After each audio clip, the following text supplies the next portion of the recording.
Once again, I want to thank you very specially for staying with us on the program Icons on ITV. I'm Sonny Duke Okosun. My guest today on the program is UK-based, and of course has been helping young people fulfill their potentials away from violence and some of the vagaries of life that usually inhibit the progress and development of young people.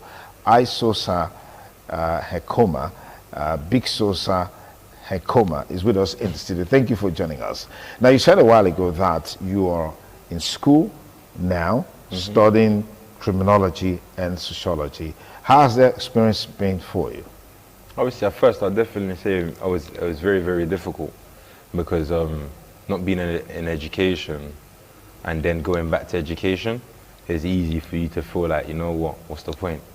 But it's like, for me, one thing that's kept me going is that I'm not just doing it for myself, I'm doing it for all the young people looking at me, looking to me, looking at me as a role model and everything else. And especially being a public speaker and also being a voice for these young people, is like everything I do in my life is basically make sure, I'll say to make sure that they know anything is possible. So it's like I have that burden too, on top of everything else I'm doing when it comes to the educational aspect. But balancing work and also university, very, very difficult. Even in being in Nigeria, like literally yesterday, I spent at least 2-3 hours having to do my assignment and everything else, making sure that it always get done. So it's very hard balancing it. But like I said, the education and the degree is not just for me. It's also a sign to all young people that we can do it. You have 2 daughters now. Yeah. Beautiful daughters. So what's the level? How would you describe the influence of being, because now you are a father, you are a student, and you're also a worker. How are you able to put all of this together, especially the family life, taking care of your kids? Yeah. I would definitely say, for me, it's a balance. It's like literally, I work hard. I always make sure I work hard, because at the end of the day, if you want to achieve something in life, you gotta work hard, 100%. So always make sure I work hard. Always make sure that obviously I have time to spend with my family and be able to invest in my kids, because at the end of the day, they're the biggest investment I can make in this world. And then the university fits in when it fits in. Like literally taking at least a couple hours to read or research or take time. But also because of what I study and because of the job that I do, they work together. So if now, let's say I'm doing a research on like, let's say forced criminality. Let's say I'm doing a research on someone who was involved in like creating actually, you know what? The best one to use is Andrew Tate. So obviously, there's a influencer called Andrew Tate, and obviously because I'm studying sociology, I had to write about it. I had to write about what is the negative stereotypes when it comes to masculinity and everything else. And obviously, I focused it on Andrew Tate. And for me, it's like I'm able to use that same information into my public speaking. Because whatever I find on, let's say, the research I've wrote, I'm able to then implement that into my profession. So it's quite good, because they come in hand, the lived and also learned experience. And I believe at the end of the day, because I have lived experience of a subject, it's good, but learned experience has put me on a different type of standard, different type of category. And that's the place I plan on being, is being involved in rooms that I'm able to make serious impact. You've been away for about 20 years. You left at the age of 7. You left Nigeria for the UK at the age of 7. And now you're back after 20 years. Share with us what the feeling is like, and why was it impossible for you to connect home this period? I mean, I haven't gone through all that you went through, but at some point there was some level of stability. Is your dad still alive? Do you have somebody back home, maybe a mother, grandmother? I mean, no. I would say that obviously, like my mom obviously tried to travel when I was 2. So, and that's when she disappeared. And when I was 2, my father died at the age of when I was 15. So for me, it was like connections with my family, I didn't have any. So I didn't really know my family growing up like that. Maybe at some point I might speak to my grandma and everything else, but I didn't really know my family, and I didn't keep consistent. And also over there, I was trying to survive. Not getting killed every single day. So that was less of your concern. Like, at that moment of time, it's like to think, oh yeah, you know what, I might need to fly to Niger quickly, or am I able to fly to Nigeria? I was thinking, right, I need to survive today, survive tomorrow, survive next week. And then, but also, I'll say later on as an adult, what also prevented me from coming earlier, before my grandma passed away, was that I didn't have my status in the country. So for me, if I was to leave the UK, I would not be able to go back to my kids. So it was like, I couldn't take that risk. I had to make sure that was sorted out first. And that was sorted out, thankfully, thanks to the UN, the start of this year. And after it was sorted at the start of this year, when I went to go speak at the United Nations, it was a fact where it was no-brainer I was going to come at the end of this year to go see my family. But also, I thought to myself, I'm not just going to take this opportunity just to go reconnect with family. I'm also going to take this opportunity to find out more about myself, who I am. Because growing up, I've always felt like I had a hole in my chest because I didn't know who I was. I didn't know where I come from. I didn't know my tradition and everything else. Especially trying to fit in the UK, easy for you to lose your culture and everything else. And I lost a lot of that because I wasn't surrounded by my people. I wasn't surrounded by my family members. I was surrounded a lot by UK culture and the UK custom. So I got used to that. And now, coming home and being connected with my own culture and where I'm from is one of the most important things. And this whole week, I'll say that one, trying foods, two, trying, what do you call that, pure water and all of these type of things and all of that. Like, these are the whole things I'm trying, and I'm thinking to myself, oh, like, okay, it's okay. I can do with this. But first it was very much like, oh no. Even coming there, like, and having my cousins and that, they laugh at me because I'm constantly putting mosquito creams on and that. Because I'm scared. I'm like, yo, like, is this a mosquito bite? Tell me right now. Like, I'm taking the tablets. Like, my cousins, they laugh at me because they think to myself, nah, you be UK boy. Literally. But it's like, I find it very much welcoming. Like being back home, getting in touch with my roots, understanding where my people, what my people have gone through, who they are. Like this whole week, I just remember sitting down and speaking to my team and just saying to my team, raw, like, Nigerians, young kids, they work hard. Extremely hard. They work hard. Imagine if they were given the opportunities that they deserve. If they were given these, they'll fly. They'll fly. No Nigerians will be problems, I swear. I swear. If they were given some serious opportunities, I swear, these kids will be a hazard to the world. And I'm not talking about it negatively, I'm talking positively. Like, they would make sure that this economy grows differently. Okay. Let's talk about who when you look around from where you're coming from, where you are today, you certainly know where you're going. So who are those people that have inspired you, like role models? When you look up to them, you see their lifestyle, you see their life journey, you see their story that's really inspired you. I would say for me, it sounds kind of crazy, but I would say Malcolm X, Martin Luther King, all of these people where for me, they were able to make change. Like, they were able to start a revolving door. And that's how I look at it. I look at it as something where it's like we're able to start a revolving door, it's like if I don't end up making the changes that I want to make, at least I've opened the door for other people to make them changes. I would say those are mainly my role models. But apart from that, I'm also learning obviously a bit more about Fela Kuti, his mum, the activism that they obviously how he used music as activism, how his mum was very standing up for women's rights and everything else.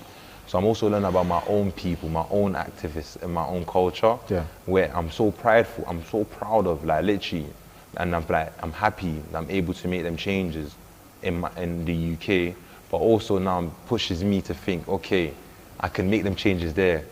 What can I do at home? Interesting.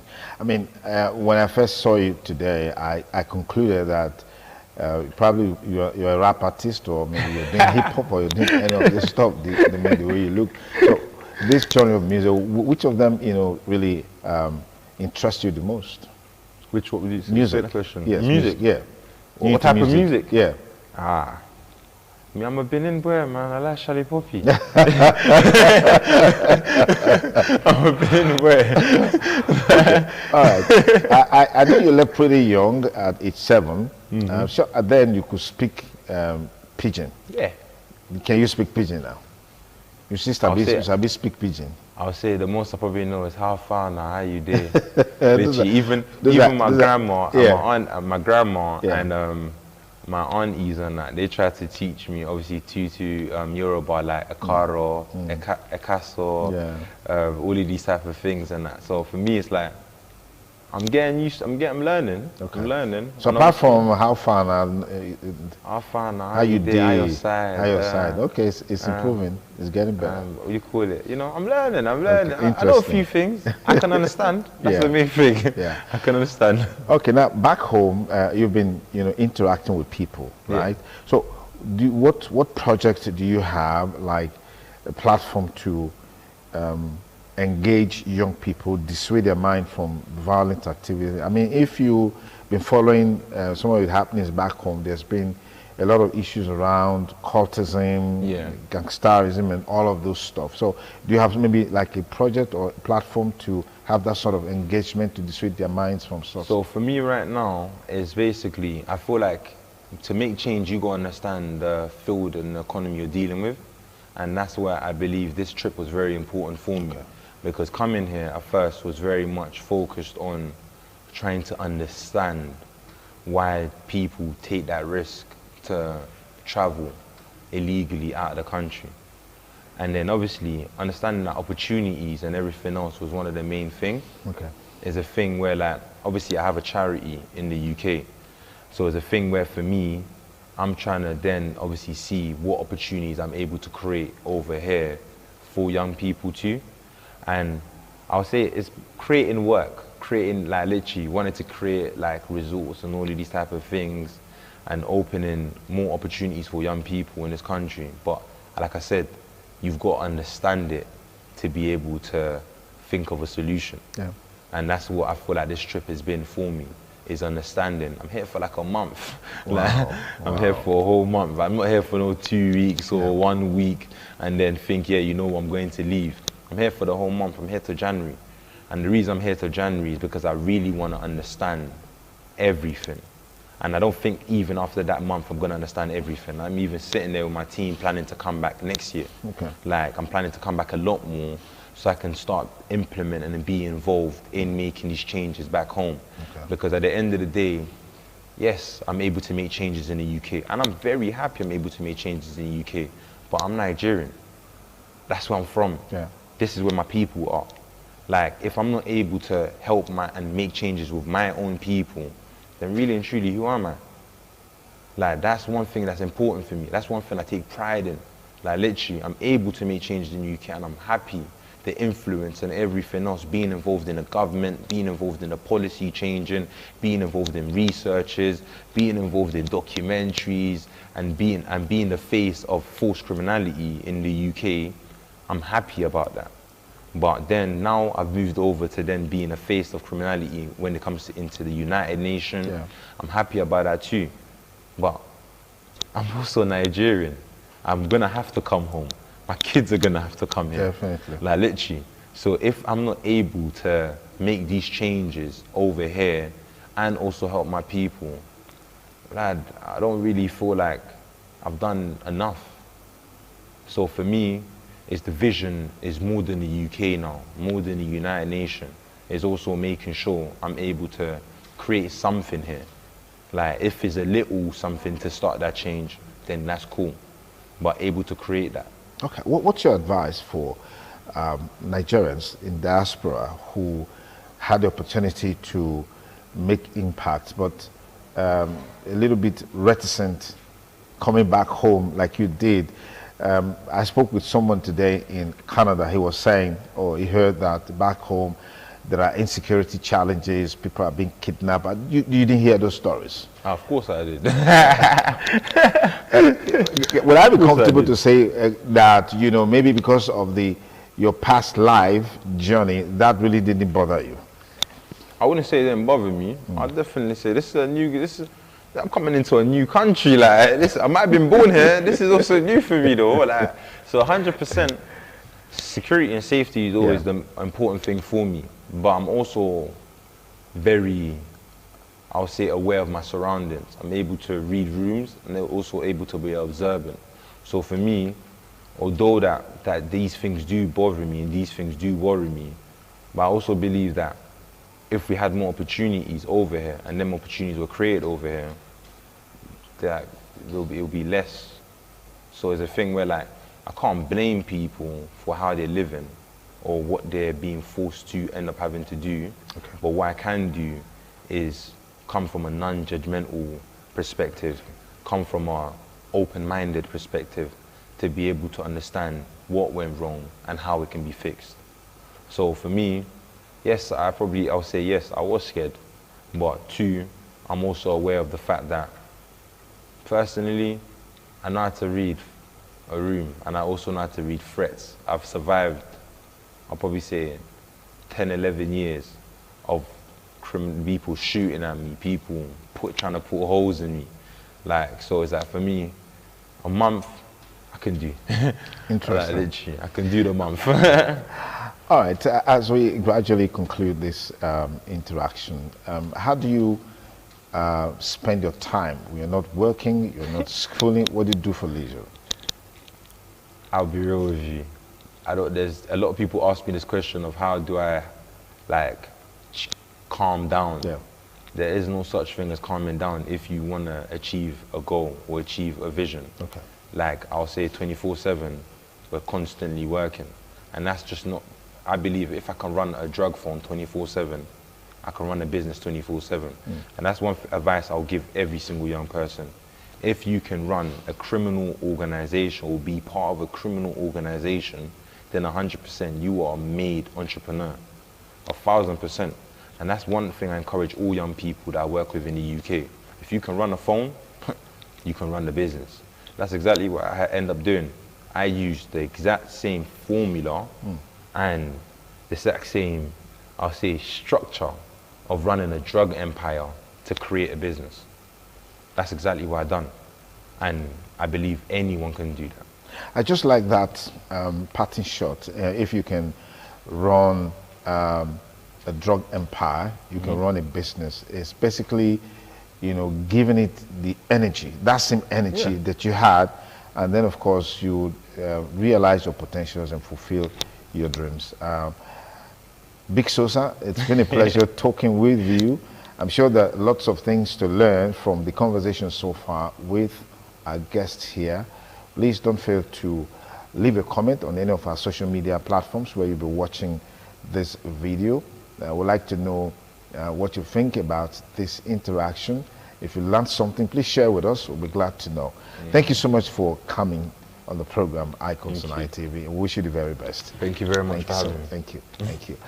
And that's it on this week's edition of the program Icons. I hope you had a great time with us. Be sure to join us next week, same time on this channel. I'm Sonny Jikokosun. Do have a beautiful week ahead. Bye for now.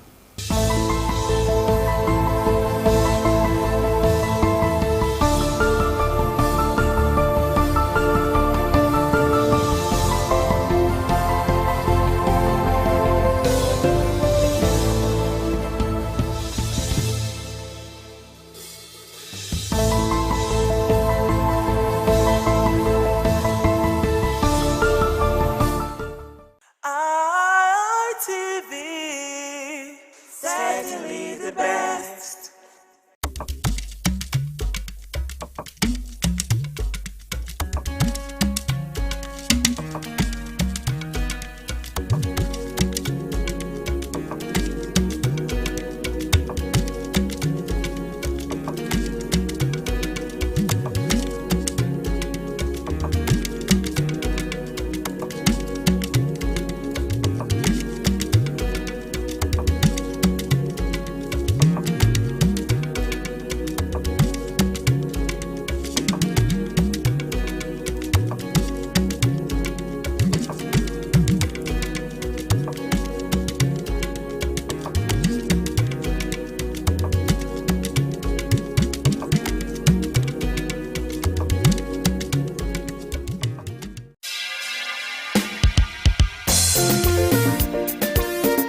ITV.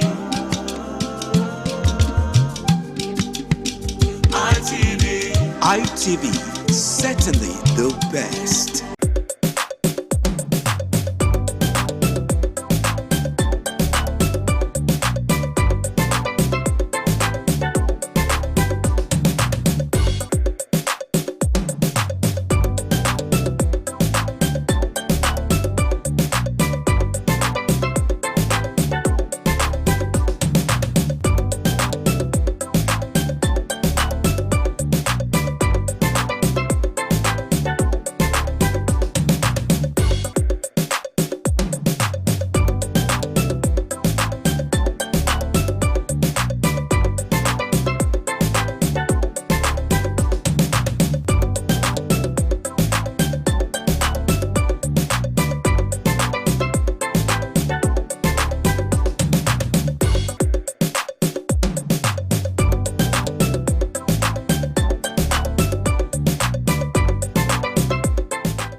The Ugewe is the final ceremony of the series of festivals.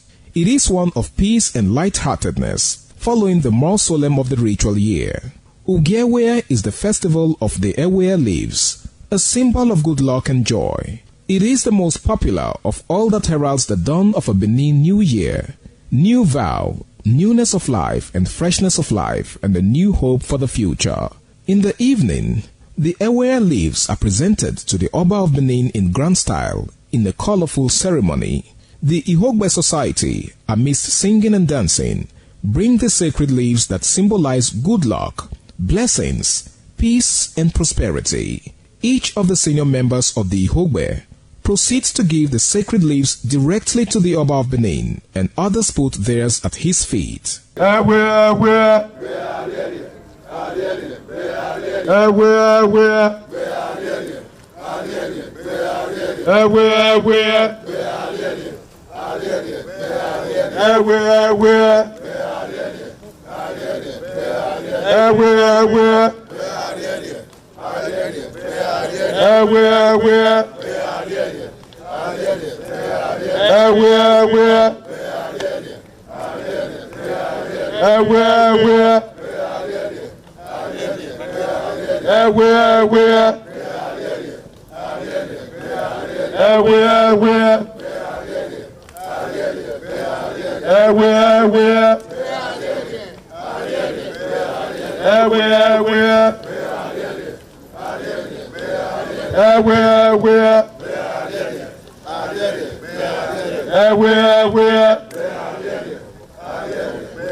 Ọba tó pé Osanore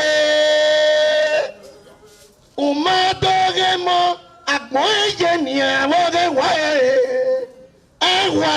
nori ọba Osanore ọba Umadogemo Agmoye ni awoge wae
ITV, certainly the best.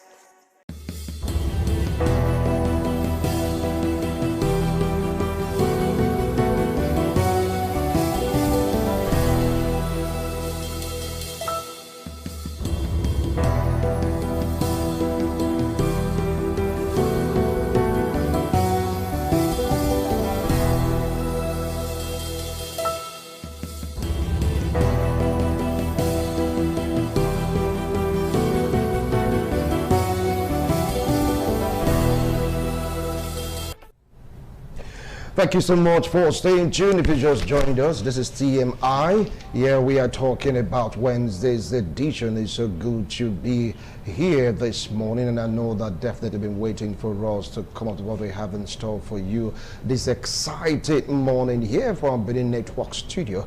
We are diving into security situation. It's like the terrorists, according to reports, they are getting bolder and bolder. We're having a series of bombing here and there, attacks here and there, kidnapping here and there. Anyway, it's quite sad. I'm not alone here in the studio.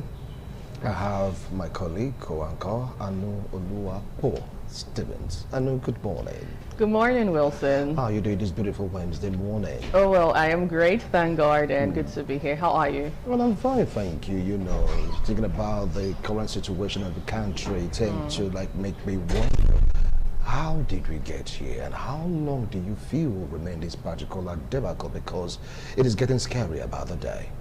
Absolutely. How did we get here? That is the big question. And, you know, the issue of the insecurity in the country is a conversation that has come to stay. Yeah, so I said it yesterday and I'm repeating it again. That it seems like every time we get on this table, we're always talking about insecurity, the security situation in the country. Just yesterday, we heard that in the same Borno state, some colonels and some soldiers lost their lives. Same place where we lost the late Brigadier General Brahima Hussaini, and it is really sad. So let's fast forward to yesterday. Yesterday, we had two events, one from the ADC and the other from the National Revenue Service in Abuja, where we had the president, we had the Senate president, and a host of others right there in that venue. And something that struck me was words the Senate president, Godswill Akpabio, did state, where he said that, so right now we're having the insecurity situation in the country, and tell you what, all of this is happening at a time when we're preparing for elections. And just so you're aware that after the election, that he would not be shocked that the insecurity situation in the country just ends what really is he trying to say? He's perhaps saying that there's a political undertone to this, and this is where we are. It's a conversation that's come to stay. We'll continue to talk about it on the right things have been done in Nigeria. All right, yeah, you're quite right about it, because when he was there at the Senate chamber, he talked about he didn't mention name. He said you guys trying to destabilize President Bola Ahmed Tinubu's administration by orchestrating XYZ attacks on soft targets. Well, after election, you won't see all these things happening. But how true is that particular comment? It's an allegation. They didn't mention names of politicians, distractors, and all that. And it's asking for 700 cows, cattle. I mean, are they going to delve into cattle rearing? Why are they really asking for this particular levy? It's really hilarious. 700. Because it's a dire situation when we talk about banditry, we talk about kidnapping and insecurity from this not even supposed, because thankfully the federal government has also tagged them as terrorists. And then you hear hilarious, conversation as regards we need 700 cows, we need 700 or 500 tubers of yam, and then they give you a deadline saying you have to bring this, and if you do not, we'll perhaps maybe take all their lives and stuff. But I don't know how we got here. Is it a case of the bandits being all hungry or the terrorists being all hungry? But because I really cannot fathom it. So maybe they're trying to bring out a comical part of the conversation, but because it really doesn't make any sense. I mean, in a situation where 400 persons are wiped out of a community, are being kidnapped, and the bandits guys are saying, give us yams, give us cows.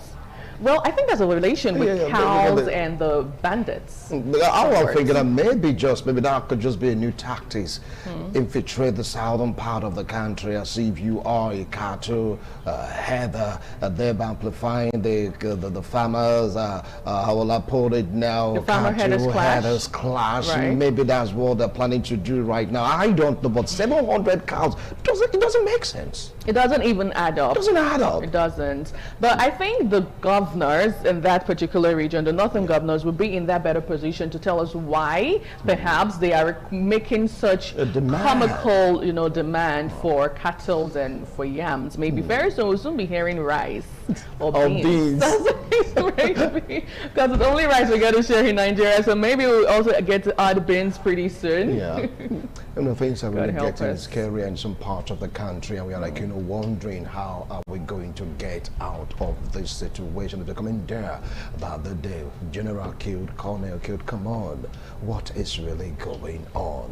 Is this a political game, a political gimmick to discredit, let's say, the government of President Bola Ahmed Tinubu? That is all one thought. On the other hand, some are saying, even if these guys are trying to mess up your administration, why can't be proactive? What are the generals doing? What are, the defense budget there for? You know that they're going to strike. Why not be proactive at preventing it? Or you go ahead of it. You get to hear terrorists, marching over, let's say, military cantonments, as if, anyway, that's going to be because of our discussions. Our analysts definitely will take care of that. Well, it's that time for us to go to class, yes, where we have Inuagata Nosakari standing by to really take us on another series of lecture. To me, he's a consultant, an astute consultant. I talk about corporate affairs. So you really want to know about corporate affairs, organizing things. Definitely, he's a man you should listen to. After that, we'll go back again to Lagos to join Ms. Lenankwo for a review of the papers. All these and more we'll be having when all the studios join today's edition of This Morning on ITV. Right now, we'll go on a break to bring in Inuagata Nosakari, our astute corporate coach. Don't go away.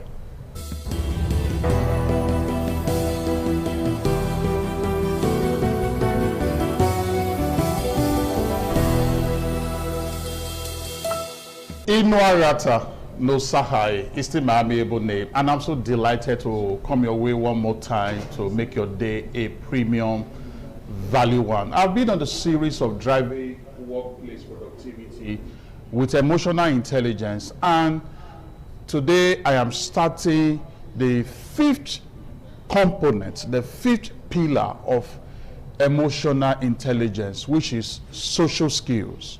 The fifth component of emotional intelligence is social skills. Now, social skills is your ability to effectively manage relationship.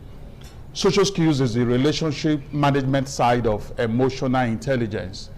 And to effectively manage relationship as a leader or as a person across board, no matter the industry you are operating in, to effectively manage relationship, it means that it is required of you to communicate clearly.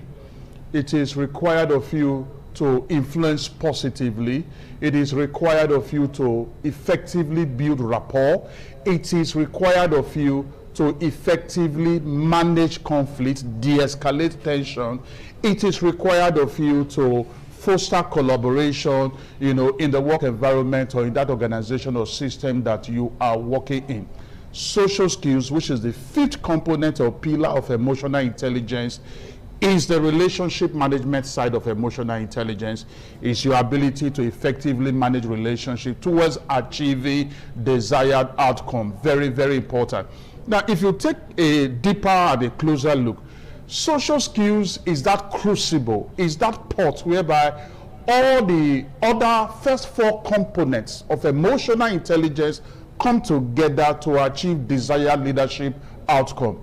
Now, the other first four components of emotional intelligence is the emotional intelligence component of self-awareness, the emotional intelligence component of self-regulation, the emotional intelligence component of motivation, the emotional intelligence component of empathy.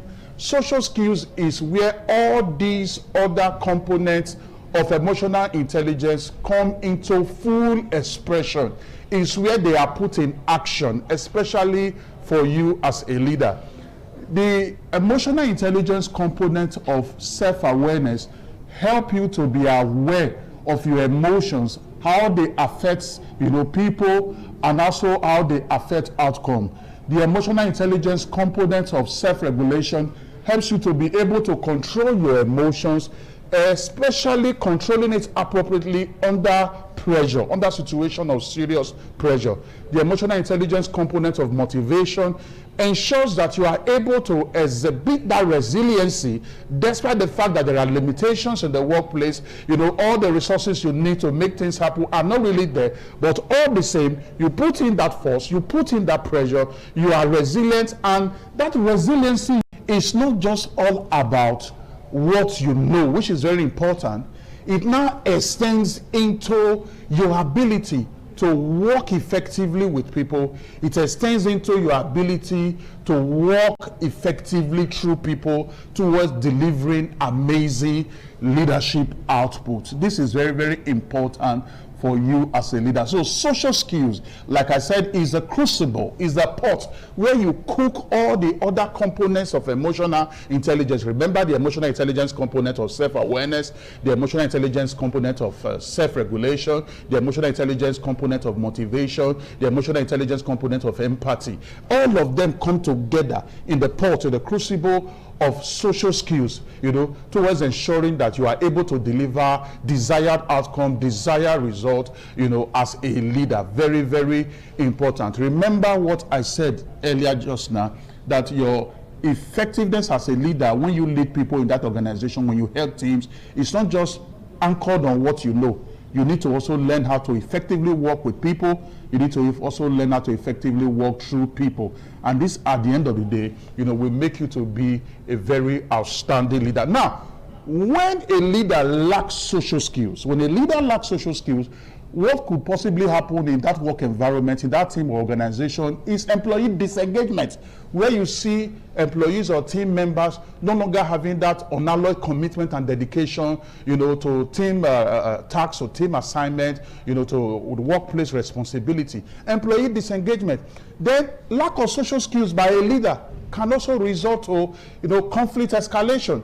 Little tension, little issues that could have been effectively managed could just escalate, and then it disrupts operation and performance is brought to its lowest ebb.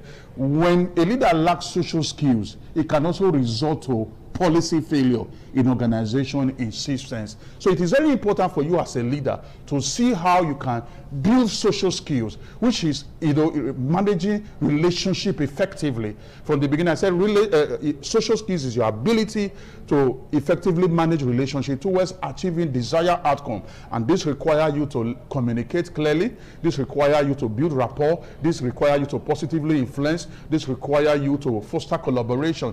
All these are very important. Now, as I begin to conclude this morning, the core elements of social skills are effective communication, your ability to communicate clearly, your ability to listen actively, which goes beyond just listening to respond, but you listen to understand, your ability to influence and persuade. So the second element of social skills is influence and persuasion. Influence and persuasion, which is best brought to the table by you modeling what you want to see before the people. This is very important, and this is where the emotional intelligence component of motivation comes in. When I said, despite the fact that there are no the 100% needed resources to achieve goals and succeed is not there in the work environment or in the organization, but you are still resilient, you still pursue goals, and this is a very great example for you to also use to drive motivation and drive engagement for your people. The third core element of social skills is relationship building. The fourth one is conflict management. You need to know how to manage conflict as a leader, because when conflict is not effectively or properly managed, it can affect productivity. Then the last one is teamwork and collaboration, talking about the core element of social skills. Let me go over them one more time. The first one is effective communication. The second one is influence and persuasion. The third one is relationship building. The fourth one is conflict management. And the fifth one is teamwork and collaboration.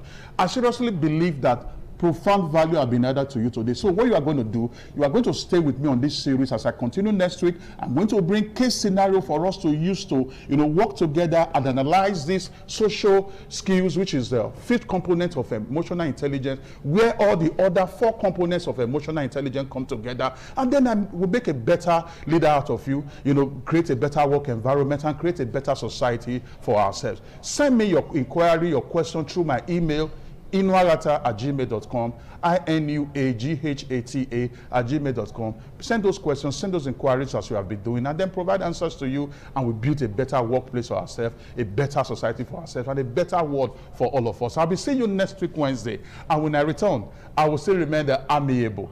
Inuaghata no Sahai. God bless you.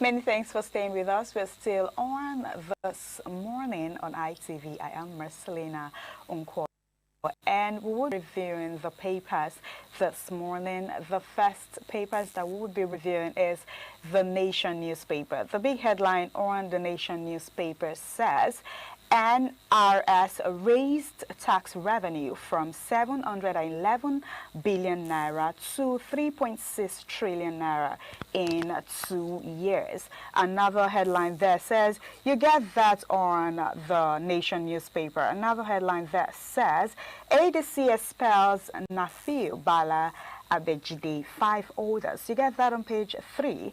Mark vows no surrender. You get that on page 3 on The Nation newspaper. Another headline that says, federal government plans support for Jili Market bombing victims. You get that on page 4 on the papers. Another headline that says ADC PDP supports fixes 22 hearing. You get that on page 3 on the papers. Shade Adu on also on page on verse. Another says IMF recapitalization of banks buffer against global stock. G24 chair adds central banks stirs economies out of energy crisis. You also get that on papers this morning. And said tool Deba endorsed Tinubu's Sam Goje continuity in Senate. You get that on page 14. Also on verse 19 million taxpayers now captured.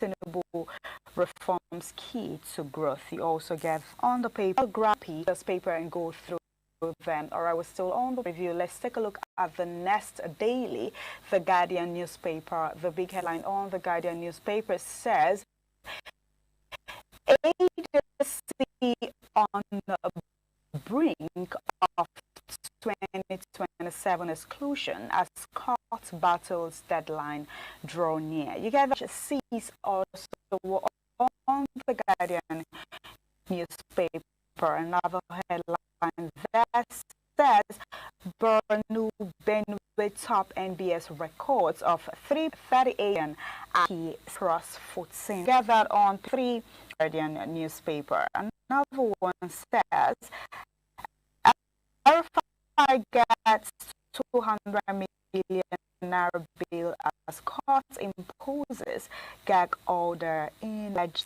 sale. That effect on the papers. Another one says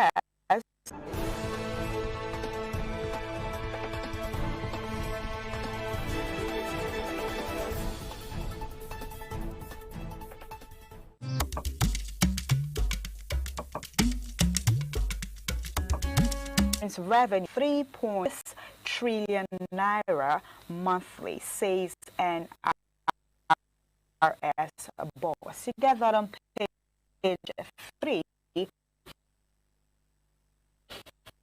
on the papers, and another headline says Gili airstrike targeted terrorist supply routes, not civilians, says federal government. You get that on page 3 on the papers also this morning. The Nigerian Tribune's paper, the big headline that says ADC won't surrender to tyranny. David Mack. You get that on page 3. Another headline that says renew Hopper scam. Arabishala. We will win the 2027 election at Siku. Nigerian heading to disaster with huge debts. Obi party not viable candidates to defeat Tinubu. Amechi called others party maintain status quo in state chairman seats. You get that on page 3 on the Nigerian papers. Like that, country with inefficient tax system. Tinubu on page 3 inaugurates NRS head office in Abuja. Insecurity will stop after election. Akpabio. You get that on page 3. Grab a copy and go through them.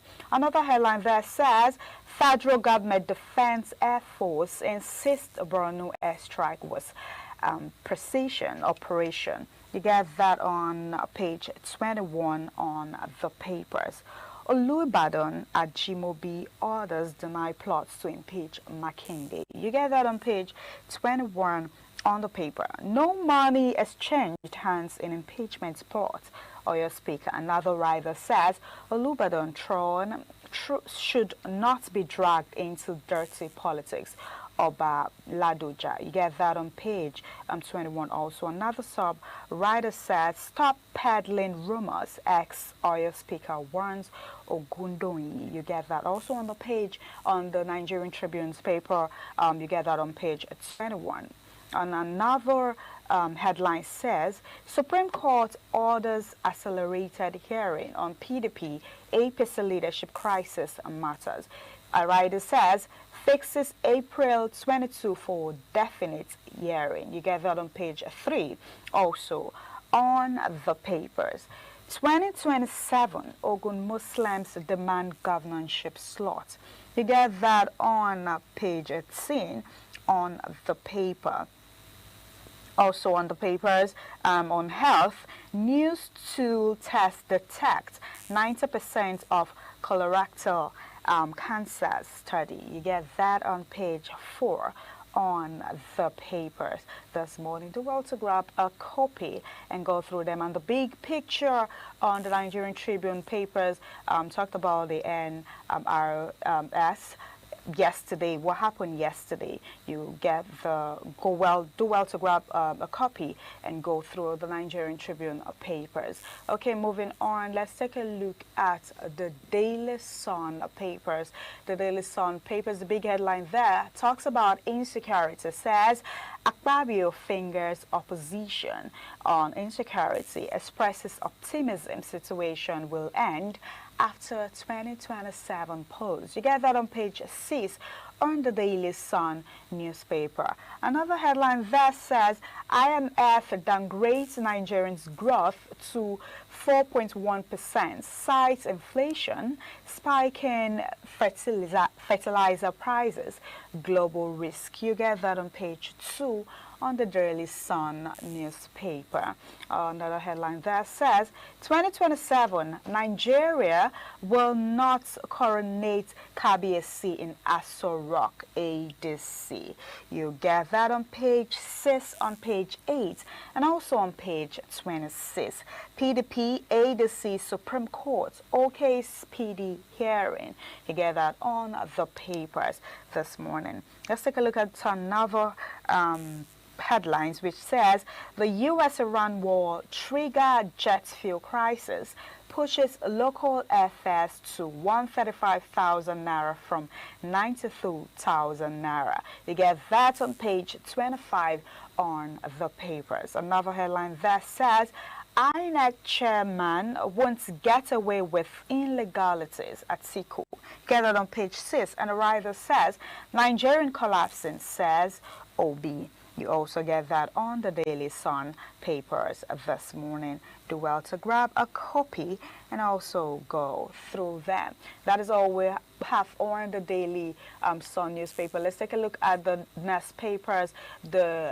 This Day newspaper, the big headline on This Day newspaper says, Tinubu, no serious nation can prosper with weak, fragmented revenue system. You get that on page 8 on the papers. A writer says old tax law made Nigerians poor, assuring new system will create opportunities, prosperity. Mocks opposition's parties, saying he may commission Akpabio to destabilize them, as Senate President blames opposition for worsened insecurity.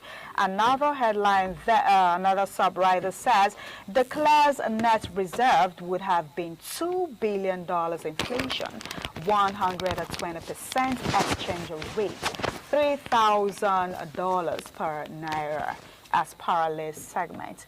Debt service over 100% of revenue with reforms. You get that on page 8 on the papers, on the This Day newspaper. Another headline there says IMF says Nigerians growth rebounding to 4.3% in 2027, despite 2026 downgrade to 4.1%. Okay, also another headline there says ADC declares self unstoppable force. Another sub-writer says that is under the David Mack, our national convention is beginning of the process to change Nigeria. And the writer says ADC declares self-stoppable force, says APC INEC undermining democracy. Another writer there says INEC chair being used to subvert democracy, Atiku warns. Another headline there also says Nigerians so divided, we need unity now, Obi states. Then Amechi says in another writer says Amechi APC is shameless. We'll also get that on this day newspaper. All right, we have our guest here, Dr. Victor Okai, who will be helping us talk about reviewing the papers this morning. Dr. Victor, good morning. Good morning. Thank you for coming. Yeah, thank you for having me.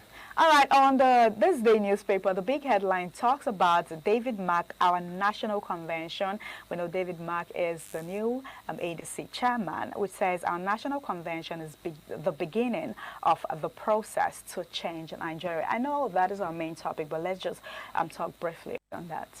Well, obviously, that's what he would say. They have gone ahead to hold a convention in spite of INEC, I won't say in spite of the courts. I think mindful still of what the courts have said. We'll have to wait and see. But I like the fact that, you know, we're having a strong opposition once again, and this is very good for our democracy. So to that extent, I agree with him. It's the beginning of a change in our democratic process. Oh, okay. It's the beginning of a change to our democratic process. Let's see what happens there. Well, we'll wait. Okay, moving on. We're still on the papers preview. Let's take a look at the Vanguard newspaper. The big headline on the Vanguard newspaper is still talking about the ADC convention that says 2027 ADC dares courts, INEC holds convention, which happens yesterday. Okay, another headline there says why Kwara is the best place to give birth. Raise a child in Nigeria today. You get that on page 23 on the papers.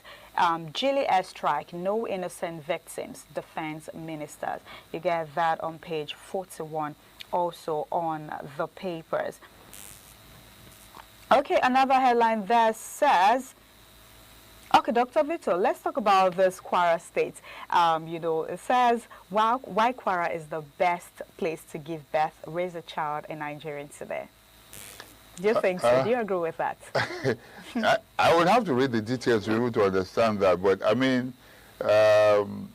it's a claim, but there are certain indices that you would need to be able to reach that conclusion. One of them may just be indices in the area of health. Okay. You know, child and maternal care, if it's there. Another one is the educational system. Another will be security, okay? But in the quality of life as well. So if all these indices are there and then they rate high or highest in all of them, then they have a point. Otherwise, I don't know, if you ask me, I would say it may be controversial, but I still think Edo State. Okay, let's talk about the airstrike, the Gili airstrike. Yes, you know, the defense minister has said no innocent victims. I'm hoping that, okay, you know, in war, propaganda is a weapon of war, of warfare. And so the terrorists may claim that there are victims. The army may claim there are no victims. No victims, yeah. But I think it's for the media to do the investigation and come up with the facts and present to Nigerians, which is why they're the fourth estate of the realm, you know, to present the facts, regardless of what anybody is saying, for the public to reach their conclusions.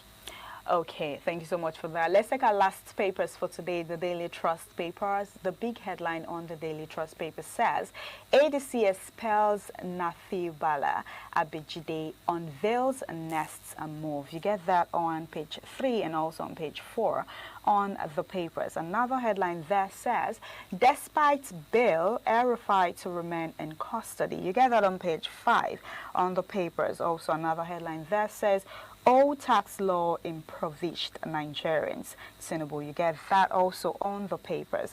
Another headline that says IMF cuts Nigerians' growth rate from 4.4% to 4.1%. You get that on page 19 also on the papers. Another headline that says FCT community students trek 7 kilometers to school in Niger. You get that on page 16. Let's talk about the expel. If you you saw the convention yesterday where ADC expels Nafi Bala and Abejide. They unveiled their next move. Let's talk about the expels. I mean, they said they are having an anti-party, you know, that is why they actually expelled them. I think expulsion, if I don't know how they executed it, but for it to be successful, the most important, the most effective place, as we have found out, to do that is to go to his ward. Okay. If they can get their ward, his ward chairman and the words to expel him, then he's out of the party. But if it is declared that the convention, I don't know, I hope it stands. But right now, as I say, desperate situations require desperate moves. That seems to be what is happening right now. They are all gloves are on now in this battle, and they will do anything right now, all sides. You know, NAFIO will definitely not go down without a fight. And of course, ADC is, I mean, what is happening poses an existential threat to their chances in 2027. So they will do any and everything to make sure that they are on the ballot. All right, thank you so much. We'll talk more on that later. I mean, it's our area of conversation for today. Thank you so much, Dr. Lito Oga. Thank you, Nigerians, for joining on our papers review this morning from our Lagos Network studio. We're still on CMI this beautiful morning on ITV. We'll be handing over to our Benin Network studio, where Wilson is on standby for the continuation on CMI. Just stay with us.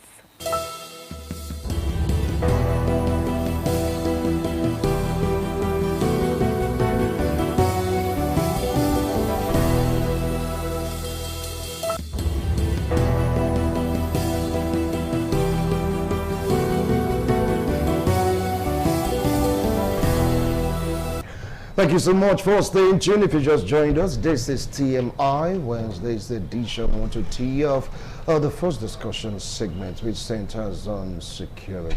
Some are saying that it's getting more and more worrisome about the day. And of course, you heard the comment made by the Senate President David Mark saying some persons are responsible for this just to discredit President Bola Ahmed Tinubu's administration. Now, what do you have to say about that? Well, I'm not alone here to really anchor this particular interview. I have my co-anchor here, Anuoluwapo Stevens. All right, join us in the studio to really have a crack at this particular discussion. He is a clergyman, public affairs commentator. Join me to welcome Bishop Bright Olumese. Bishop, thank you so much. Good morning, we sing. Good morning, viewers at home. All right, and join us virtually all the way from Delta State, Agbo.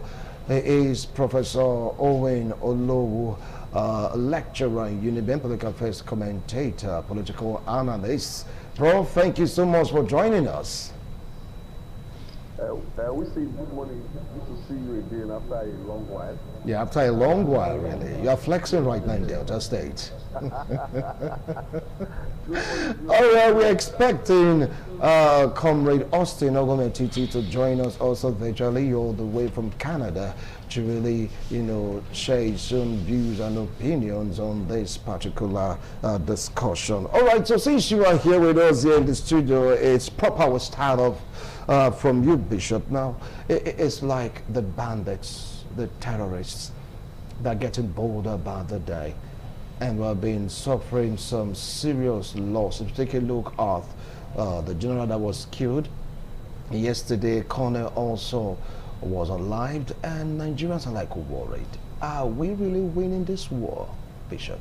Okay, thank you, Wisi, and if you're at home, I want to say that my heart goes to the family of those fallen heroes who have staked their life, continue to stake their life, despite the very unconducive environment to carry out their duties. It shows the approach of government fighting security or facing security issues in Nigeria. Insecurity in Nigeria right now is like, the government is not like a priority to government. Why do I say that? You see that over 100 people will be killed in a country, and you see the chief executive, the president, will still embark on international trip. Just to tell you that it's just not a priority. And now you could, I keep asking myself, if the guys who perpetrated this act, if those acts were an act to overturn the government, will they not be fished out? Let's assume the killing in Just was targeted at, a coup. Those guys that did that thing, they will snuff them out. So now that tells you that the government should be held accountable over the insecurity situation in Nigeria. Now, let me tell you something. if you go to, in everywhere, terrorists these days, security is globally. And why is it overwhelming us? Because our government are not approaching it the way it should be approached. There's no increased security, military operation in most of these areas that are troublesome. You imagine a serious attack is taking place, you are now calling, for security, for military persons to come after hours. And these are places where repeated security attack, killings happens. We expected that there will be, men on ground at all locations. And number two, you now tell you about how porous our intelligence gathering is. Imagine to kill over, wipe a community.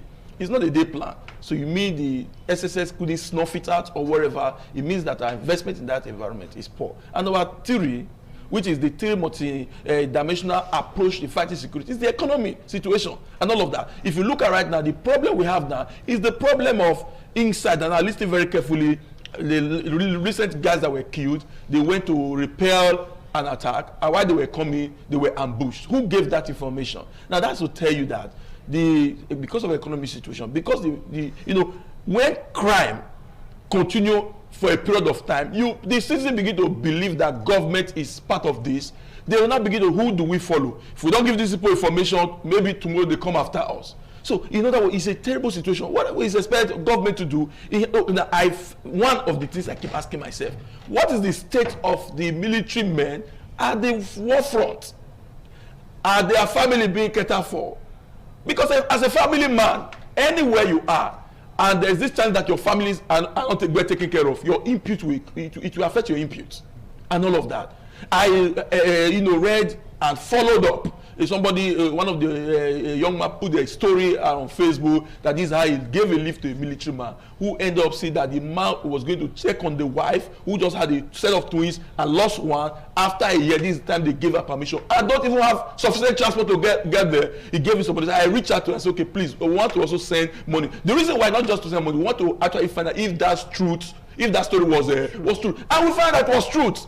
It's worrisome. Somebody who is fighting, risking his life for the nation, he can't even afford transport to see the family. No, sir. It means you are not ready to fight the security. That's why I tell you that it's not a priority. I just gave you a picture. If the killings happening in various parts of the north, where you hear over 100 persons killed, if it was a target on the seat of power, with those guys who did that, carry out the operation, will not be snuffed out. Even though they are in Argentina, will bring them out. If they are in Kenya, they will bring them out, and all of that. Some major persons that were arrested, they were not arrested in this country because that's where government attention is. And we are making demand on government. Enough of the killings. And you imagine this day, they rape this kidnapper demand. There's one young guy that was kidnapped in Kaduna Road, so it should be 30 million, and all of that, 50 million. And this money move freely. I can imagine when any government that is complaining of sabotage, it should resign and go and sit down. Because you have the power of state and all of that. It is your duty to snuff out the sabotage and deal with them, because that's your first primary responsibility, to secure life and property. Okay, and I believe you have the next question. Actually, let's move over to our guest to join in virtually in Delta State. Prof, a lot of things to talk about, but it's going to be a follow-up question to what Bishop has said here. Most of the time when we hear cases of killings in Borno State, for instance, the last one that did happen that's pretty fresh in the minds of Nigerians, we heard the state governor, Babagana Zulum, did say that they heard or they had intelligence report that that situation would happen. And this is not the first time we're hearing governors saying, oh, they had an intelligence report. But shockingly, the situation will still happen after the intelligence report. What do you think is the cause of that, that loophole, if I'm to put it that way? And then secondly, we heard some time ago someone in the security architecture in Nigeria saying perhaps we need to fence Nigeria, how did he put it, fence our borders to just help, curtail the security situation. Do you think that is the way forward, Prof? Well, I feel really very sad that we are where we are. I feel sad that this whole thing has gotten to this point. It has escalated.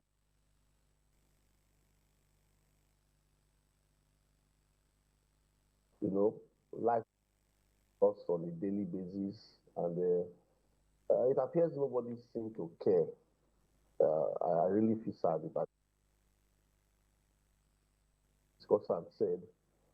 I sympathize with the families of our compatriots, countrymen who have lost their life, you know, in trying to protect the territorial integrity, territory of our dear country. Having said all that, I want to start by saying, you know, I think some weeks ago, I was on one program you guys do on Wednesdays. I can't really remember the name of the program. It was also anchored by Wilson.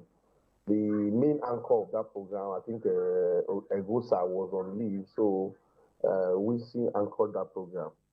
And it was also about insecurity. We discussed about insecurity in that program. And I did say that the insecurity in this country is being caused, it's politically motivated. I said that it's very pathetic that human lives does no longer matter to our politicians anymore. It doesn't matter to them. They can do and undo just because they want to cling on to power, because you want to discredit a particular regime. Just like what is happening now is similar to what happened in 2015, or rather, let me just say the build-up to 2015, when Jonathan PDP was to be toppled.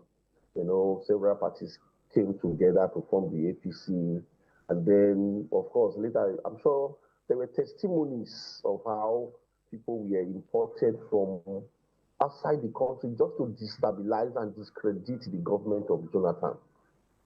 And it's as if I'm a little bit relieved, let me put it, it's not as if I'm happy.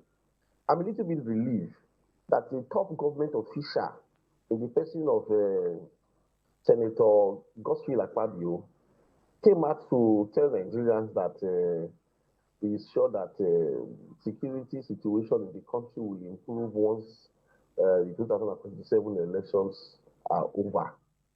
That is to technically assert or technically agree that these killings that we are experiencing is politically motivated. This insurgency, this terrorism, this gruesome killing, reckless killing, is actually politically motivated.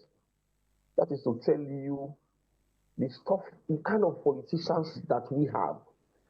Me, I wouldn't want to say that it is like possibly. In fact, this whole thing, let's call it spade a spade. If you look at what happened in 2015 or prior to 2015 election, the build up to that election, the killings, the Boko Haram, to topple Jonathan's government, to discredit Jonathan's government, the set of people who actually came together to form the APC, they came from different political parties. They came from, there's a group they call NPDP, New PDP. They were there, the ACN, the CPC, plenty persons, and plenty big names who are now in the, some of them are now in the ADC. They came to form the APC then. So the only group that seemed not to be with at the ADC now is the ACN part of that APC. The ACN part of that APC is the ones who are in government now, you know, in person of Bola Ahmed Tinubu and his cohort. They are the ones who are ruling Nigeria now.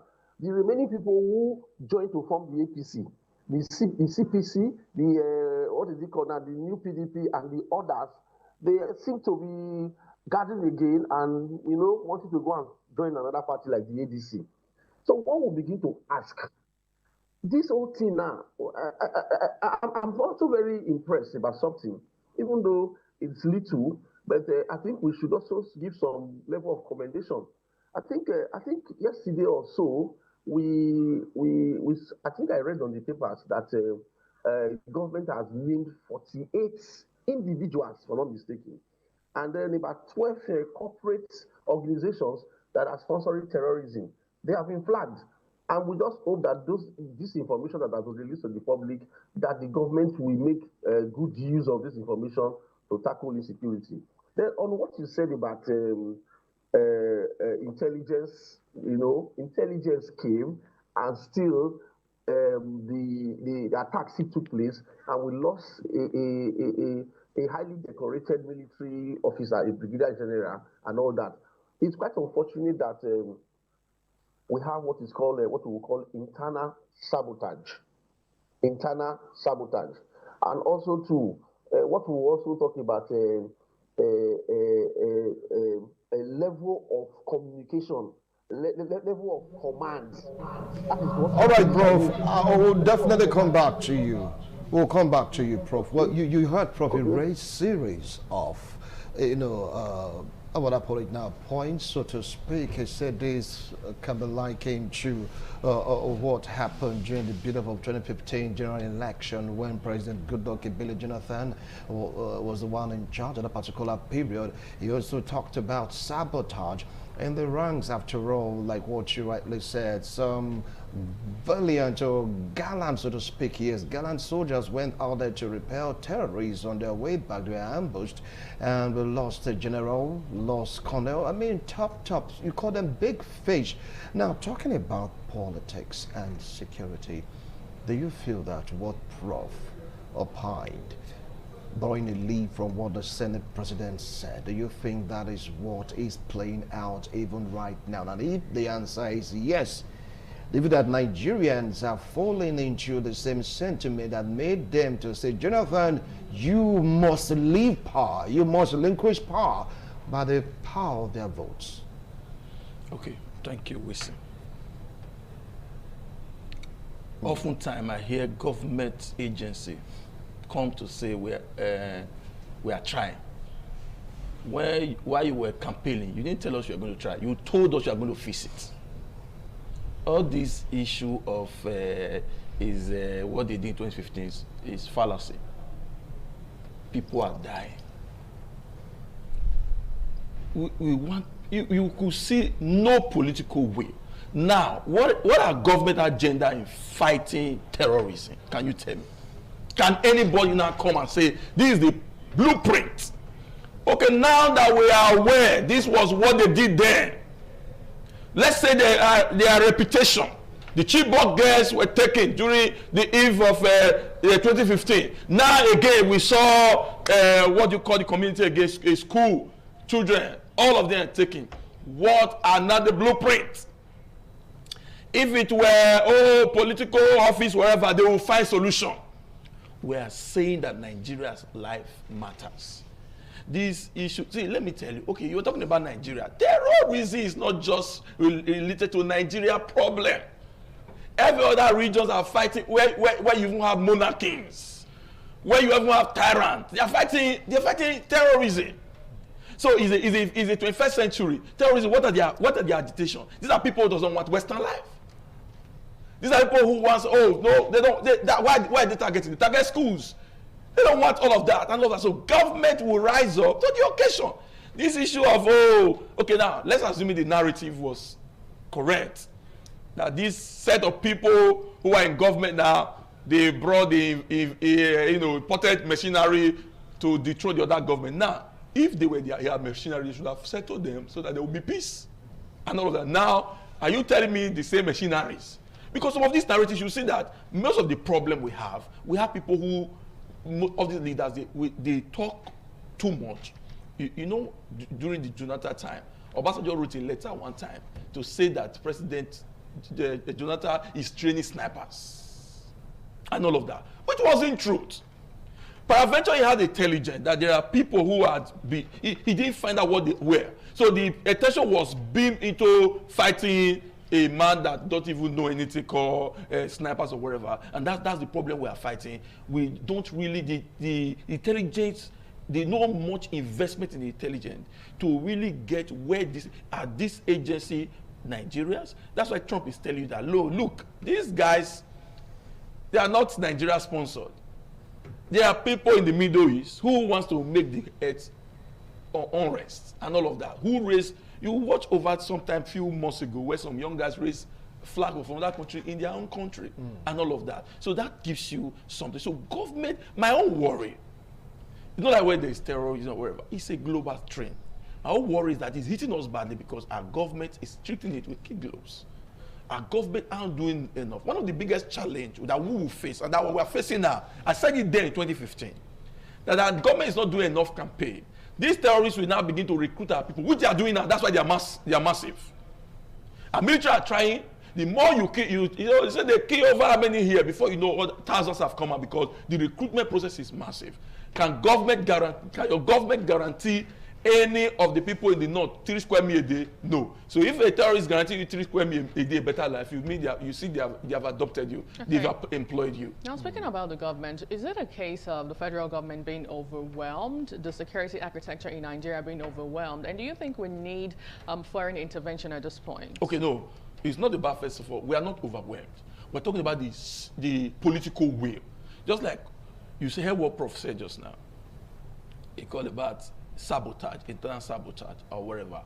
That when you are sabotaged does not really mean that you were overwhelmed or whatever. You don't have the ability or capacity. Okay, now you could imagine a situation, and this is a very terrible situation. Let me tell you the truth. I was driving through somewhere, see police on checkpoint. I stopped by and reported the issue. This is happening there. Do you know what they told me? Bishop, I beg. They go where they go. They're not sending us to that place. Are you for real? And I insisted, I stayed there, I make some call. In fact, the officer I called, he repeated the statement that is not their beat. That means that these guys are fortified security. There's a problem in the architecture. So, in other words, you will see, let me tell you something. My friend's house was burgled. The next house is a military man that owns that place, military guy that place. I was not what he don't cry. He said, "Shut from here till next year." Those people won't even respond. As far as that is unpatriotic. That's unpatriotic. So, in other words, that's what I'm saying. Okay, you came, you said you want to fix it. This is the question. Tinubu coming to contest as president, was there insecurity? Yes. Did he promise to fix it? Yes. Has he fixed it? No. What are things on ground showing that he is fighting it? Not yet. So I was told the Picano jet or whatever they are using to still fight today was bought by the previous administration. Now you will now say that no. So the issue of maybe collaboration with international organization or whatever also is that for intelligence gathering. International organization should not come and be fighting your internal. Okay, can I ask you? Can somebody who is coming from Japan knows Ugbogebu? Wow. Do they know Kabetu? Do they know our creeks or whatever? So the only way they can come if necessary is okay, like what we talk border control, intelligence. These people have just moved. This weapon has moved. It's coming to Nigeria. Let me tell you, a weapon. Transportation and movement, big countries with good intelligence, they know where they're going to. All right, now let's get straight down to Delta State, where Prof. Owen is standing by. Prof, it's like you're making an excuse for the government of the day, like what Bishop said. They promised Nigerian security. They knew that this is what Nigeria, well, I said in the past now, was what Nigeria is like, going through. So why would they be pitching that particular comment that some persons are sabotaging the system, that some politicians are the ones behind this? Don't the government know that this thing will happen on the eve of their re-election? Take it up from there, Prof. Listen, I don't think it will be proper to say I'm standing in for the government, or I am not a mouthpiece of the government, so I can't hold brief for the government either. And I'm just trying to point out the reality of what is on ground. I'm not making excuses for them. I'm just telling you what is on ground. And what I said today, I said it some weeks ago when we had that Wednesday program. And it's just coincidentally, the Senate president also came to affirm what I said about the killings being politically motivated. And of course, so that's where we are. The reason why I am, it's not as if these killings, it pains me, and it really, it's heart-rending to say the least. And for me, I think that the government is doing things that they ought to have done much earlier. They are not doing some of these things, and we really don't know how far these things will, the result it will yield eventually. You know, just recently, like I said earlier in my first appearance on this program, I said, oh, the government for once has named sponsors of terrorism in this country. They have also named a corporate organization. They name individuals and they name corporate organizations who are also sponsoring terrorism in Nigeria.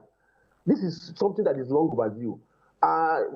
People have clamored for this, and we don't really know what the government is going to do with this piece of information that is already in public domain. I know they have been sanctioned. Oh, these accounts have been flagged. These accounts have been blocked and all that. You know, financing terrorism, those accounts and those individuals. We really don't know how much government is going to do with this. Now, my own is, if government has a piece of information, I suspect that, oh, by now, if you're able to block all these channels where finances get to these terrorists and these bandits, I think it may, or it will help a great deal. And also, too, I think recently also, just a week or so, I think last week, of course, we also heard of the conviction of about over 350 terrorists. Conviction, that there is a massive conviction, and then there's also trial for over 1,000 plus of them and all that. These are top-ranking leaders in the terrorism network. They are being convicted. If you ask me as an individual, I mean, to another line, which you may also call, dracona, or maybe called barbaric, because for me, this conviction for me should have been possibly, I really don't know the conviction, whether it's death sentence or life imprisonment. But for me, I really don't see the reason, you know, I'm just thinking like, I really don't see the reason why we should take these terrorists and waste public funds to try to prosecute them in the first place. For me, that's why I say my own is unconventional. Once you are convinced that this person is a killer, he has killed several souls, I really don't think that there should be need for any form of rehabilitation and all that, or any form of court trial to now say, oh, you want to convict this person and all that. For me, I don't think that is really proper. Once you notice a criminal or notice somebody who has, you are rehabilitate them, and then you now bring them back into the armed forces and all that, and you come and start fighting side by side with our Nigerian soldiers. I really don't think there will be any level of rehabilitation that will make these people lose sympathy for that act, that terrorism act. So I am not holding brief. The government is making frantic efforts. Let's not frantic efforts, though the results are not visible. And you know, there was also a time on this program. Where we talked about when the United States intervention and all that around December, I think Christmas Day or thereabouts, we struck what days in Sokoto and all that, and we were very hopeful, thinking that that intervention, will yield a lot of results. But it appeared that after that intervention, things seem to have worsened, and all that. We were, for me, I thought the intervention would be continuous. No, we keep hearing, we cannot deny this. The armed forces has neutralized the total number of terrorists and all that. But it appears this whole thing is the old North as it stands. When I say the old North, I'm talking about North Central. The thing is now, it used to be in the Northeast where we have, we call those states, we call them the Yab states. Okay. Yobe, Adamawa, and Borno. But the thing has now come to the middle there, the North Central and all that. Okay, Prof. Thank you. Thank you, Prof. We'll come back to you. Want to go for a short break. When we return, my colleague Anu will have the next short at Bishop or at Prof. We'll need to go for a break. When we return, definitely we'll continue with the discussion. Don't go away. Thank you.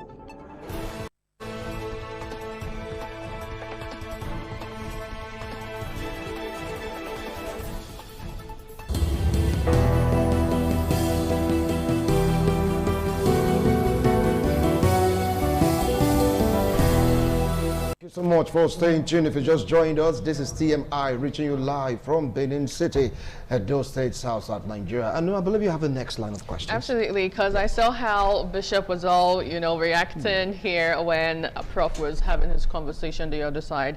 So the question is, do you think the federal government is really doing enough to ensure that Nigerians are safe?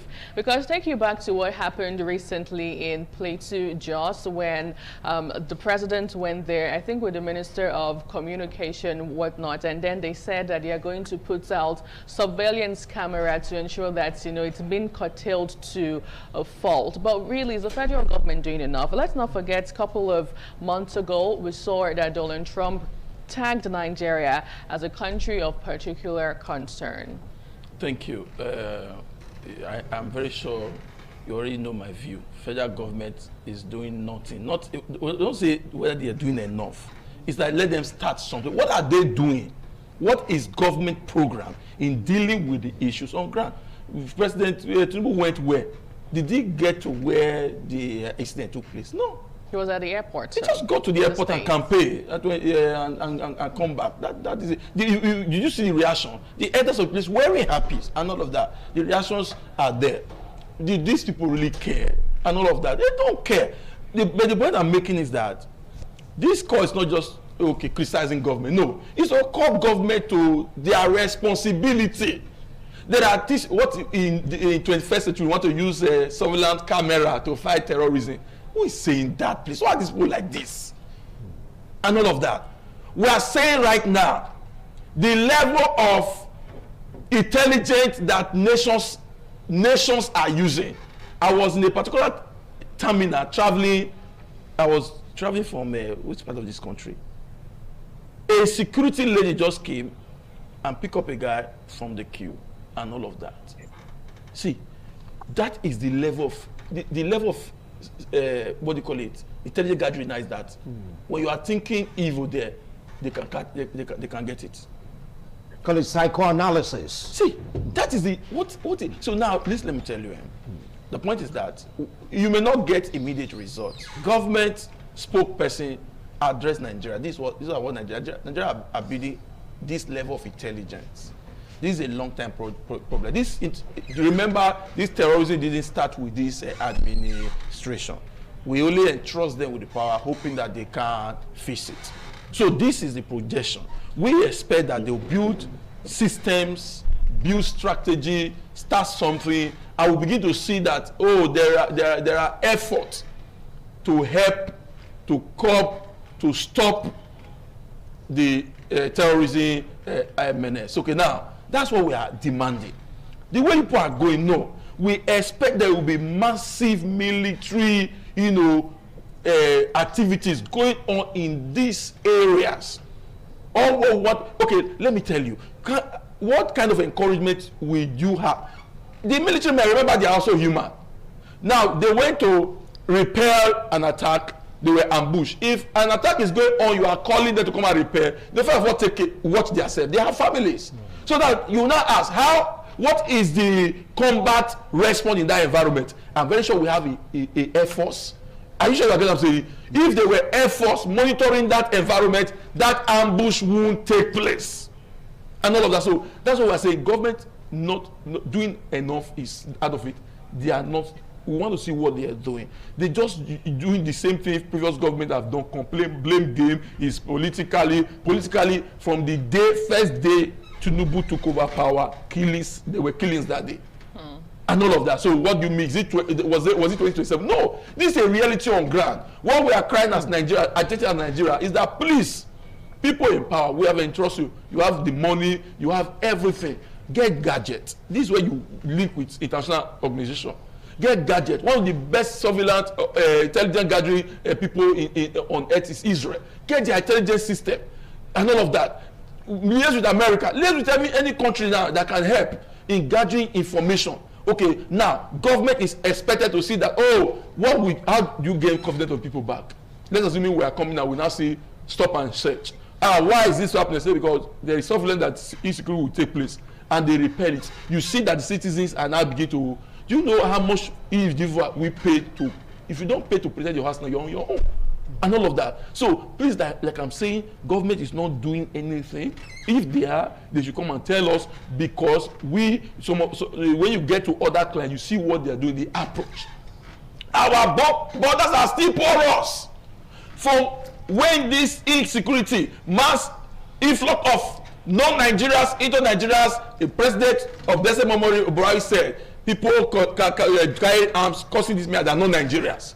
Where they come from, through our borders, we don't have record of them. The borders are still porous to today, and you say government is doing something. Sir, please, let's be honest. All right. Now let's get. I want to react to what Ono said just now. You've reacted already. Those terrorists you said they convicted 10 years. The last one I just read, 10 years they convicted it. He has been held since 2015. So they not calculated it. The guy is coming out now to come and do on that one. That's what it is. It's heartbreaking. All right. Well, Prof, you heard them talking about the convention. You are saying that you would have opted for something more draconian, maybe like the ultimate prize or something of that nature. From what Bishop said, they said, look, the government has done nothing.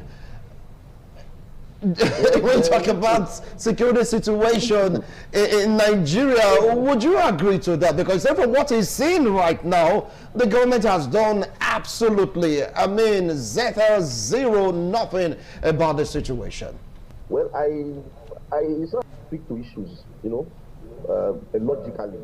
To say that the government is not doing anything is not true. I think if you say the government is not doing enough, I think that would be fair on the side of the government. That they are not doing anything is not true. They are not doing enough to tackle insecurity. I agree with that. Not that they are not doing anything. Now, I said earlier, I really don't see why we take these terrorists, take them to court. So do what precisely? Do you get? So you will say that is not it's not the side of the law. The law requires you cannot. Nobody can just convict any criminal on his or her own when you are not a judge. You must follow due process and all that. That's why we are wasting public funds to prosecute these terrorists, known terrorists who have been known to kill. In the first place, they shouldn't even get. Once you see them, you kill them. In fact, I don't know. That is my own take, and it's, like I said, it's draconian. For me, it's life for life, tit for tat, as the case may be. Now, we're talking about tackling insecurity. That's actually the core of this program. Tackling the rising tide of terrorist activities and all that. You see, I want to. I think Zamfara State Governor one time came on here and said, that they know where these terrorists are. They know their family. They know them by name. And then the anchor person in that program was asking, you know them, then why are you not going after them? You know what the man said? He said, that he does not have what it takes to go after them. That he is not in command of any security architecture. That there is, everything is being controlled from the federal level. So if we must get results, we are getting some results, but these results are not enough because people are dying by the day. I think this decentralization, the state should be giving some level of control. Now there's an intelligence that something is going to happen, and then you are waiting for command from somewhere else to respond to the intelligence report that you have. So these are some of the bottlenecks that we seem to have. The level of command, it's quite pathetic.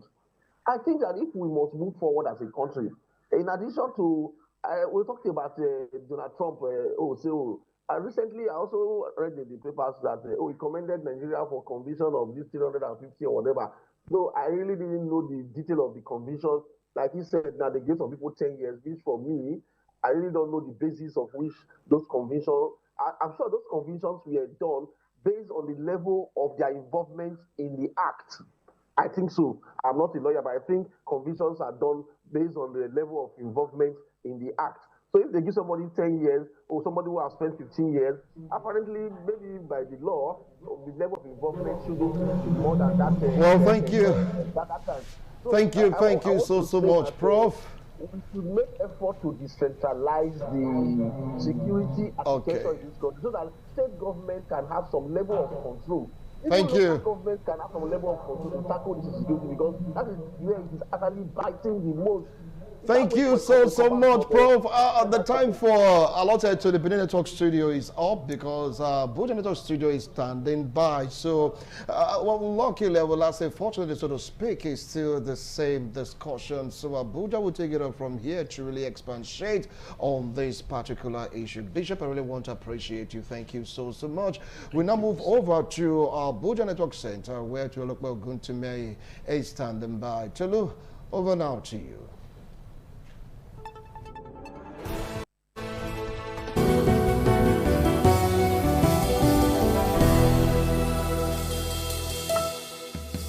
Immediately, they will trigger that. So we need to work on an emergency reporting and response platform, whether it's being done by the military or by the other security agency or even by National Management Agency, whoever will claim it, I really don't care, but it should be an emergency reporting and response center. We need to build that. We need to ensure that it is functional. So, in my opinion, whether the president in the next election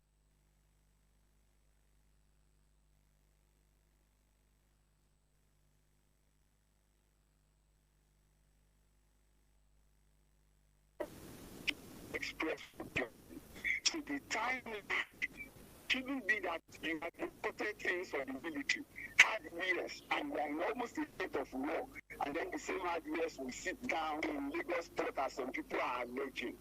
No, I think those who are responsible for that should possibly actually be answering question for tracing.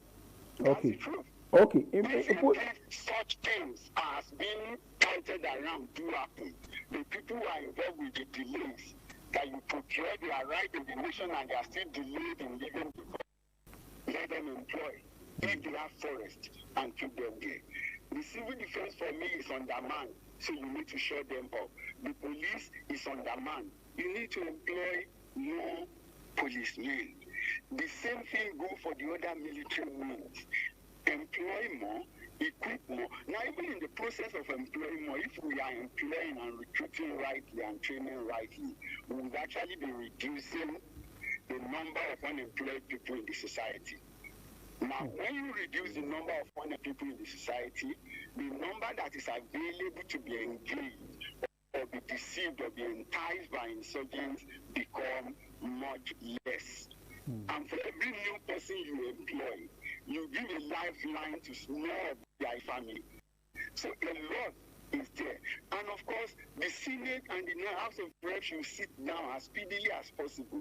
Let's have the state police. Every village doing what they like. Eventually, it will also see go out of control. It will go out of control. But if you have the state police, there is the federal police, there is the guard, and the level of security we have now, if they are rightly manned, I think they will be able to provide adequate security for the nation. And of course, the Chief of Defense, the Minister of Defense, when he was CDS, talked about fencing some of our border. I still think that that is not out of place.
joining us on CM's Beautiful IT Celine. And that is Dr. Wood.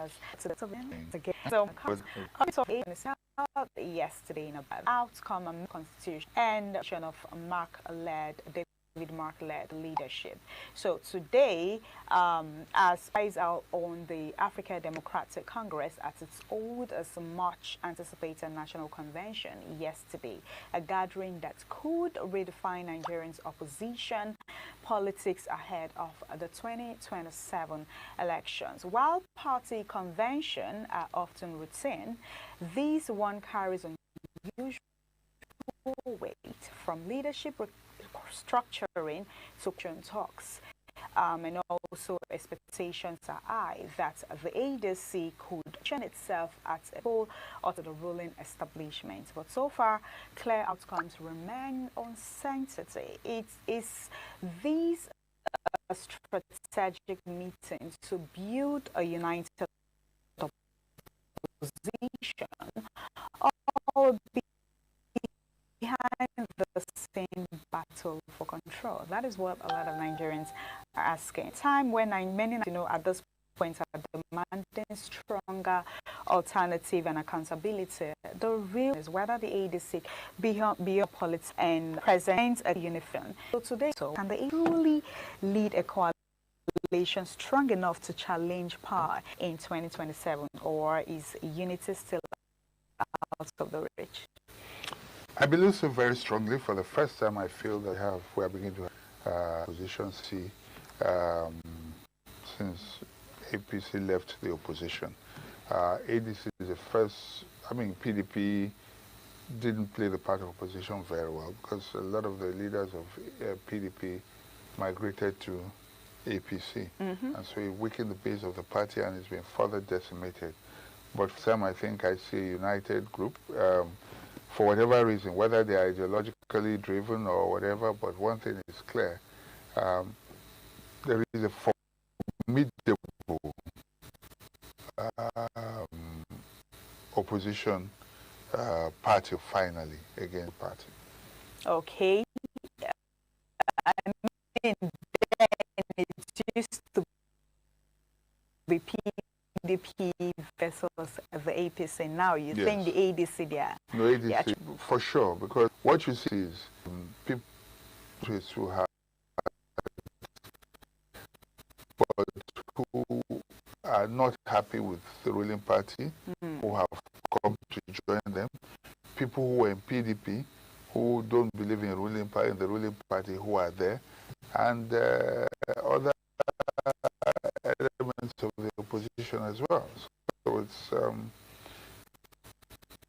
and the one thing that unites them all is, like they say, the enemy of my enemy is my friend. Okay, so that's one thing that unites. It's Mark's City, that's the ADC National. It said the move aims, that is the names for Porter. According to him, they denied their preferred venue. They deployed every instrument available to ensure that the then also the member party will never gather. Still gathered and held the night. Despite all that, they still yesterday. There are very partners in the ADC. They're not pushovers. They know themselves. They have been in bed with APC before, so they know this each other because they're as well. No matter how you block everywhere, there's bound to be somebody in ADC who either owns a hotel, who can have venue, who some of them say pay to all they don't. Let's see, the sympathizer of aid who has and wherewithal to be able to provide a location for them to use. Way they could have been able to. You can do that with one. But in ADC right now, you can see former vice presidents, former governors, former ministers, current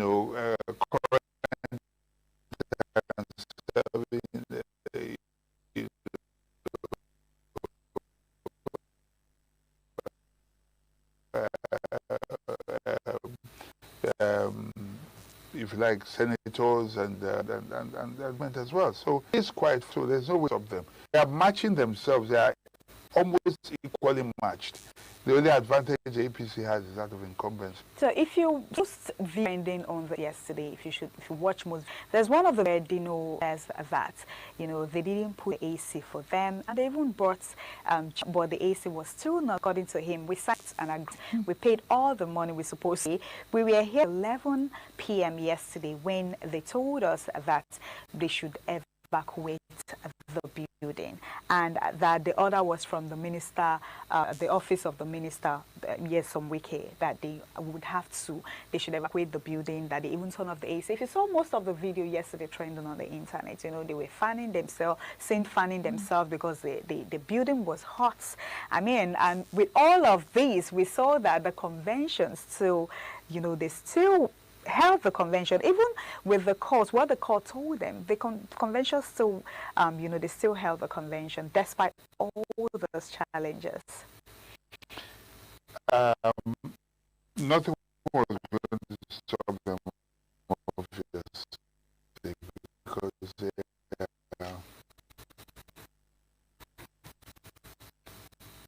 like I said, they are quite determined.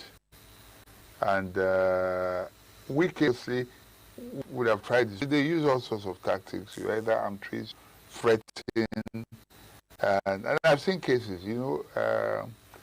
I'll give you a small example. Remember, I run for office before. I was a former presidential candidate, and I paid dearly afterwards.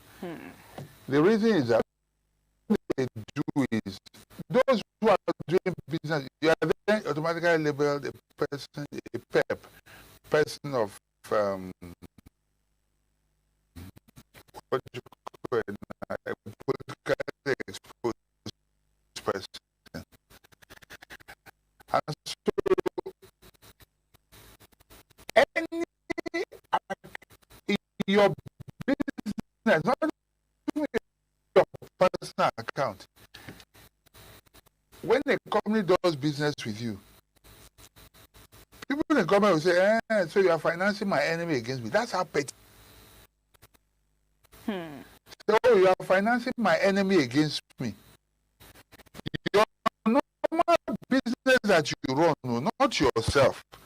It's not the money. They're not giving you money. What on a good day, business that you run. Politicians are they see you are finance against me. That whoever gives them accommodation is in trouble with the FCT. Don't be surprised tomorrow they come break Caterpillar now or Dozer now and boots and say you are one excuse. It has happened before. Where like that, in bed or sympathy or what you allow to be used by people that say, and then they, because of that alone, come and destroy your building. Find an excuse. Suddenly that's where a road must pass. Okay? So they will fight, you know, with government. Whatever, just need to give them to hand. That's it. Nothing you are doing see the opposition. People have left. So if you ask right now, PDP was there the last time because Atiku ran on that ticket. You understand what I'm saying? Unfortunately, it's like it's people that are driving parties rather than parties producing people, rather than parties being strong. What you have is strong personalities. You know? So, Dr. Victor, how critical is this convention to shaping the 2027 election? It is very critical because ADC could have been cowed and they would have given up, but they've decided to dare. You know what I mean? The ruling party and say, going ahead, do what you can. So, and forcing them. Look at what happened. Kept quiet.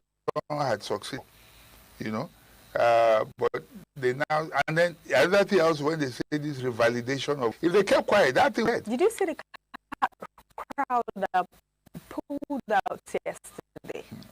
I mean, the government has every afraid. I'm talking about the party. They have every reason to be afraid. This, look, any form of opposition. It's like you wake up in the morning, you go out, and normally a chicken that is always afraid of you, or let's say lizard, starts coming towards you. You shoot it away, it refuses you and it starts coming towards you. You try to throw stones, it starts running towards you. Before you know it, like you don't know if it's at night. Advice gives you don't know. Any chance in opposition to anybody, take seriously. If you go to what I'm and ask Goliath. Okay, so you convention yesterday, it's about idea simply in for power. Well, it is, we can say a little bit, I don't know about ideology, but I told you about the enemy of my enemy being my friend. It is also about positioning for power, because what is politics about basically? Politics you cannot, how do I put it now? You have to play it in order to be able to, you have to grab power in order to be able to effect the change that you want in your community, your society. Yeah. Okay, why do people, if you are in a market space and there is opportunity to contest, to head, if you don't like the way the market has been run, you run for office or you support a candidate because you want things to be done in a certain way. Maybe in your community the roads are bad and you've been complaining, nobody is. You go out there and run for office so that you'll be able to have power to be able to effect the change that you want. So it's also about power. You need power to be able to actually want. So it is important. Yes, that's what we have in order to be the kind of they want. If you call me whatever, it doesn't matter. So, Dr. what should Nigeria expect for the ADC, this ADC convention? What do you think Nigerians should realistically expect? I'm hoping that at the end of the day, I just want to see a strong opposition. I want to see an even fight. Let the decision be with us as citizens to decide who we want. I don't want a situation where anybody is emasculated or not given an opportunity, to be able to contest. That would not be fair. Okay? Let everybody who can contest come out, and let INEC not decide for us who we should vote for. Let the courts not decide for us who we should vote for. Neither should the ruling party for us who should not contest. Anybody that is qualified should come and let us be those to decide. Let our votes truly count. Not by those they have chosen or they are presenting to us, but by those who are truly qualified, to run for office. Let them be given a fair chance. And let us also be given an opportunity to decide for ourselves who we want. So let's talk about the ADC, the whole coalition stuff, all those persons that's come together, Atiku and the likes of Obi. Do you think them within themselves, they would Atiku is contesting and he wouldn't want to step down? And Obi has said that, I am not going to be a vice president or anybody. Is it either presidency or nothing? Okay, so first, in fairness, everyone has a right to aspire. Nobody has a right to tell anybody, step down. You don't know. And in any case, the idea is this and that. Look, we only have one life to live. And like I said, people talk about reincarnation. I say, if you say you're reincarnated, go back to the house where you used to stay before, knock on the door and see whether they will welcome you. Do you understand what I'm saying? So we have only one life to live, to the best of my knowledge. At least that's what my Bible says. Okay, so, and if you say to a person, step down, or no, wait, don't go. No, give people a chance. You don't know who is carrying destiny. In the Bible, remember a situation where it is the story of David, where the father tried to do a similar thing. Samuel came to anoint a king in his house. He brought all his sons, starting from the first one. He forgot David, the last boy. You understand what I'm saying? Because he didn't consider him worthy. Who are you to decide who should be and who should not be? Until someone said, no, this oil is not flowing. No. I never see the person where I come anoint to. He said, no, you don't have a check. He said, I just remember, they bush, they look after good somewhere. He said, we will not sit down until he shows up. Go and bring him. You understand what I'm saying? So, you don't know who carries destiny. You must not stop anybody. So I feel that within the party, if they can, let Obi try, let Atiku try, let anybody who wants to aspire. Don't tell anybody not to aspire. Then whoever emerges, if they are truly sincere, let them support that person. But if they are not, then let them go elsewhere and try. You understand what I'm saying? When I ran, the person was like the leading candidate. When I won the ticket, he had to go to another party. Yeah? Rather than support me, went to another party. He also got the ticket in that party. You understand what I'm saying? And ran. So it's life. You go out there, you try your luck. That's the way it is, and that's the way it should be. That's the way it should be. That's the way it should be. Even though the courts, as you know, on the papers this morning, the Vanguard newspaper this morning, we saw that 2027 ADC dares courts INEC holds, even though they still have scores to settle, but they still went ahead to hold the convention. See, I've said it, the courts must not determine who runs for us. You understand? The courts have, it's now, that's why I say, okay, go to court. So when a man tells you go to court, check very well. Either his brother, his relative, his uncle or so is a judge. Or probably they're somewhere where they meet, somewhere in the night, somewhere. So it gives them the confidence to say go to court. Why must it be the courts? At the end of the day, it should be our votes that should count. Okay? So the idea behind court say, and they know that there is little time.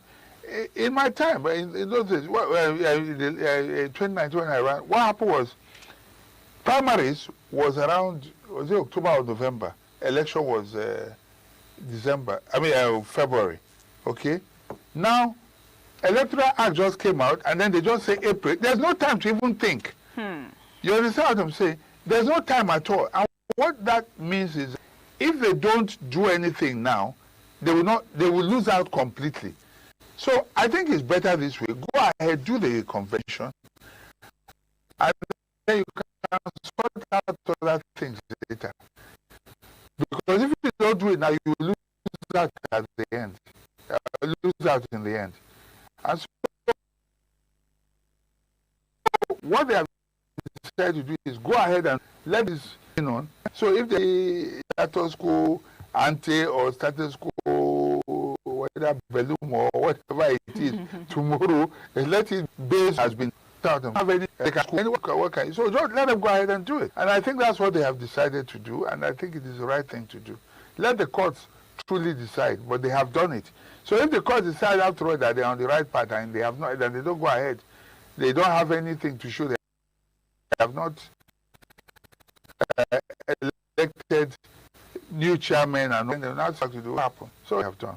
So the ADC expels some members yesterday in likes of Nafiu Bala and some other members citing anti-party system. What would you have to say? Well, I hope it stands. I don't think they'll go down without a fight. The smartest way to have done it is go to his ward. Get his ward chairman. Eh? Okay. If he's sacked from the ward, then he's fully sacked all around. I don't know how effective the one at the convention ground would be. But this is a war. It's a battle. And that's what they've decided to do. If Nafiu or anybody, like what the Bible says, his hand, take it to it off, I will help. So if Nafiu is that right hand that will take them to electoral hell, they've decided to cut it off. Abejide, the same thing, they've cut them off. So right now, they have been declared, they are no longer members of the party as far as this convention is concerned. So which means they will be fighting from outside. And if you are not a member of the party, you cannot be fighting the party anymore. So they have removed everything that gives them a right to, how do I make them an in that case in this fight? The first thing they have to fight now is their membership. Because unless you can prove that you're a member, you can no longer fight as a member. And I think that's why that decision was taken. Okay, yes. Today, let's drift a little on. Let's move to insecurity. We saw a video of Babio, Senate President, that in collections and it's watched not. Video has been trending on the internet. And why would you say that? It shows that the government, they know a lot that the people do not know about insecurity. You know, I'm tempted to laugh in vernacular. You know why? Okay. It takes a thief to know another. So I'm tempted to ask, is that what they were doing in previous elections when they were in the opposition? I don't know if you get what I'm trying to say. Is that was opposition strategy? Was that what they were doing? Is that what they did again? Is that what they did against Obasanjo? There are more questions than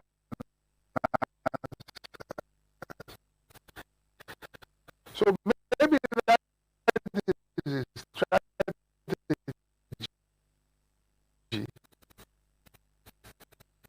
of position against ruling parties. So they should you know, we would not hear much on insecurity. Some presentations, everybody saying that well, does it mean that most of those government officials that they have idea, they know things that is going on that we Nigerians we do not know. Of course they do. But whether on them is another. They do acting question. What are they doing with it they have? That various lists they just brought out. Something we've been begging them for a long time ago, and they brought lists of people we don't even know. The one America mentioned, they didn't even talk about it. But that's not even the issue. And then, if you check again, they brought out this list, and then they now quickly added some IPOB names on top, just to make it look like this. The government is not serious about tackling security. The day they are serious, insecurity will end.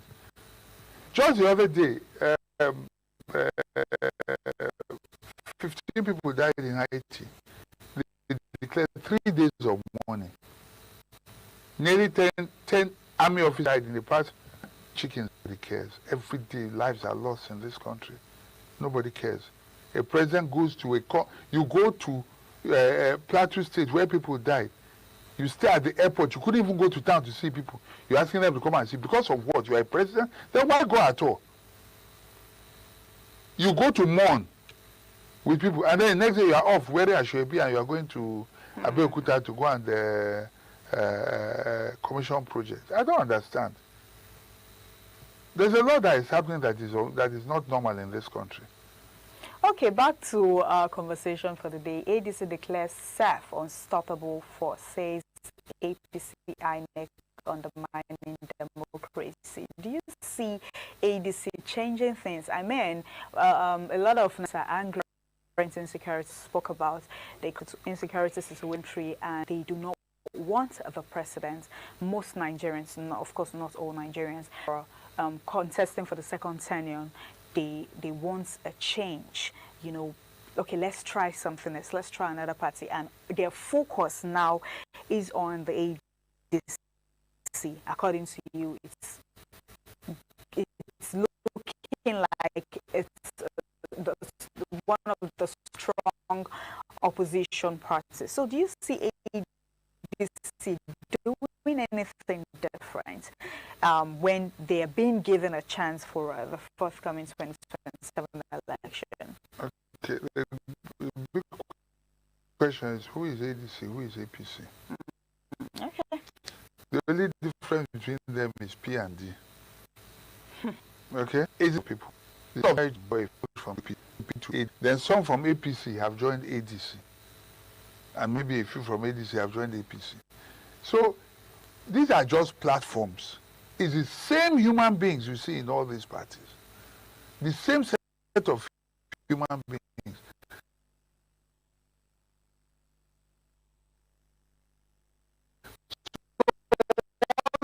What will be different? What will change? If this is driven by ideology, then you might say, okay, fine. What is down? So this what they will do differently.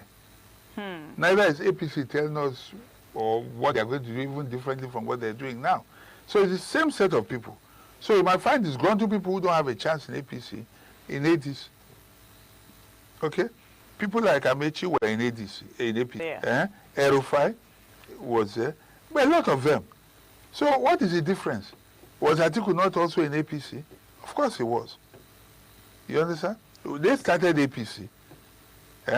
Then when he didn't get the ticket, Buhari got it, he went to PDP, got ticket in PDP, ran against you. So it's the same set of human beings. So I don't know what to expect, to be honest. The two parties are just, so at the end of the day, maybe when individuals emerge as tickets, because since the parties are just they're just moving from one party to the parties are just special purpose vehicles right now for getting power. That's all the SPVs.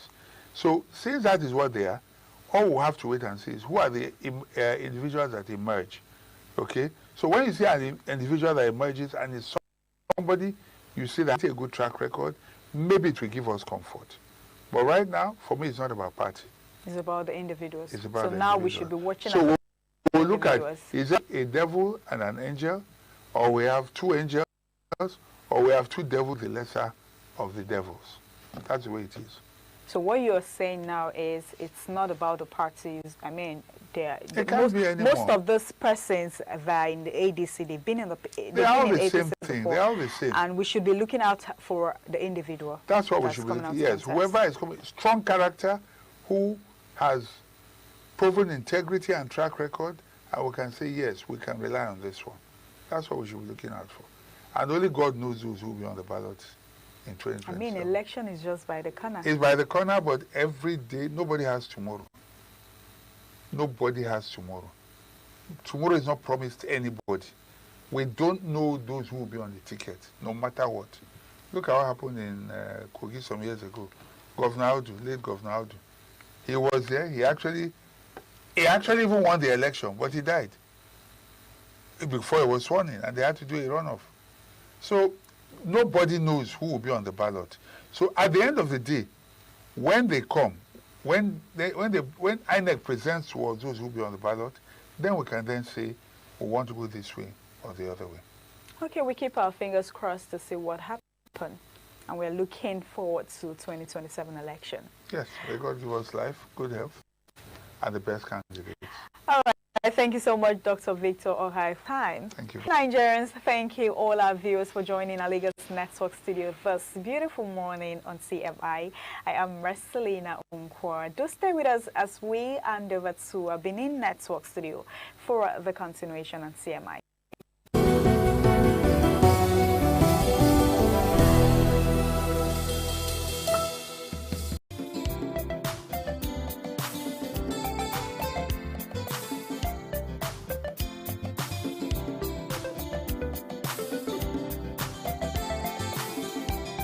Hello, beautiful people.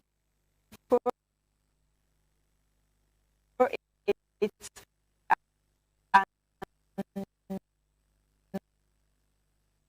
now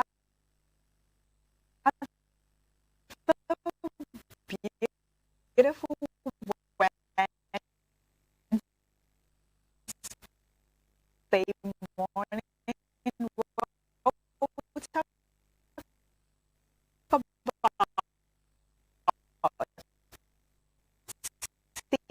CMI Social.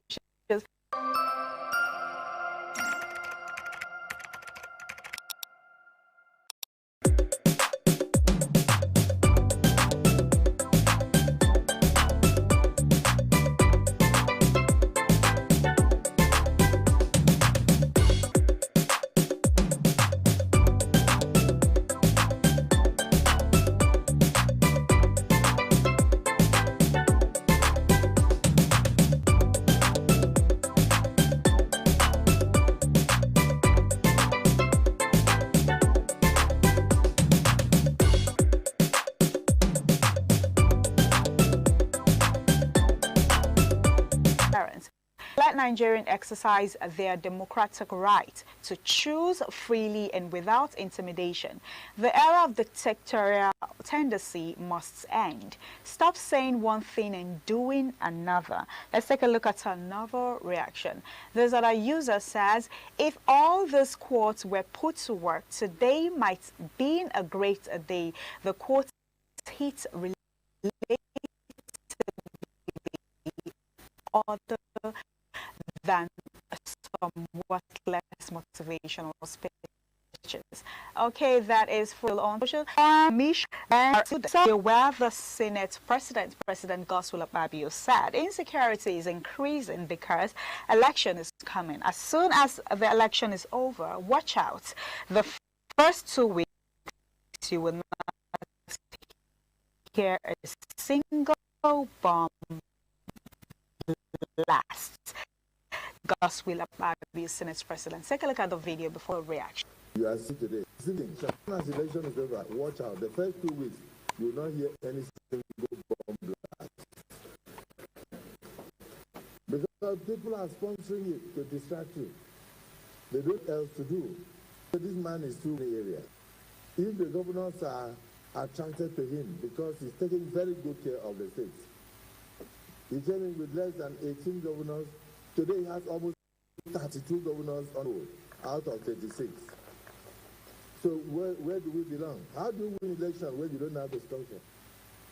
No. Interesting. Okay, let's take a look at people's reaction.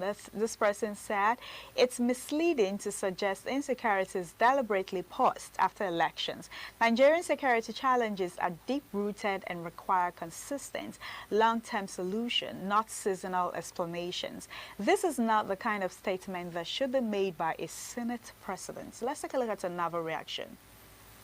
This other user says, hearing this from the president reveals a troubling mindset at the helms of our nation. When serious national issue costing lives of war generals, soldiers, and civilians are politicized, actions aimed as developments, it is a shift in priority. Look at the reaction. This other user says, in sense, position sponsoring insecurity to discredit Tinubu's re-election.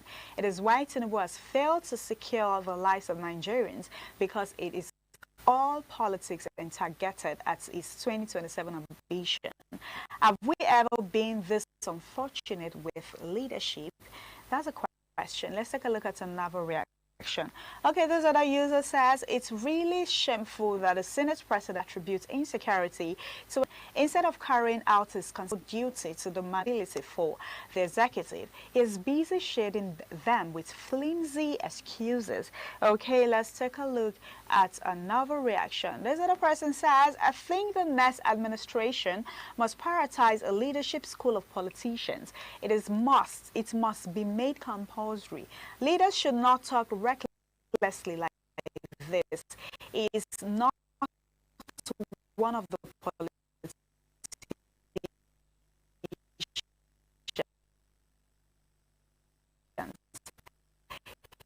Is he not one of the politicians? They're telling you that they are the ones killing you for their own selfish gain. Interesting. This other user, Joseph, says, since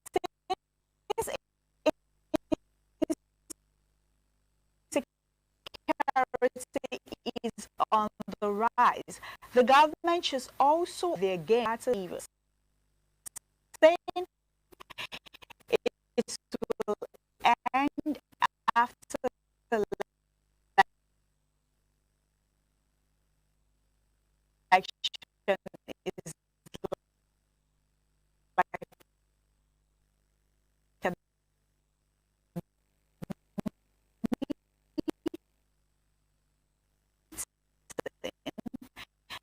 there is nothing the government can do about the insecurity. The marks of failure, early as it is coming from the Senate president.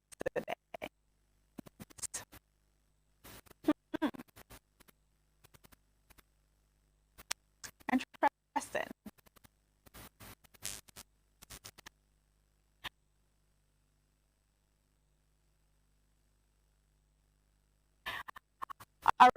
We're still on CMI.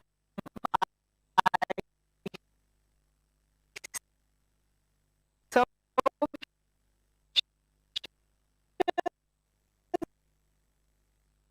we're still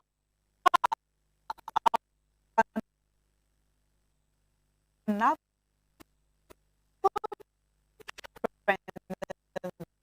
video on the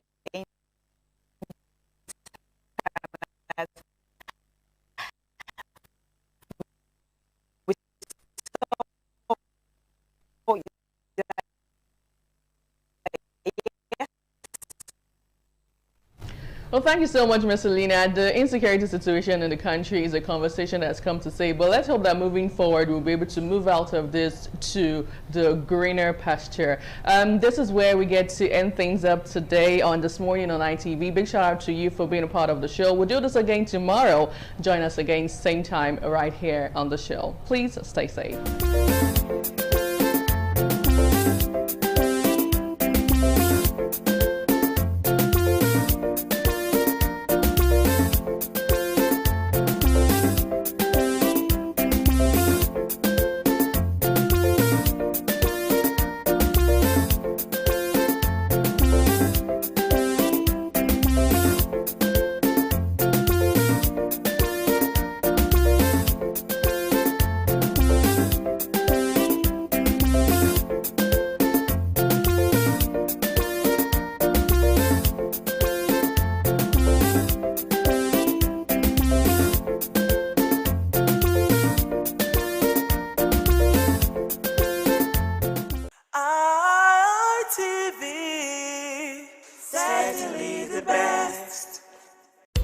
The threat of global warming is real.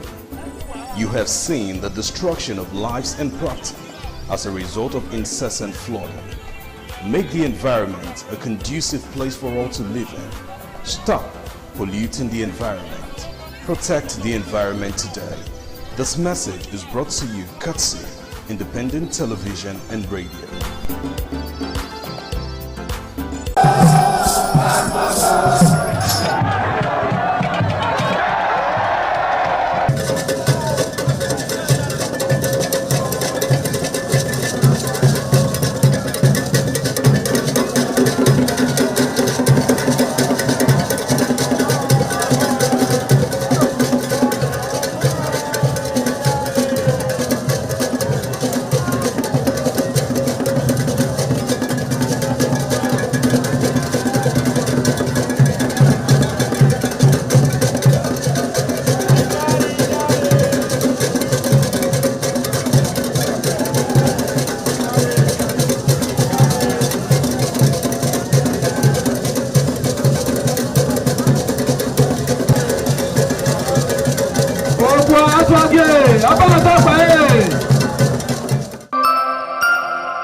ITV, certainly the best.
Benin Cultural Dance, a unique dance and quality dance steps of the Benin people. This dance is a vibrant mix of traditions, arts and beliefs, deeply rooted in the country's diverse ethnic groups and their rich history. The dance has artistic expressions depicting the people's history. Benin people have been famous for bronze and brass work, some of which is said to date back from the 13th century, especially ivory and wood carving. In Benin, the people dance to show respect, honor, dignity, which they honor. They dance to show royalty, as naids are seen in their numbers around their body depicting the symbol of kingship.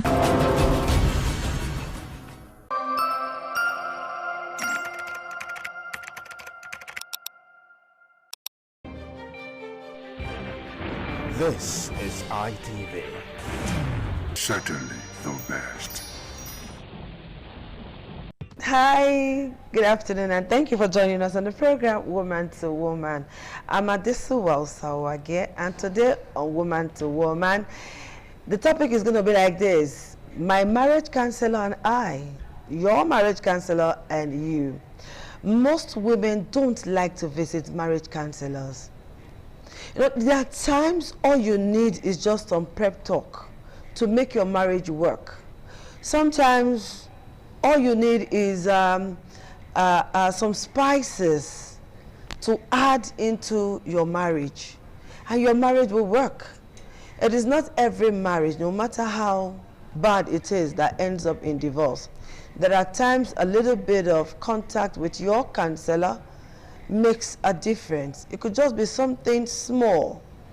And when you are able to click that something small, you'll be happy. So join me as I make welcome our counselor today. She's Counselor Sharon Ekele. She is of the Uniben Counseling Center here in Benin City. Thank you. Hello. Thank you so Thank you much. for joining us on the program. Thank you. And I tell you for free, she is open for you to come and talk to her anytime, because we want women to get out of that their shell. Nobody is going to laugh at you that your marriage is not working. And of course, it will get to a point where even your counselor will say, take a walk. Exactly. Take a walk. You cannot remain in that marriage. And taking a walk out of marriage does not make you less a woman. It simply means you're keeping your mental health intact and you're saving your life. Do a research and see the number of women who have died as a result of domestic violence. Do you want to be added to that list? No, I don't want to be added to that list. So we have our counselor here, and we're just gonna talk generally, and after now we'll start talking specific as far as marriage is concerned. It's gonna be like how do they call it now? Like a series, you know, like our home videos, part 1, part 2, part 3, like that. But we'll take it to a part where it will not be so boring, okay? You'll be very happy, and it will be something you want to look forward to. Oh, where's Counselor Sharon? Where's this one? When is she bringing her again? So, Counselor Sharon, now that we've established why we are here this afternoon, let me quickly ask you this question. You know that couples fight. And then when you ask why they are fighting, even the couples themselves don't know why they are fighting. It can happen in this home. That's why I'm using the word couples. It can happen in this home A. Same thing will happen in home B. Same thing will happen in home C. So let me put the question a little bit straightforward. What is the number one issue couples think they are fighting about, but it's actually something else? You laugh. It's a tricky question. Yeah, what is the number one issue that couples fight about? Meanwhile, it is actually something else they are fighting about. Oh yeah, Counselor. Okay, like you said, couples have their differences, issues, can be couple A, couple B, couple C. And sometimes it differs, or sometimes it can be the same challenges, but still in the same form and all that. But one thing people tend to don't really digest, first and foremost, is what is the original meaning of marriage? Why did I get married? Did I get married because people want to? Did I get married because people are telling me to do it, or I just want to, oh, age is not by my side anymore, or I just want to make a statement, I want to tell this person that if you two can get married, I will get married and all that. Or am I getting married because I've gotten my self-actualization, self-realization, and I know why I am there? Okay. Am I getting married because I need a nanny, a cook, or a cleaner? So by the time we cannot really define why am I getting married, you see all these whatever there is there, but we cannot pinpoint why are we doing this. Yes. So like, what is the actual thing, whatever, emotional disconnection? And this emotional disconnection comes in trickish way, like, did you see I bought this glass table, you are not even noticing that the table has changed. So I don't understand. Are you the first woman to buy a glass table that So what is the woman trying to tell you is notice me, value me? That's just all. Yes. Why can't a woman just come out to say, Oga, validate me, value me? Not, you know? Yeah, because some persons, they don't know, they can't really tell how to pass their message to the other partner because they don't know how the partner is going to react. Okay. So it can just be, my stomach is paining me. So don't you know the way to the hospital? That can be very disheartening. So what the lady is just trying to is care, just care for me. There is a story of a lady that her marriage wanted to collapse. What was it? Because growing up, when she's sick, her dad will not go to work. We care for her. Care for her.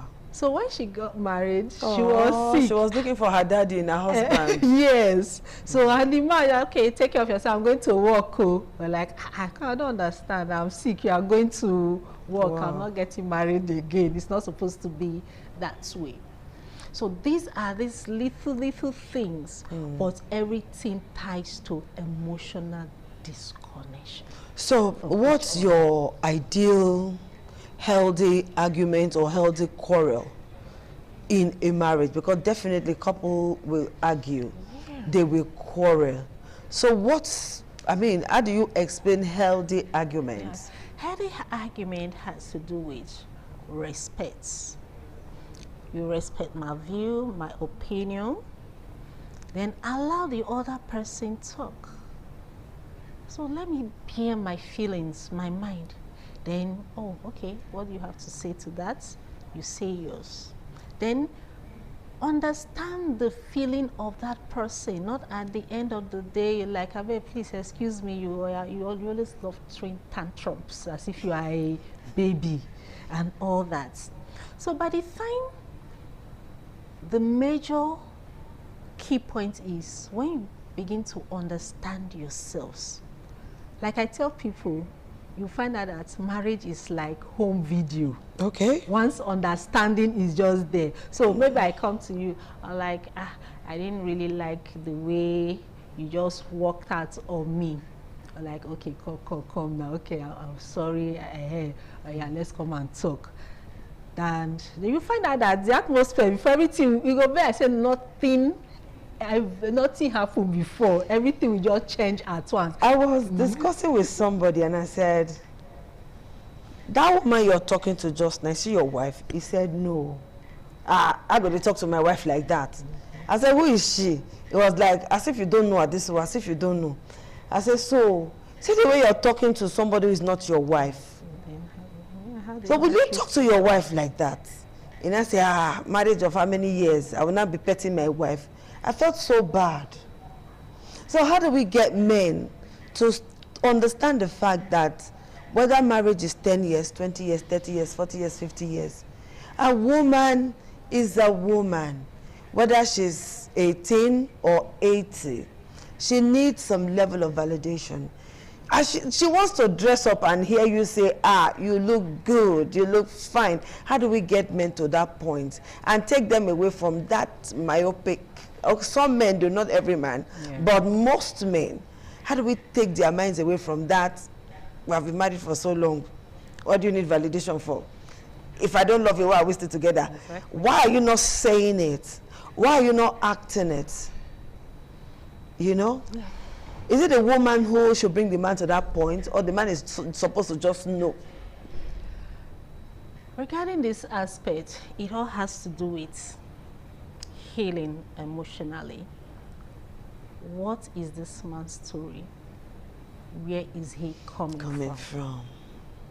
So if I'm from a home where women are not valued, women are seen as trash, as nothing, women are seen that, okay, give me your bill, what is okay, take, go and do what you want to do. And like you use the word that you should know for us to be 20 years in marriage, so should I tell you every morning I love you, you should know I still love you for me to be with you. But if that mindset is not changed, if we don't start having, if these men cannot just start having this mindset that my wife is like my daughter, my sister, my baby, I will have to treat her with utmost care, attention, and all that. It can never change.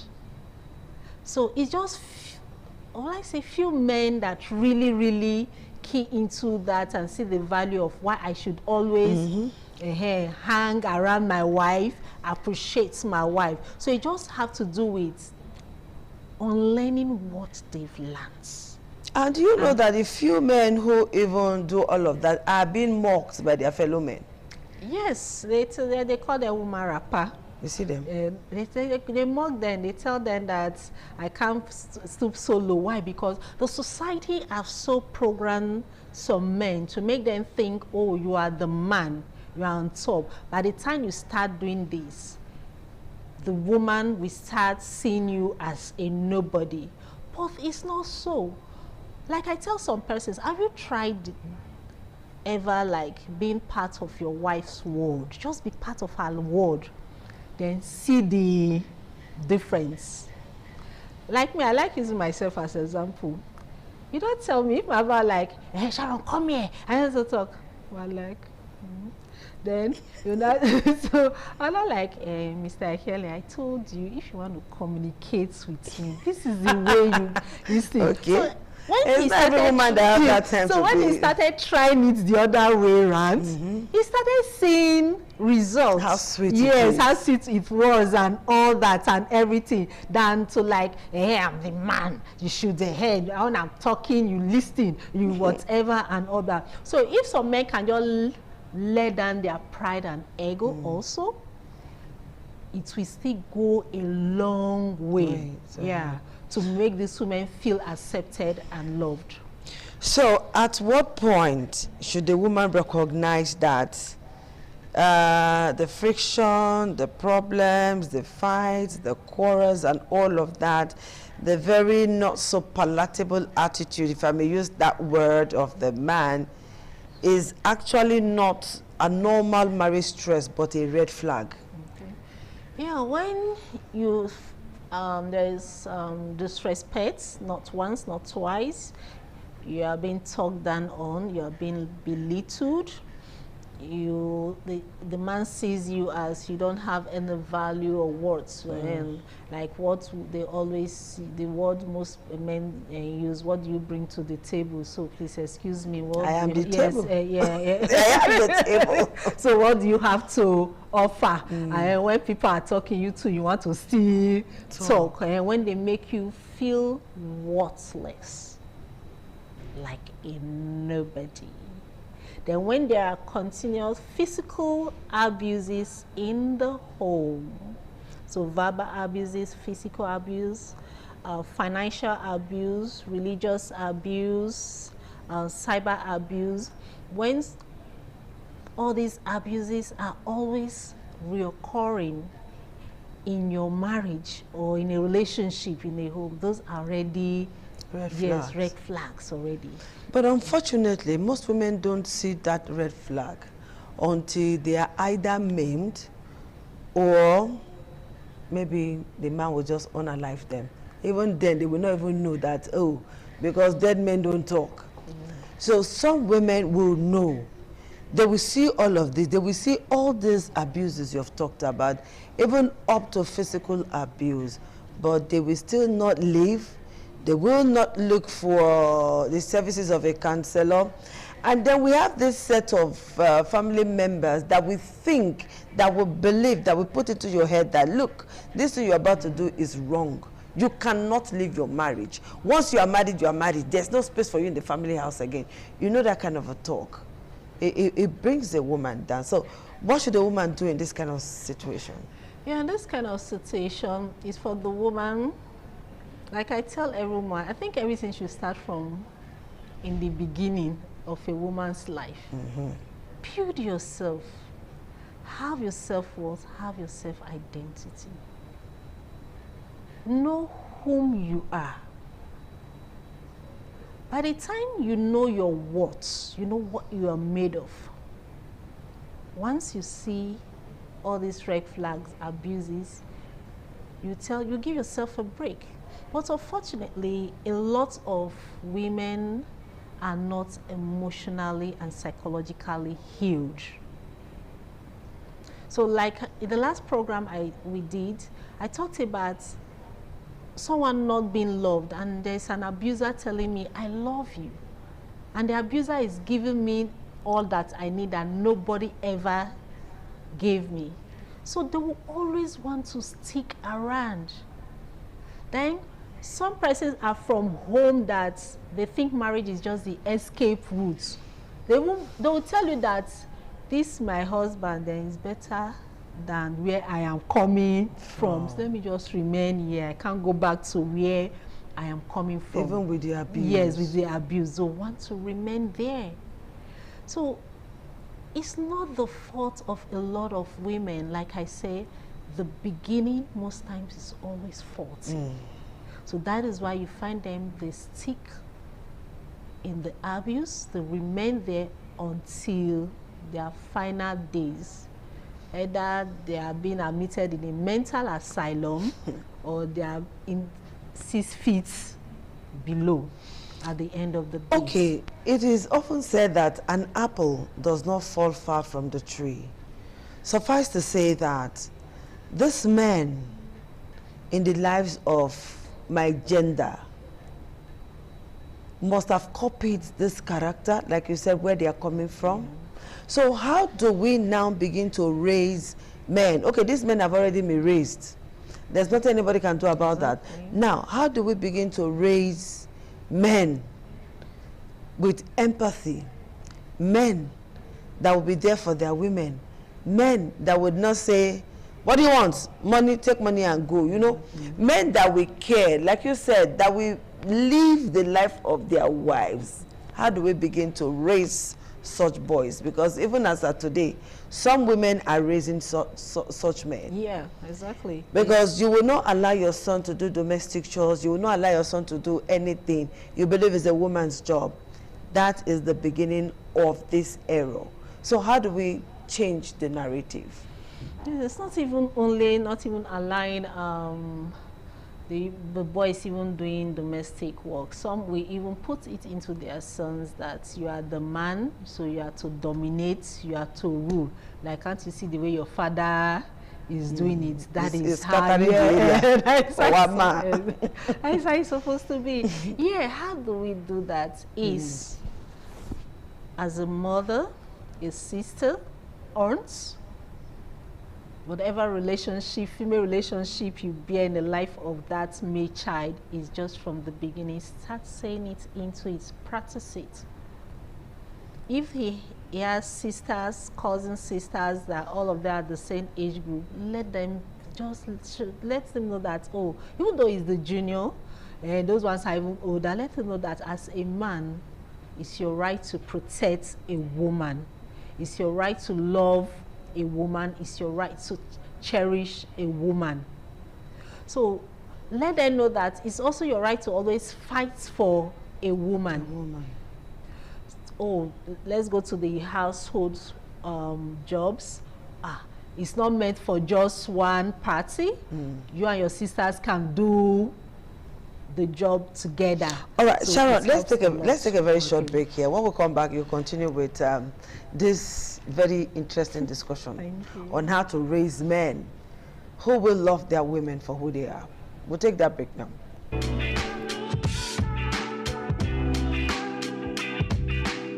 It's a woman on ITV, and I am with Councillor Sharon Ekelen. All right, Sharon, you were telling us something. Go ahead, please. So, as I was saying, let them know you do this job together, you teamwork, collaboration, mix up with the female folks. So by the time you start building that inside the male child, let him understand all this, that, oh, you don't shout at a woman, there's a way you talk, you deliberate your issues, talk with love, with respect.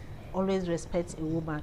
When he grows up with that mindset, that belief in his head, you find out that it will be difficult for somebody to come and unlearn it. So it's not only just say, he's seen it. He's seen the way daddy is treating mommy. He goes to an uncle's house, you see the way uncle Sharon, they make me laugh. Uncle is also treating his wife, or properly. Maybe, yes, and your baby has an elder brother or whatever, he's still seeing the same thing. So we know that this is the norm. So when he grows up, he's in the society, he will not depart from it. He will not, like, when he see what he told him, this is the right way, so why is it? But a situation where father, mother are preaching something different to the child and they are acting different, I don't know the kind of confusion they want to cause in that child's mind. You're telling the child, love your sister, you got to be nice, you got to do this and all of that, and behind the scene the man is either battering the wife or the wife is battering the husband, because we have female batterers too. So it's either they are harming themselves and all of that, and then you come out to tell your son, do what I say, not what I do. It's kind of one kind to me. Yeah, issues like that, there are homes that way. So let's take the female as the victim, for example, that is going through the abuse and all that. So she has a reason why she's taking in the abuse. Some will tell you because of my children. They are still tender and all that.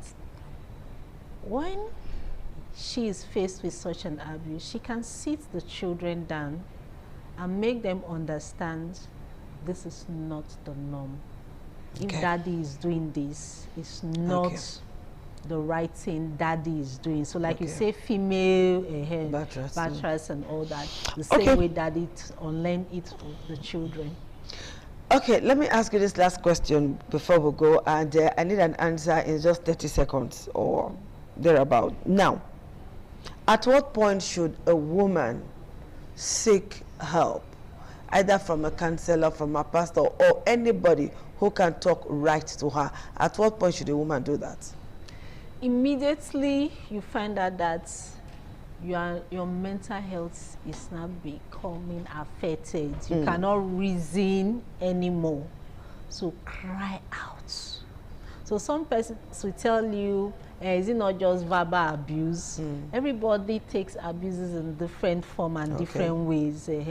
So cry out immediately. Speak to the right person. Seek the right counsel. Because it's not just anybody just cry out. Cancel you. Some can even add fear to your wahala. So cry out to the right person. And if maybe it's a professional, the professional definitely invites the other party involved, probe, and know what the issues really are. So there's a case that I'm currently handling. They're not married yet, but the flags are already there. So what you're saying is that the moment a woman starts to feel very uncomfortable, choked, and of course not liked, she should cry out. Yes, she cry out. All right, that's what we're going to take out of this show today. The moment you as a woman, you're beginning to feel the heat, because like they say, if you can't stand the heat, don't stay in the kitchen. So when you notice that you cannot stand the heat, you need to cry out to either save your marriage or your mental health or your whole being as a human being. Thank you so much, Councillor Sharon, for finding time to be with us on this show. This is just the part one. We are just starting. We have more to go. And when we call you, I hope you will avail us. Definitely. Thank you, Sharon. Thank you. All right, you. people. This is it on the show. We'll see you again next week. Bye-bye. ITV, certainly the best.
This is Aqua Game, a popular game in Africa played by our ancestors to entertain themselves after each day of farming.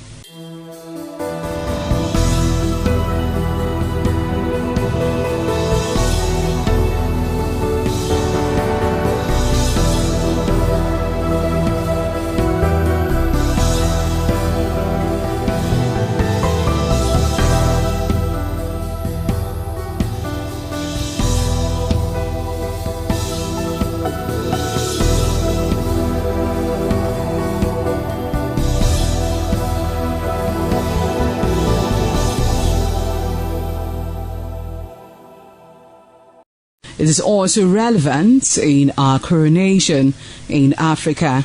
It is a sport and indeed very interesting, as every seed had a role in the game.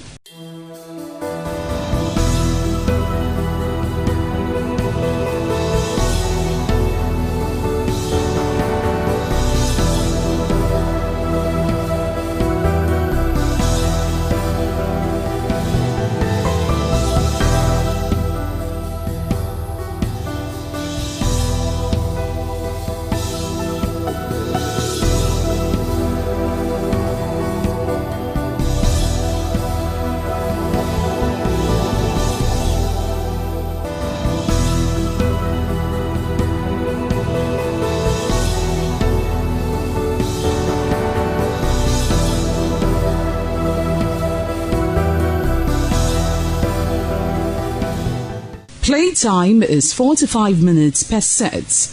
There is no age limit as long as you can spin Akwe seed.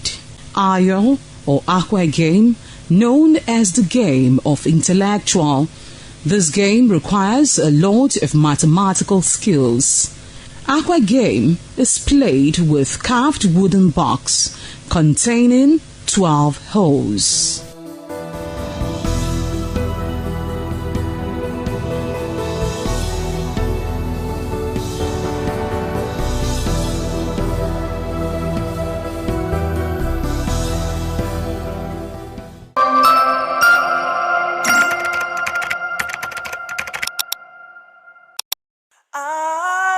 ITV, certainly the best.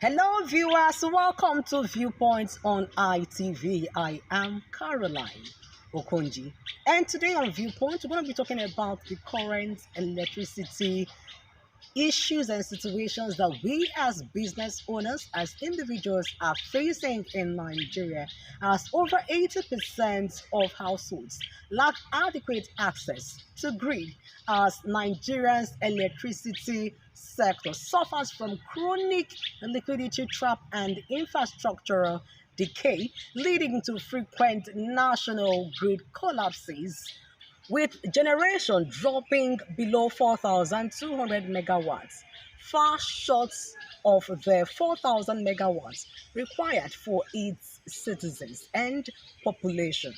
It is a Viewpoint on ITV, and we're going to be looking at some of the key issues affecting our electricity sector in Nigeria. I am Caroline Okonji. In terms of security of it, we need light. And based on that, in some areas, it makes it difficult for us when we are on patrol at night. And we are even begging the state government to try and do something, at least by supplying street lights in some area that are dark in the night. In most cases in our community, there are places that is very dangerous, that without light we cannot do anything of such. For so doing, we want, as a matter of urgency, the Edo State government to try and do the needful so that the security will be okay for us, so that we can be able to work effectively. The issue of NEPA issue that you came from is very rapid to us, in the sense that the NEPA look as if we are not a citizen of Nigeria, because since a month there's no light in us. We have been passing through. Which NEPA, anytime they came, a minute or 30 minutes to, they will come and bring the light to us. That is, we are not expecting them to come and collect their bill. Indirectly, we are expecting bill from them to come and collect. Within that hour or 2 hours, you will see a number of people with a ladder. They will come. They will come. And after their collection, there's nothing like light again. They will block us up. I think before we have this light, they mandated us to buy a meter, which we bought individual. We pay through the NDC, we have our transformer here, not through NEPA. Before we got out this light, they mandated us to write an application of submitting it to the NEPA as a will to them. And we work for it. And we should not claim ownership. And we fought for the transformer. And And after that, again, they came that there is no oil in it. We pay up to 1 point something a day.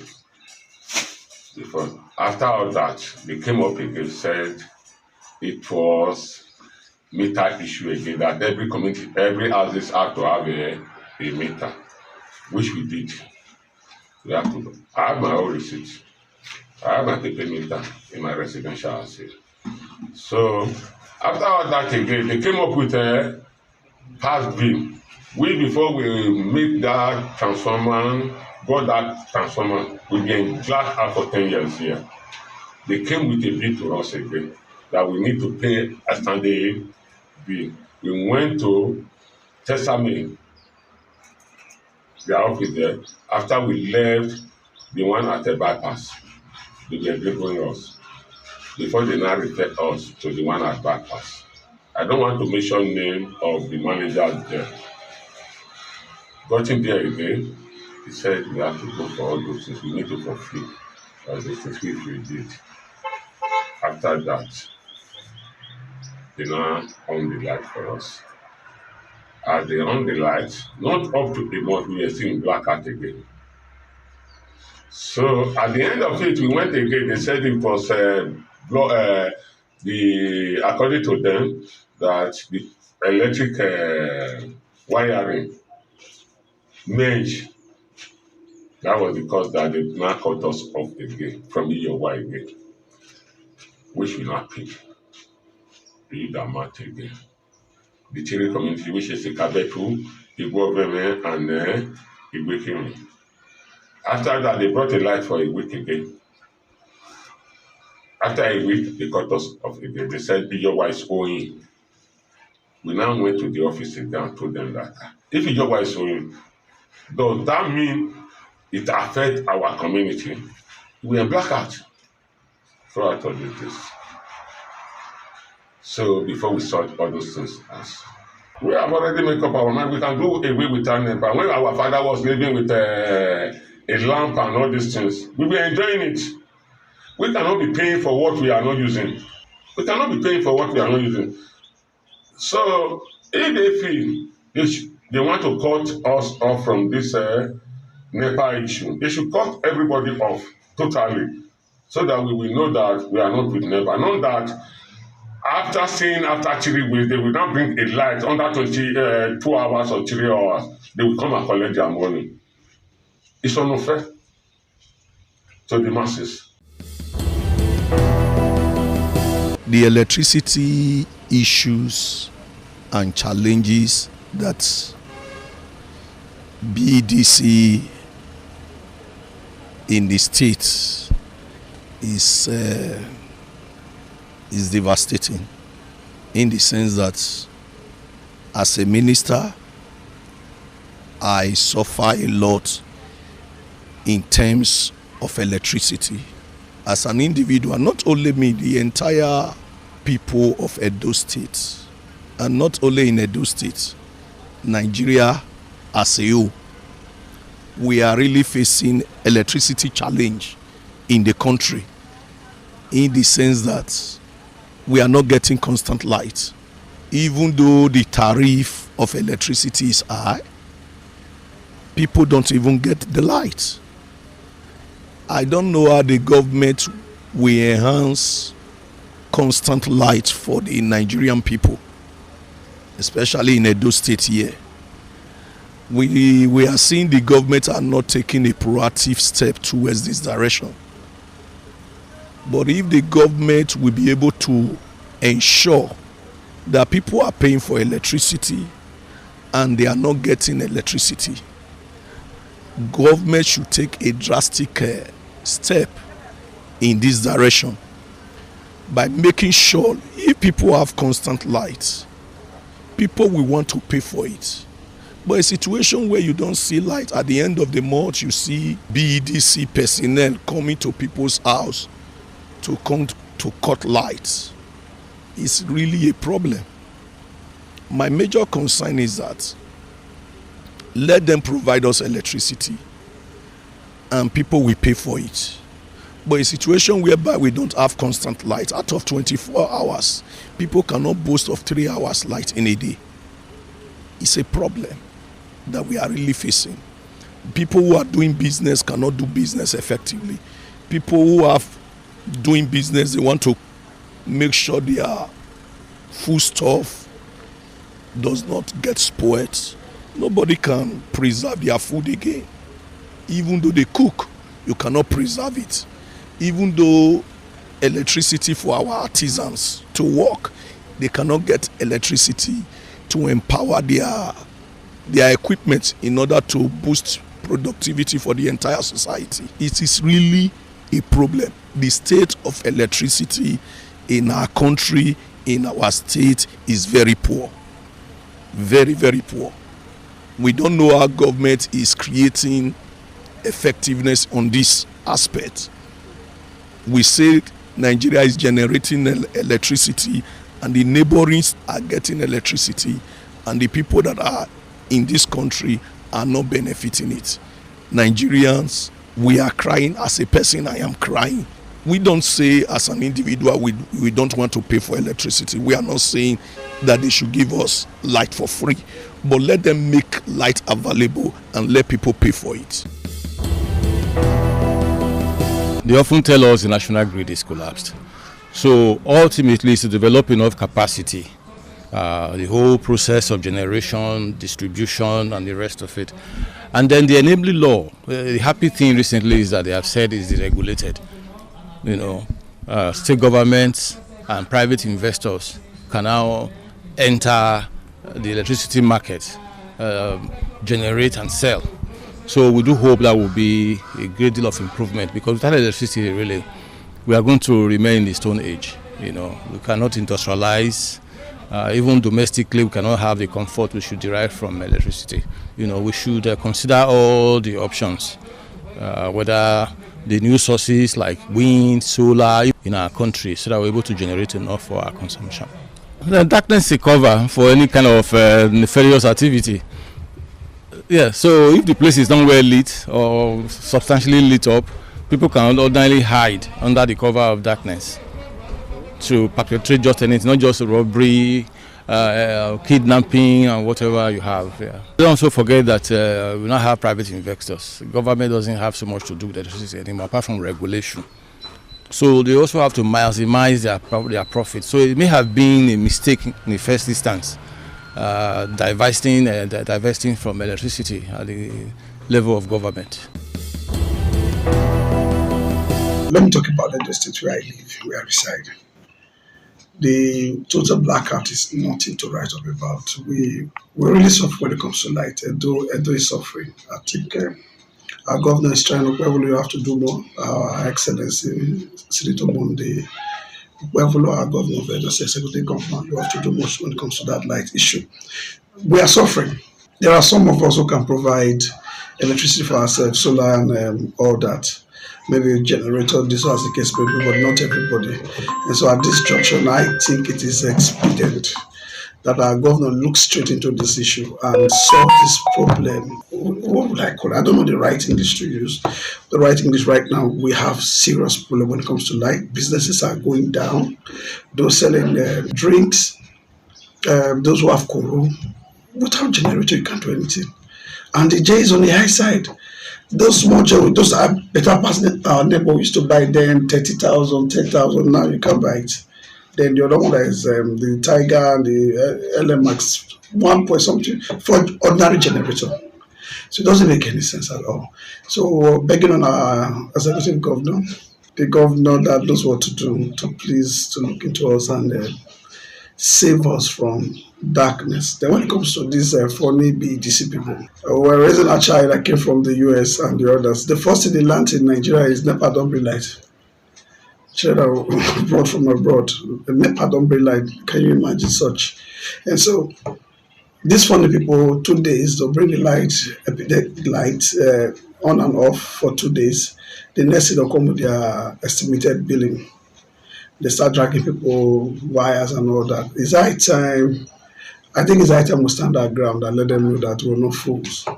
We are Nigerians. We all own this nation. It belongs to nobody. It belongs to nobody and it's for everybody.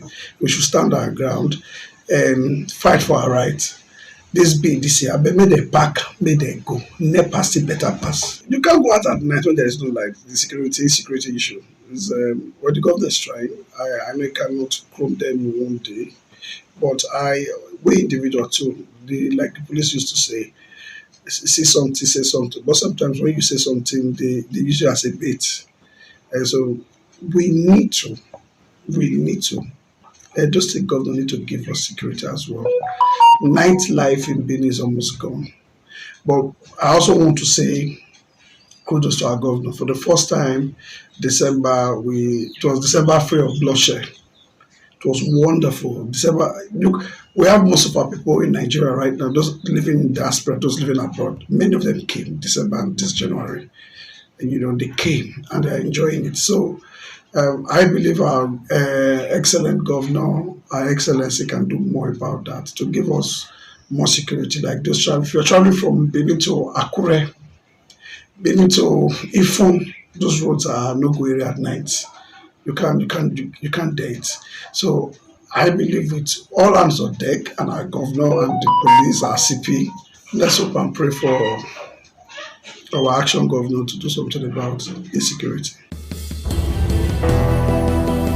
ADDC, since they came in, I don't think they have done well by my own assessment. And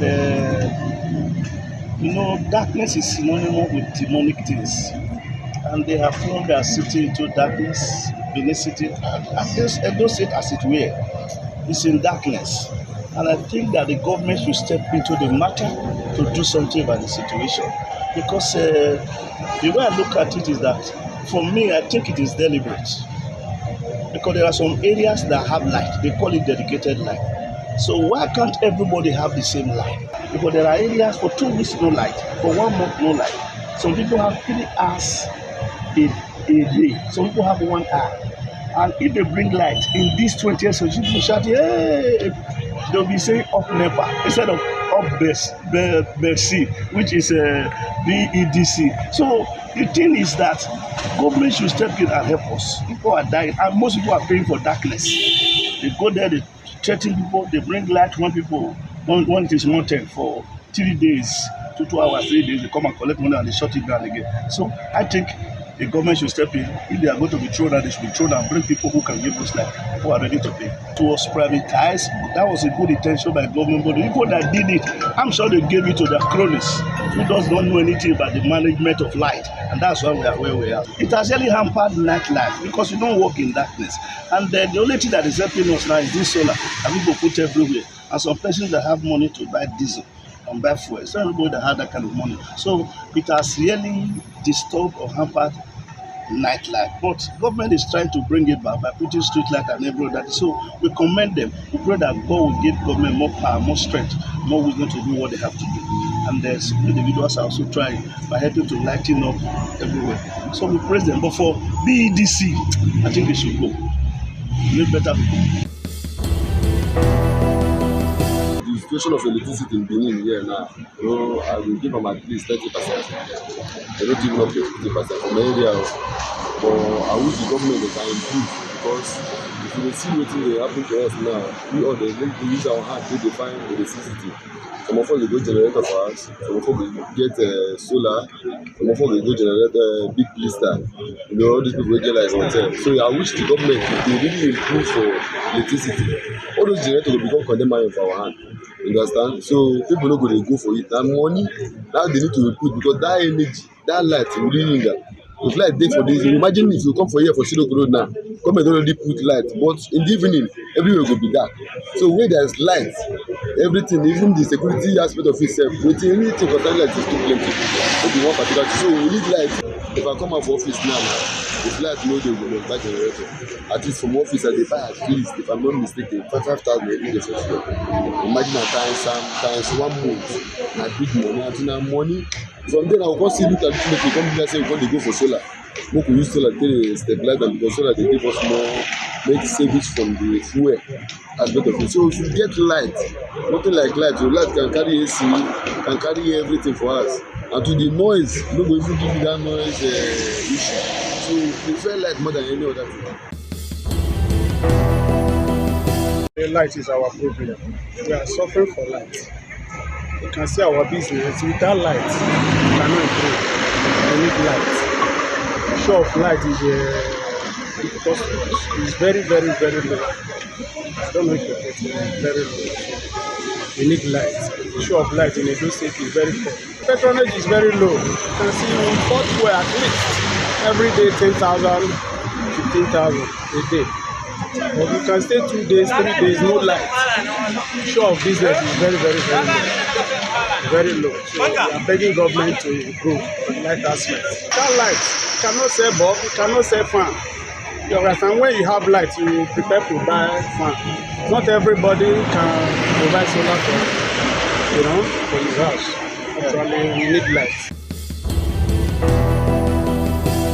Electricity in Benin City or in Edo State has been with mixed feelings, because to some they will give the positive nod that they are faring well with the supply of electricity, but with some become so epileptic of recent. Me personally, I have discovered that we are not paying for what we get, or we don't get what we pay for. The reason being that the regulatory body that's supposed to task the BEDC are not doing enough to satisfy a customer by way of ensuring that you get what you pay for. For those who are using prepaid meter, there are reports that suggest that even the prepaid meter is even overbilling or overcharging consumers. As against what the government is telling us. Only recently we discovered that the BDC keep complaining that the generation company is not supplying them what they ought to get, which will in turn affect the consumer. And even at a point they also raise the issue of federal government owing them. But just recently the federal government has paid a huge sum of money to liquidate what they are owing this distribution company. But looking at the experience of consumer in terms of the electricity supply, it is so appalling. They will either give you excuse of faulty transformer, which they left for the consumer to contribute money to fix, whereas it is supposed to be the onus of BDC to fix the transformer so that they can in turn supply electricity to the consumer who pay for that service. It's like you are buying a recharge card. I am not sure that the recharge card you buy is what they give you. It varies from quarter to quarter. It varies from consumer to consumer. For example, for those who have been using the analog or the estimated billing, you will discover that whatever they bring, which is not subject to negotiation, by the time you now procure your own prepaid meter, they will bring everything inside the bill and begin to roll out deductions arbitrarily without consulting with the consumer. Even the estimated billing they brought was not even discussed by the consumer. So, and there is nobody that is there to advocate for the consumer or to leverage on the complaints. Nobody to complain to. So that makes it very, very heartbreaking. So for me, I believe the federal government and indeed the lawmaker, the National Assembly, should set up a body where consumer can run to and lay their complaints, so that there can be an equilibrium between the consumer and the BDC, for example. To wrap it up on Viewpoint on ITV, we're going to be highlighting some of the key issues that was actually mentioned by our respondents, which some said it is as a result of poor maintenance, gas supply shortage, and poor metering, just to list but a few.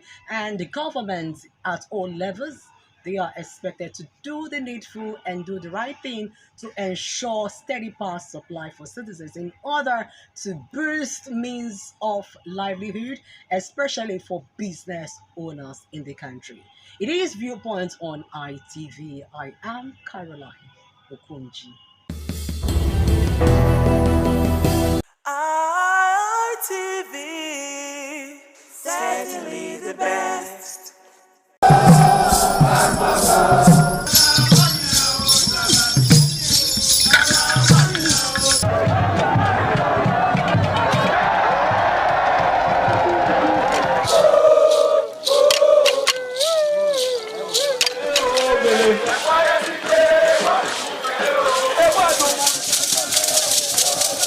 This is Anegbete community situated in Isako Central Local Government area of Edo State. It is an agrarian community with united people that promotes unity and oneness for peaceful coexistence. The inhabitants of the community migrated from Benin, the cradle of black civilization, a kingdom where king is truly king. The ancestors of Anegbete saw that age was the main determinant of leadership in the rural setting, and the eldest man in the settlement was regarded as the leader who presided over meetings, and his authority is held in high esteem. To further strengthen this unique system of leadership, age group evolved in Anegbete.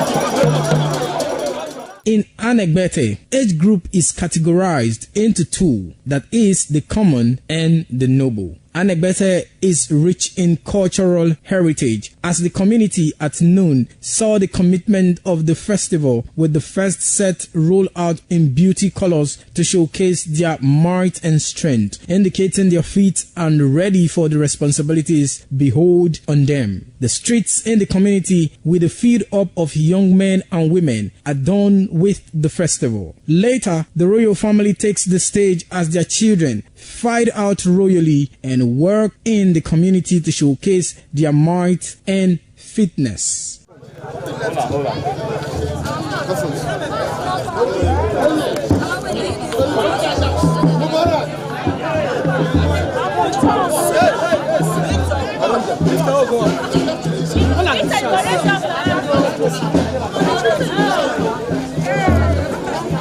My leader.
On the news tonight,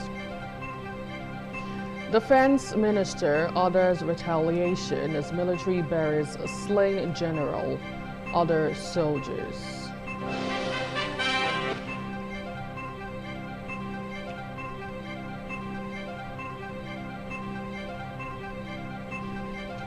Federal government drops terrorism financing charges against Malami son.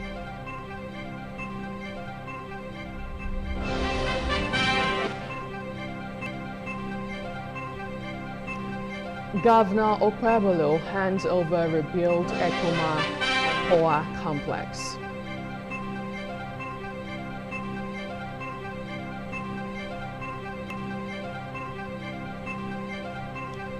Edo vigilante nabs 3 over alleged sale of human skull.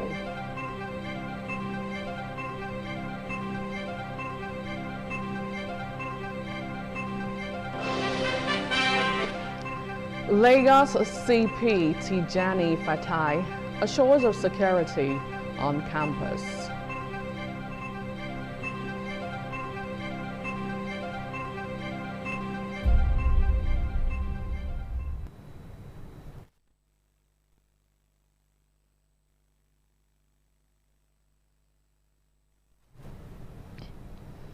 Hello, good evening and welcome to ITV Main News. I am Anuluwakpo Stevens right here in our Benin studio. And also joining on the news this night, I have Mercy Elena Unkor in Lagos, Nigeria. Good evening, Mercy. How are you?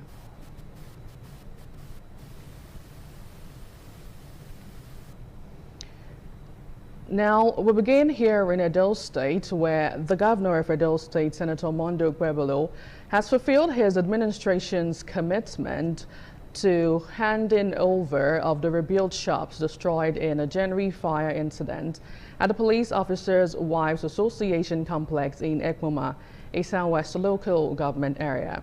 The governor, during the brief ceremony, also fulfilled his promise of a donation. Government House correspondent Kinsley Uchebu reports. It was celebration time for victims of January 11, 2026 fire incident in Ekuma as they received checks of 8 million naira each from Governor Monday Okpebholo in fulfillment of a promise made to the victims in the aftermath of the incident. Shops were built to resist further fire outbreak. The shops are safe, and any investment that enters here is also safe. Secretary to Edo State Government, Umar Musa Kilo Esquire, the Edo State Police Commissioner, Monday Abonika, and one of the beneficiaries, Juliet Michael Edoro, commended Governor Okpebholo for the intervention. Let us all count ourselves to be lucky within this time, because many years from now, many people will refer to this era and witness that a man was actually raised by God to rescue Edo people, and that man is Akpakumiza. I am from East and West. You have done more than they've done for us. In the road infrastructure, in education, your first day in office, you move the salvation funds of Abrosali University from 41 million to 500 million. For the first time, I can say that we have a couple of police officers' wives association shops, but none of them is as beautiful as this. Apart from that, the shops are so solid that I doubt if any fire can bring these shops down. It will not be easy since my store got spawned. The governor has come, he promised, he has filled his time, he has given us money to go back to our business. The gesture affirms Governor Okpebholo's administration's commitment to responsive governance and the welfare of citizens. From Ekuma, Kingsley Uchebu, ITV News. Meanwhile, 3 men have been arrested in Upila, Isako East local government area, Edo State, after operatives of the Edo State Security Corps intercepted them with a human skull allegedly being offered for sale. Crime correspondent Jolade Ojo reports. A complaint by a woman over a stolen wheelbarrow on April 13, 2026 led to a breakthrough by security operatives in Uromi. Acting on the report, 2 suspects were arrested in connection with the theft. The suspect confessed to the crime, saying that they sold the wheelbarrow for 5,000 naira to a scrap dealer. How much you sell the wheelbarrow? Who na sell them for? Aboki. What do you not come down do? They led operatives to a location in the Igbo quarters along Old Agbo Road, where a startling discovery was made. At the site, operatives uncovered a warehouse containing several items, including motorcycles, vehicle engines, generator parts, wheelbarrows, and other valuables. Owner of the warehouse, however, claimed that the items were purchased as scrap from various dealers, including those with complete components. Where you buy all those things? Scrap, maybe all those machines. Now scrap all those machines. Where who sell them for you? Know them? I know the person who sell them for you. You know the person who sell those scrap for you? No, some of them I don't know. Some of them. Where is it for buy those machines? People sell them for you. Even this machine. Deputy Commander of Operations, Edo State Security Corps, Richard Balogun, says the suspect and recovered exhibits have been handed over to the Uromi Police Division for further investigation and possible prosecution. Those people call themselves scrap dealers. Most of them are criminals. One was arrested, and the police took them to their what we call warehouse, makeshift something. And we discovered that several motorcycles, new motorcycles vandalized, were recovered them. So the suspect and be arrested, 4 of them arrested, and we handed over to the police for further necessary action. As a call, we continue to do our best to make sure those criminals are off the streets. Ola Deojo, ITV News. In other news, a valedictory lecture has been held in honor of Professor Jacob Unwigbe of the College of Health Sciences at Grenadian University, Okada. The ceremony held at the university main auditorium attracted management staff of the institution led by Vice Chancellor Professor Lawrence Izimoye, lecturers, medical students, family members, and guests. Jonah Omorua has details. A time of joy and fulfillment at Nigeria's premier private university, Grenadian University, Okada, as an esteemed and outstanding academician, Professor Jacob Nwegbe, who pioneered research on maternal health in Benin City, has illuminated the dark corners of a persistent national tragedy, was honored following his retirement from service. In a lecture in his honor titled Reducing Maternal Mortality in Nigeria, What Still Works and What Must Change, a journey through the evidence, the guest lecturer, Professor Dilichukwu Anumba, pointed out that Nigeria as a nation currently records one of the highest maternal mortality rates in the world. If we commit to discipline training, evidence practice, and courageous institutional reform, maternal mortality reduction in Nigeria is not aspirational, it is achievable. In his remarks, the Vice Chancellor of Grenadian University, Okada, and Chairman on the occasion, Professor Lawrence Izimoye, commended Professor Jacob Nwegbe for his contributions to the nation's healthcare system. As the Vice Chancellor of Nigerian Private University, I am extremely proud that our community has produced such a distinguished mind, one of the finest, whose decades of evidence have forced us to confront uncomfortable truths about our health. Professor Nwegbe, whose joy knew no bounds, appreciated the management of Grenadian University, family members and guests for honor done him. Thank you, Mr. Vice. I want to thank my colleagues. They've been wonderful. If there is any measure of progress I've made here, it's because I have cooperative colleagues. Several guests from within and outside Benin City attended the valedictory lecture. From Grenadian University, Okada, Jonah Omowa, ITV News. In the meantime, preparations for the maiden edition of the Dr. C Media Cup have gathered momentum as stakeholders in the media industry met to fine-tune plans for the tournament organized in honor of late media icon Dr. Raymond Dokwesi. Solomon Aino reports that the representatives of participating media houses converge to deliberate on the structure and modalities that will guide the competition. Media organizations including ITV and Radio, KUFM, Super FM, AIT, NT, and EBS were represented as discussion centered on ensuring a well-structured and successful tournament. In his remark, Salu Ibrahim of KUFM highlighted the significance of the competition, saying it will not only honor the legacy of Raymond Dokpesi but also promote unity amongst media practitioners. I think it is very good that we'll have a competition like this to honor people like that, and I'm looking forward to it, meeting some of my colleagues in the media industry so that we'll come, and I'm sure that we don't just talk football, we can also play football on the pitch. So I'm really excited about it. Also speaking, Chairman Edo State Football Association, Mr. Fred Newton Erunse, emphasized the importance of such initiative in bringing media organizations together while encouraging sports development within the state. We are so excited that the media outfit are prepared, especially the ITV strikers, and we look forward to the commencement which we are looking at in the month of May. And the grand finale comes up on 29th of May.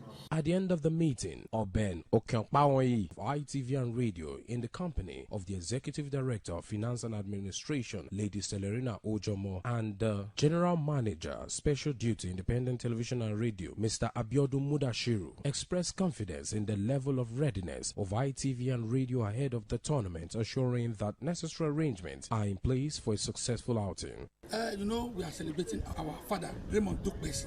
So the man is a man everybody have to look onto in the aspect of media outfit and media profession. The maiden edition of the Raymond Dokpesi Media Cup is expected to serve as a platform to strengthen collaboration among media houses while celebrating the enduring legacy of Chief Raymond Alejo Dokpesi. From Benin, Solomon Aino, ITV News. Well, still in the news, 3 men have been arrested in Okwila, Esako East local government area, Edo State, after operatives of the Edo State Security Corps intercepted them with a human skull allegedly been offered for sale. Crime correspondent Jolade Ojo tells us more. Operatives acting on a tip-off posed as interested buyers led to the arrest of the 3 men during the transaction. One of the suspects, who appeared to act as an intermediary, claimed he was contacted by the suspect, who allegedly had possession of the skull and was seeking a buyer. He stated that efforts were made to locate a potential buyer, including contacting an herbalist, who reportedly declined interest but offered to help find one. You say head of waiting. Umabi. I don't can say where you see her. Somebody give her. I can't say I don't know person. Well, big call. It's a call one man herbalist. That man say he need that vent. Before now they use that thing. Say now they use that because the market no day. I tell me like that too. I say okay. I say to a lady, I say they put I for road. Go fix see person say need that. I say, I don't know how much you want to buy this. I don't know how much you want to do on my phone. Better. I say, how much you do on my phone? I say 50,000, 50 million. However, the suspect, believed to be in possession of the skull, denied ownership, claiming the item was given to him to keep and that he was unaware of its contents. Deputy Commander Operations, Edo State Security Corps, Richard Balogun, say efforts are ongoing to determine the origin of the skull, as well as ensuring perpetrators are brought to justice. Our intelligence may be able to play along with them, recover the human skull and arrested the group. So they were able to explain to police how they get the human skull and the mission, what they use it for. We need to tell people any information, we are all over. Edo Security Corps will cover the states. There's no village you go to, there's no hamlet you go to that you will not see Edo Security Corps. There's a synergy between us. We want to call the Bonwood Wash, the vigilantes, the hunters, and every other body. It's a network. Jola Deojo, ITV News. Moving on. The Minister of Defense, retired General Christopher Musa, has ordered the Nigerian military to retaliate against the recent killings and attacks on soldiers in the northeast region by terrorists and other armed groups. Defense correspondent John Tainer reports that the Defense Minister gave the directive during the burial ceremony for the slain soldiers on Wednesday at the Mai Malari cantonment in Maiduguri, the Borno State capital. Suspected ISWAP terrorists last week killed an army general and several others in an attack on a military base in Benishek, Borno State. It was a sight of pain, tears, as the Nigerian Army Brigadier General and other soldiers killed in an operation against terrorists were laid to rest with full military honors on Wednesday at the Mai Malari cantonment in Maiduguri. The funeral ceremony, attended by Borno State Governor Babagana Zulum, the Defense Minister and service chiefs, among others, saw tributes pouring in for the fallen heroes who were described as patriots. For those of us that are not living in our comfort zones, going around the entire state to the battlefield, we have clearly examined what the army officers and men are witnessing in the bush. It is a very terrible situation. We reaffirm our commitment to the care for the families they left behind, to uphold the values they defended, and to continue in the mission for which they gave their lives. Let their memory strengthen our resolve. Let their courage inspire our actions. Let their dedication remind us that the uniform we wear is a sacred trust. Meanwhile, the Defense Minister, General Christopher Musa, in his tribute, ordered troops to intensify operation against terrorists and bandits in retaliation to avenge the deaths of their colleagues. To the officers and soldiers of Operation Hard Carry, still standing, I salute you all. Do not let this moment break your spirits, but indeed, I want us to use this as a drive to go after all those bandits, all those terrorists, all those insurgents. The slain soldiers laid to rest include late Brigadier General Omo Brimo, Captain Ismail, among others. John Dana, ITV News. Meanwhile, Vice President Kashim Shettima has assured families of military and police officers killed in a recent attack in Shanga local government area of Kebbi State of the Nigerian government's support. As State House correspondent Ikara Atta reports, the Vice President made the pledge on behalf while on a condolence visit in Kebbi State. Vice President Kashim Shettima, who led the federal government delegation on a condolence visit to Kebbi State, conveyed the president's message to the state governor, Dr. Nasser Idris. The vice president reiterated President Bola Tinubu's resolve not to allow the efforts and gallantry of officers of the armed forces and other security agencies to go in vain. The vice president also reaffirmed federal government's commitment to supporting the families of fallen heroes, stressing that the welfare of the armed forces personnel and their families remain a top priority under the Tinubu administration. And be rest assured that the President equally instructed me to come with the DG of NEMA, Ms. Zubaida Umar, who incidentally is a daughter of the soil, to ensure that adequate measures are put in place to give succor and support to the displaced communities. Your Excellency, please accept on behalf of President Bola Ahmed Tinubu our profound condolences over the loss of lives and properties. Vice President Shettima also prayed for the repose of the deceased while asking God to grant them peace and eternal rest, as well as give the government and the people of the state the fortitude to bear the irreparable loss. In his speech, Governor Idris said security agencies in the state are doing their best and are cooperating with the state authorities in tackling the challenges of insecurity. You believe in people of Kebbi State, and you believe with me being the leader in Kebbi State. We always be happy when we see you in Kebbi, the Kebbi State capital. The Vice President also expressed federal government's condolence to the state over the recent passing of the Speaker of the Kebbi State House of Assembly, Alhaji Muhammad Usman Zuru, in Cairo, Egypt. Ikaro Atta, ITV News. You're still on to the main news on ITV. We'll take a breather now. Please join us again.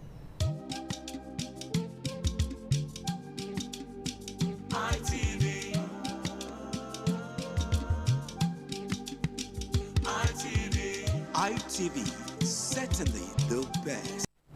Welcome back.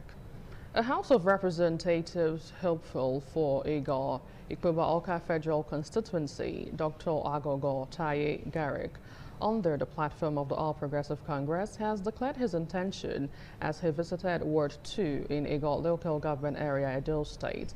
The meeting attracted party leaders, ward executives, councillors, and supporters as he sought grassroots backing for his ambition. Ofure Aneta tells us more.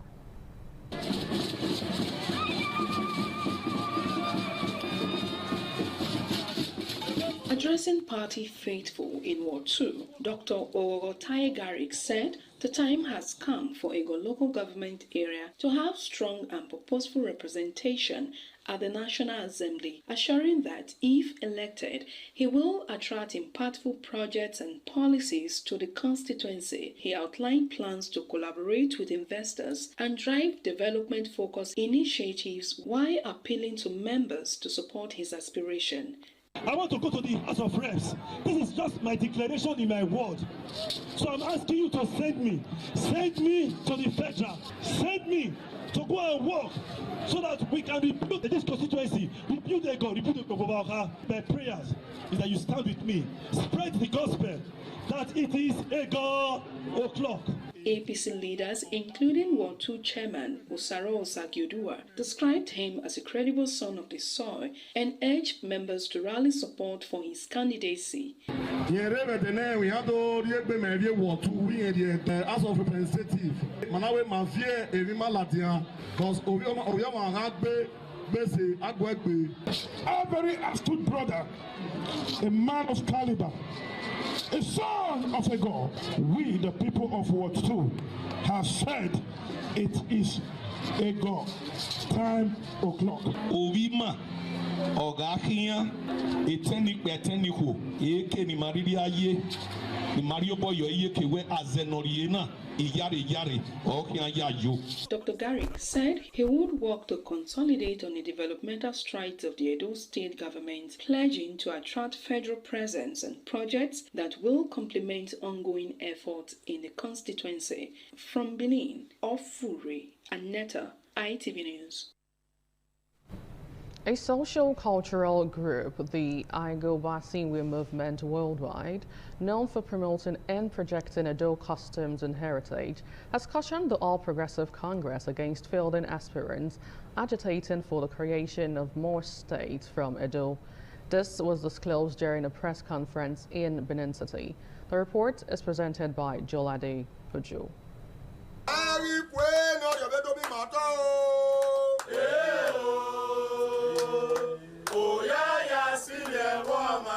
The group's president, Mr. Iyamu Osaru Culture, General Secretary, Mr. Osayuki Osabentin, and Diaspora Coordinator, Mr. Monde Oimue, alleged that aspirants vying for elective positions, Padi Iyamu, are the promoters of the proposed Toruebe and Anioma states to be carved out from Edo State. They said the sponsors are the aspirants contesting Oredo Federal Constituency seat and Orion East Constituency, one covering the Ngbanke axis and pushing the state creation agenda. According to the movement, its investigation in the activities of the Edo South Senatorial District aspirant ahead of the general elections uncovered substantial sponsorship. Hence, the need to call on the APC not to give the aspirant tickets in the forthcoming primaries. APC leaders in Edo State, most especially Edo South, not to give out our ancestral lands to promoters of Toru Ibi in Edo State who are vying for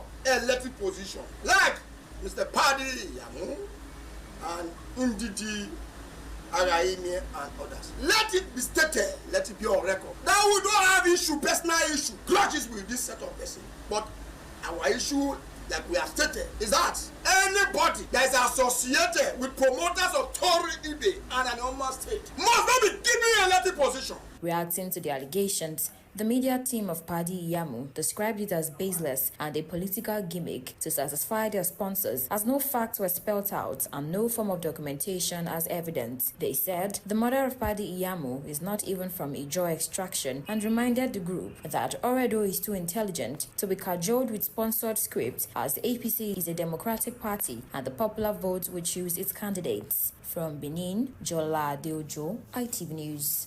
Away from that now to other stories, where a former member representing Ikpoba Oka local government area on Edo State Oil Producing Areas Development Commission, and aspirant for Eagle and Ikbewalka Federal Constituency seat, Honorable Felix Osaze Igbinovia, has assured constituents of effective representation if nominated to contest for the House of Representatives seat. He gave the assurance during his official declaration at the Ikbewalka APC Secretariat located on Okpa Sakbaba Rail Benentity, where he was received by all the 10 ward leaders. Joy Obarsiabo reports. On arrival at the party secretariat in Ward 4, the aspirant, Honorable Felix Osaze Igbinovia, also known as Sazi, formally declared his intention to represent the people of Ego and Ikbewalka at the Federal House of Representatives in Abuja. He pledged effective representation that will create positive impact for the people. I'm well prepared for this job, and I stand here today that when given the opportunity, I will give effective law making that will benefit, will create positive impact in Edo South, in Ego, Ikbewalka Federal Constituency. Nominating him by everywhere you go, like MTN, with your support, projecting him, with your support, campaigning for him. We are sure that more than ever, Honorable Sazi, by the grace of God, will emerge the candidate of the All Progressives Congress come 2027. APC Chairman Ikbewalka, Sonny Ogbewe, said the aspirant performed well in the oil industry and would do well if given the opportunity to serve. He has done well in the oil industry. He has surpassed those that he met. But I can say he's the greatest of it all. In their remarks, some APC stakeholders, including Mr. Patrick Emokbai, who spoke on behalf of Council Chairman Honorable Eric Osawaru, described the aspirant as a man who understands the challenges facing the people and has the capacity to solve them. Because of his personality, his kindness towards humanity, even if we don't vote, these are the people God wants to use for this state. From what has transpired here today, it's obvious that he's well loved in Ikbewalka, in Ego as well. In an interview, Honorable Igbinovia expressed gratitude for the warm reception and voiced strong confidence in his candidacy. I believe the most widely accepted candidate should have it all. From Ikbewalka local government area, Joy Obaisiagbon, ITV News.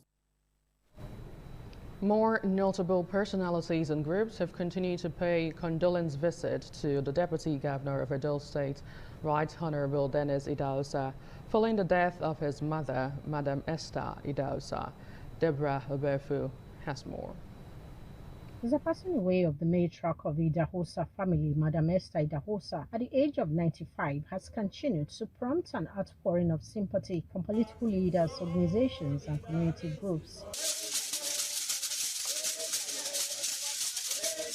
Among the latest to pay condolence visits to Right Honorable Idahosa are His Royal Highness Oba Oluogbe II, Alawore Owusen, and his palace chiefs, Coordinator, Office of the First Lady, Edo State, Edesili Anani, and her entourage. We are the umbrella of our two local governments.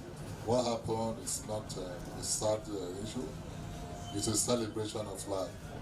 I just want to say the Lord comfort you, the Lord bless you. She's absent here, but I tell you, eternity for her has begun.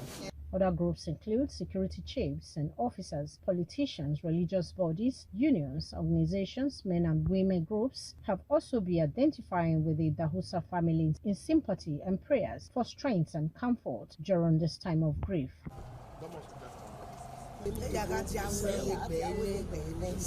In his response, Right Honorable Dennis Idahosa appreciated the visitors for their compassion and solidarity, which he said has been a source of strength to him and his family during this difficult time. We are going to miss her so much because she had a pure heart. When my father left at an early age, she took care of me up to this extent, and I'm forever grateful to God for her. So the family, we've met and we've agreed on a date for our funeral rites.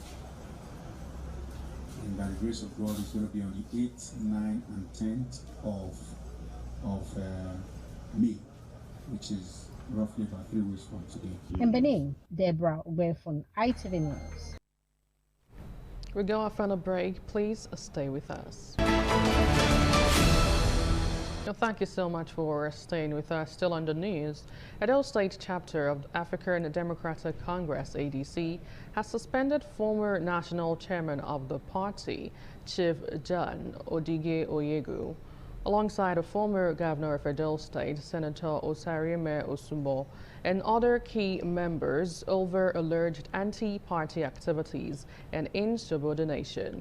The announcement was made on Wednesday during a press briefing at the party's state secretariat in Benin City, where the state chairman, Honorable Kennedy Odion, presided over proceedings. Ofure Aneto has the details.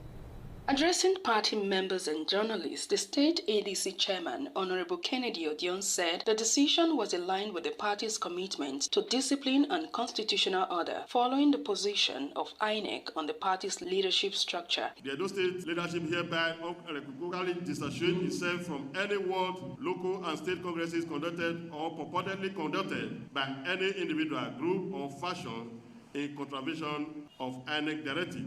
Such action are deemed unauthorized, invalid, and incapable of conferring any legitimacy within the party constitutional framework. Furthermore, the Edo State chapter reaffirmed its full support and alignment with the recognized bloc of the National Executive Committee, NEC, which constitutes the only surviving duly elected national organ of the party with the institutional capacity to stabilize its operation. The ADC Edo State chapter remains resolute in its commitment to legality, democratic norms, and long-term survival of the party as a viable political platform.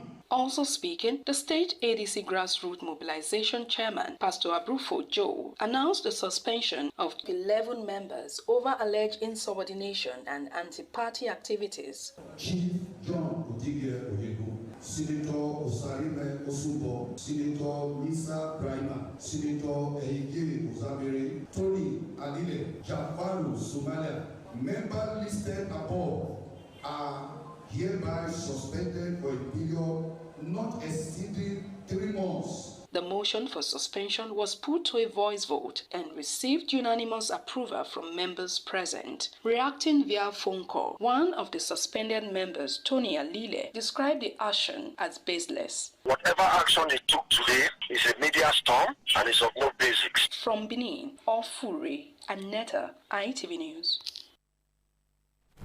Away from that now to Lagos State, where Commandant of the Nigerian Army College of Logistics and Management, Major General Adewale Collins Adetoba, has urged students of Senior Leadership and Staff Officers Course 4 of 2026 to be focused, maintain discipline and teamwork among themselves. While Major General Adewale Adetoba gave the advice during the inauguration ceremony for SLSOC 4 held at the Nalcom main campus in Ojo, Lagos State.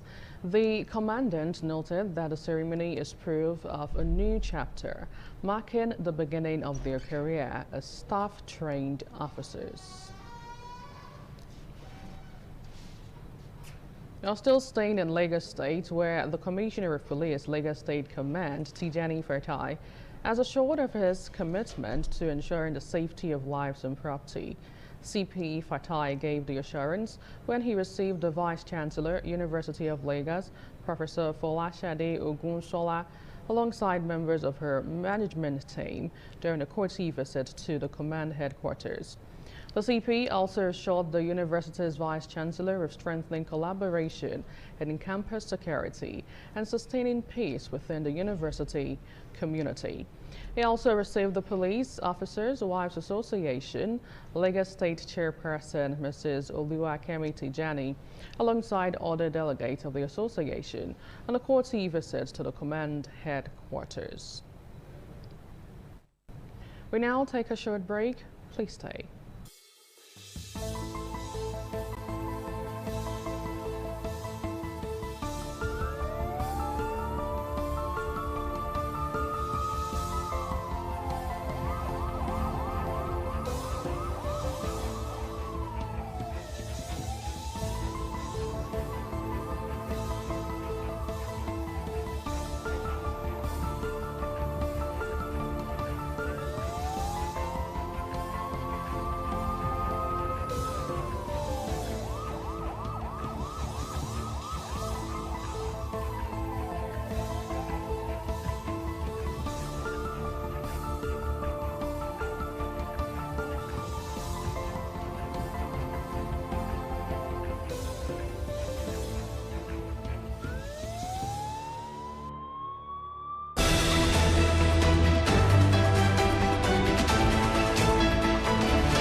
Many thanks for staying with us. Still on the news, discussions on insecurity in the country took center stage on the Breakfast Show program this morning on ITV, as analysts examined the impact on national stability and the political landscape ahead of the 2027 general elections.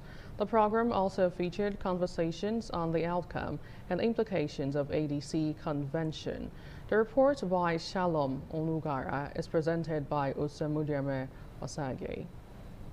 From Benin, political analyst Bishop Bright Olumese, while commenting on insecurity, said the issue has continued to generate concern across the country. He said the primary responsibility of any government is the protection of lives and property, pointing out that relevant authorities must be held accountable for the current security challenges. Joining virtually, Professor Owen Olowu described insecurity as partly politically motivated, alleging that certain actors may be exploiting the situation to undermine the efforts of the ruling party. He, however, called on government to identify and block funding channels allegedly used by perpetrators. The government should be held accountable over the insecurity situation in Nigeria. Terrorists these days, security is globally. And why is it overwhelming us? Because our government are not approaching it the way it should be approached. The insecurity in this country is politically motivated. It's very pathetic that human lives does no longer matter to our politicians. In Abuja, a public affairs analyst, Ben Agunoye, attributed the rise in insecurity to unemployment and economic hardship, stating that creating sustainable job opportunities would significantly reduce crime and unrest. Now, when you reduce the number of unemployed people in the society, the number that is available to be engaged or be deceived or be enticed by insurgents become much less. Meanwhile, in Lagos, UN Humanitarian Ambassador Dr. Victor Ukai, while reacting to the ADC 2026 convention and the broader security concerns, said the democratic process remains open to all qualified candidates. On insecurity, Dr. Victor Ukai expressed concern over what he described as insufficient commitment by authorities. The government is not serious about tackling security. The day they are serious, insecurity will end. Osamudeme Osage, ITV News. It was a display of thunderous show of solidarity among members of the All Progressive Congress APC in Orionwa, Onwode Federal Constituency, as Professor David Osifo declared his intention to contest for the House of Representatives seat in the 2027 general elections. Oluwafemi Fariola tells us more. The event, held at the residence of the local government APC chairman, Honorable Osawe Osayanwere, attracted a large gathering of party faithful, political leaders and stakeholders from across the constituency. The declaration marks a significant development within the APC as Professor Osifo formally joined the race with a message focused on unity, purposeful leadership and sustainable development. Making his intentions known, the APC hopeful, Professor David Osifo, described the constituency's socio-economic challenges as a gap that must be urgently bridged through visionary leadership, integrity and collective action. He stressed the need to move away from politics driven by questionable wealth, advocating instead for leadership anchored on transparency, accountability and service to the people. Professor Osifo appealed to eligible voters to support his aspiration, promising responsive, accountable and impactful representation at the National Assembly. I have spoken to my people. I have told them my plan. I have not come to flag off because I want food to eat. I have used my personal resources to help them. I just need federal resources to add to it so that I can turn the local government around for good. I want my people to be united. I want my people to come together so that we'll be able to deliver that 3.5 million votes that Monday Okewolo has promised Tinubu in Edo State. APC Onwode Party Chairman Honorable Osawe and other party stakeholders comment. Professor David Osifo is sufficiently close to me and he has worked for the party. We are going to create a play-level ground. Professor Sam Osifo is worthy of that position that he's seeking. Because he had the antecedent, very brilliant, very intelligent, qualified to run that position. The event ended on a high note with resounding endorsements, signaling growing momentum behind the candidacy. Oluwafemi Farayola, ITV News. In business news, food security is under growing threat as the war in the Middle East disrupts global supply chains. the heads of International Energy Agency, the International Monetary Fund, and the World Bank Group warned on Monday. The three institutions met as part of a coordination group established in early April to strengthen their response to the energy and economic fallout of the conflict, saying the impact remains substantial, global, and highly asymmetric, with energy importers, particularly low-income countries, bearing the brunt.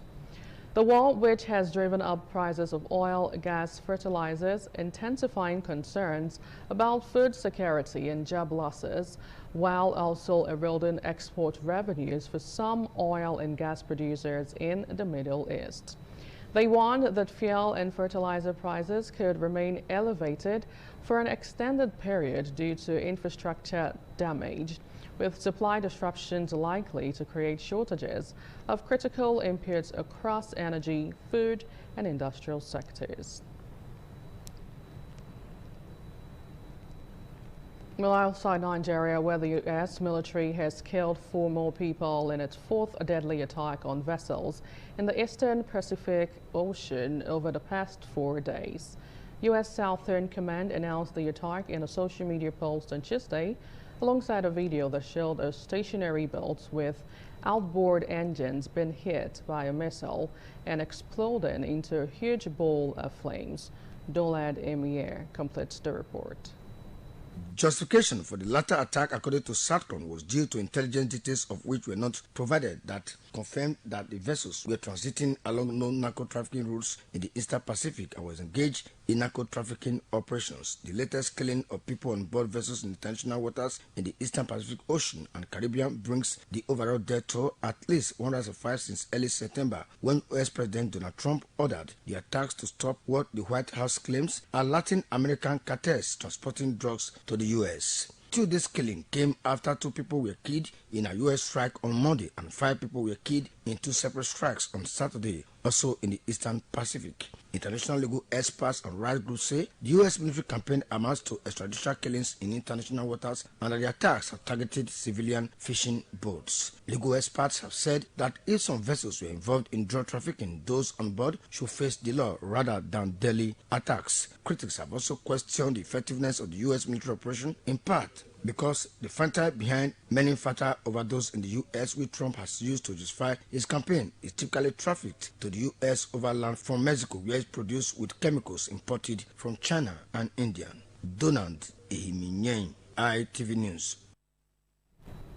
For updates in the world of sports, we now join Tolulope Ogutime.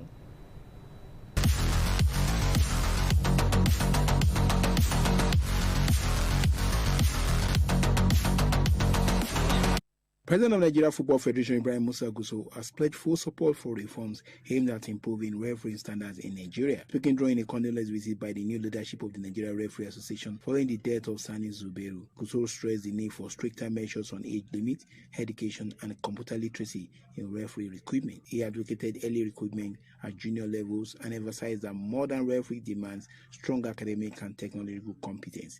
Gusau also revealed plans to train at least 10 Nigeria referees in VAR technology before the end of the year. NFF General Secretary Mohammed Sanusi urged the new NRA executive to tackle poor officiating and resist external influence, while acting NRA President Kelechi Mejobi assured that stricter disciplinary measures will be enforced to restore integrity to the profession. Manchester United defender Harry Maguire will miss Saturday's Premier League clash against Chelsea FC after receiving an additional 1-match ban.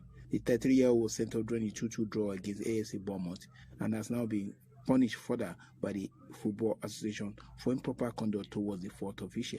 Maguire has also been fined £30,000 for using abusive or insulting language following his dismissal. Solomon Alego made an impressive start at the World Junior Taekwondo Championship, defeating John Hawin in the round of 64. Competing in the minor 59 kg category, the 17-year-old Nigerian won 2 rounds to 1, showing skill and composure throughout the bout. Alego dominated the opening round 10-2, battled to a 5-5 draw in the second, and did enough in the final round to see victory, marking a strong statement on the international stage. And that's it on Sport News. I'm Ogutime Tolulope Ogutime.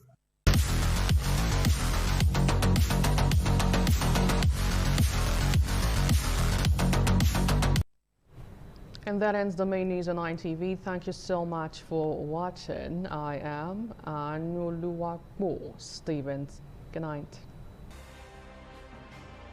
ITV, certainly the best.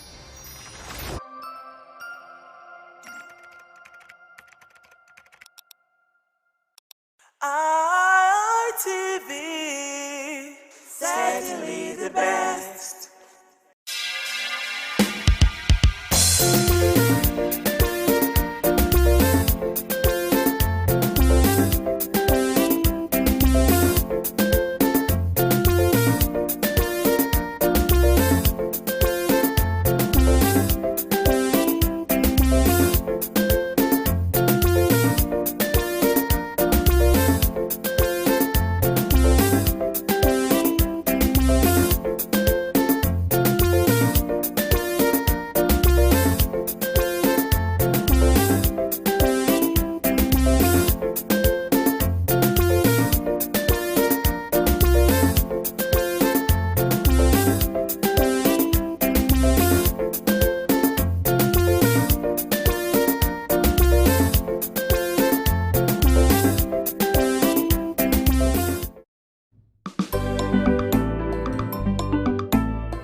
Thank you very much for joining us on the program Healthy Living. What is the kidney? The kidney is an excretory organ in the body, which is for metabolism. Tuberculosis affects many organs in the body, but the common ones it usually affects is the lungs. Epilepsy is a neurological problem. Okay. It is an injury in the brain which causes someone to begin to convulse, to go into fits. It is curable, but the cure is a long-term thing. If you eat well and avoid those risk factors that will make your immunity to be down, then the risk of contracting tuberculosis will be reduced. If you're healthy, then you're wealthy.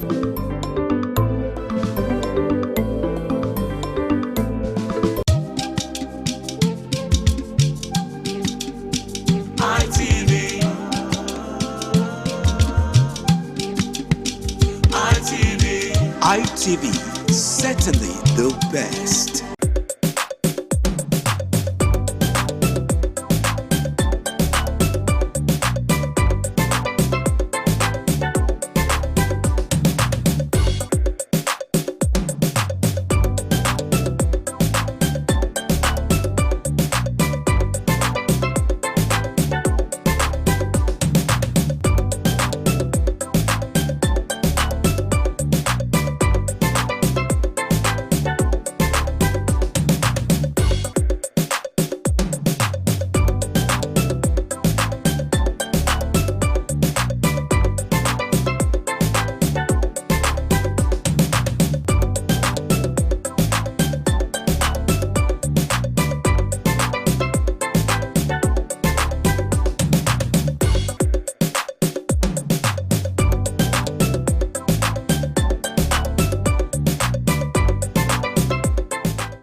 Omonoba Nedu Ukwakolopolo, Ewai II, Oba of Benin, stepped out majestically with loud crowd to perform the Sotun rites of his late mother, Queen Mother Ioba Omoni Ikoyeme, Ioba Ewai II, who departed this world 49 years ago.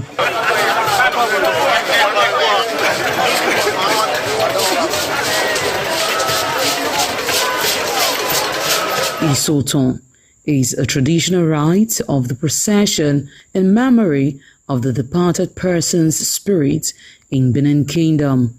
It is usually heralded by public display of the departed person's influence during their sojourn on earth. The display of a human effigy symbolizing the departed royal matriarch was preceded by the Oba of Benin, who led the procession from his palace to the Emotan shrine. at King Square in Benin City, where he offered prayers for the repose of the soul of the Queen Mother, Ioba Ewai II.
Thereafter, the priest assigned to the Immortal Shrine offered Oba Ewai II items for Isoton on behalf of his family. However, Chok, known as Uri, represented a mixture from royal fans after ancestral spirits were invoked to bear witness and announce his arrival. On his way home, Oba Ewai paid tributes at various pilgrimage sites, including Queen Idia Tomb, the Side Oba Market, where a cheerful crowd of traders abandoned their wares to catch a glimpse of the royal personage and join in the celebration.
ITV, certainly the best.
certainly the best.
All right, beautiful people, distinguished ladies and gentlemen, it's another beautiful episode of Flipside on Independent Television, reaching you live from the city of Benin. Now, for starters, Flipside is a unique show, a socio-cultural show that pinpoints certain issues in the society and seeks to dissect it and, of course, bring clarity to it.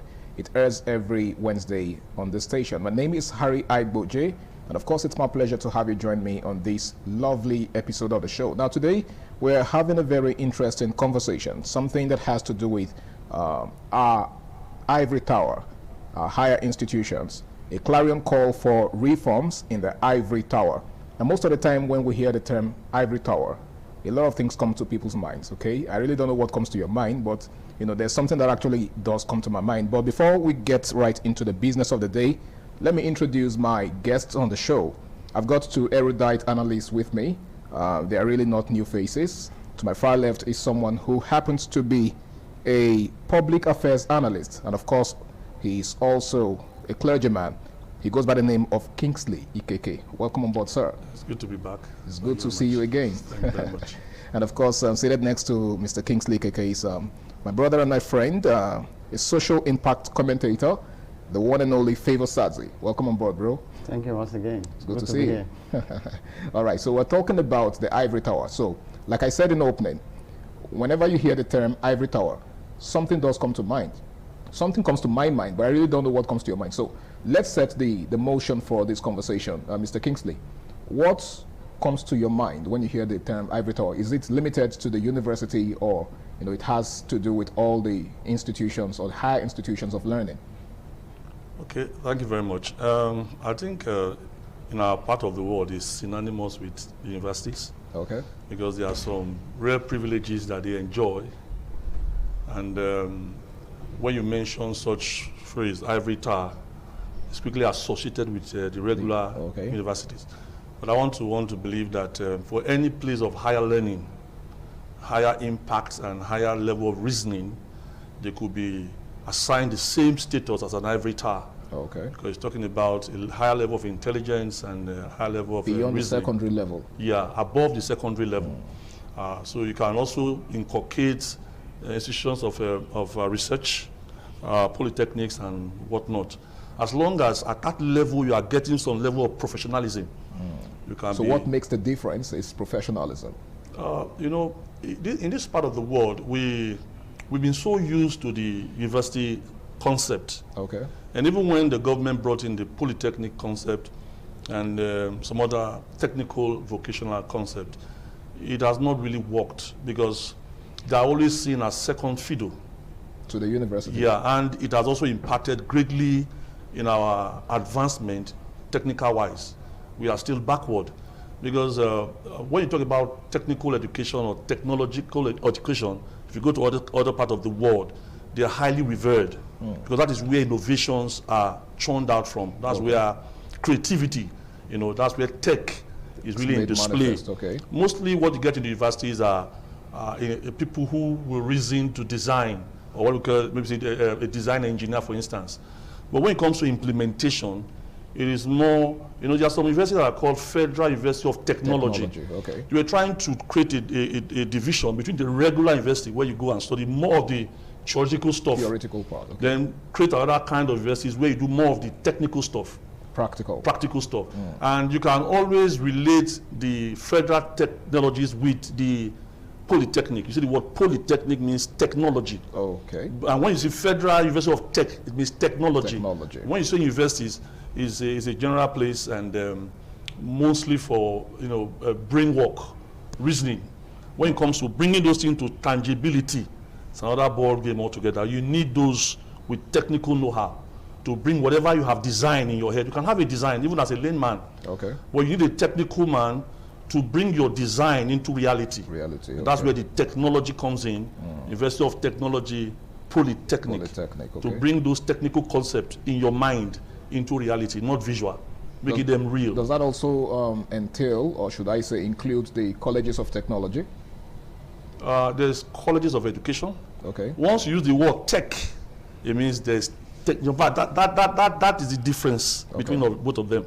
That word tech shows there is engineering, there is science, there is not just verbal reasoning, there is implementation of what is reasoned. You are reasoning, but you cannot bring what you are reasoning to bear. So when you bring the word technology, now we have entered a whole new dimension.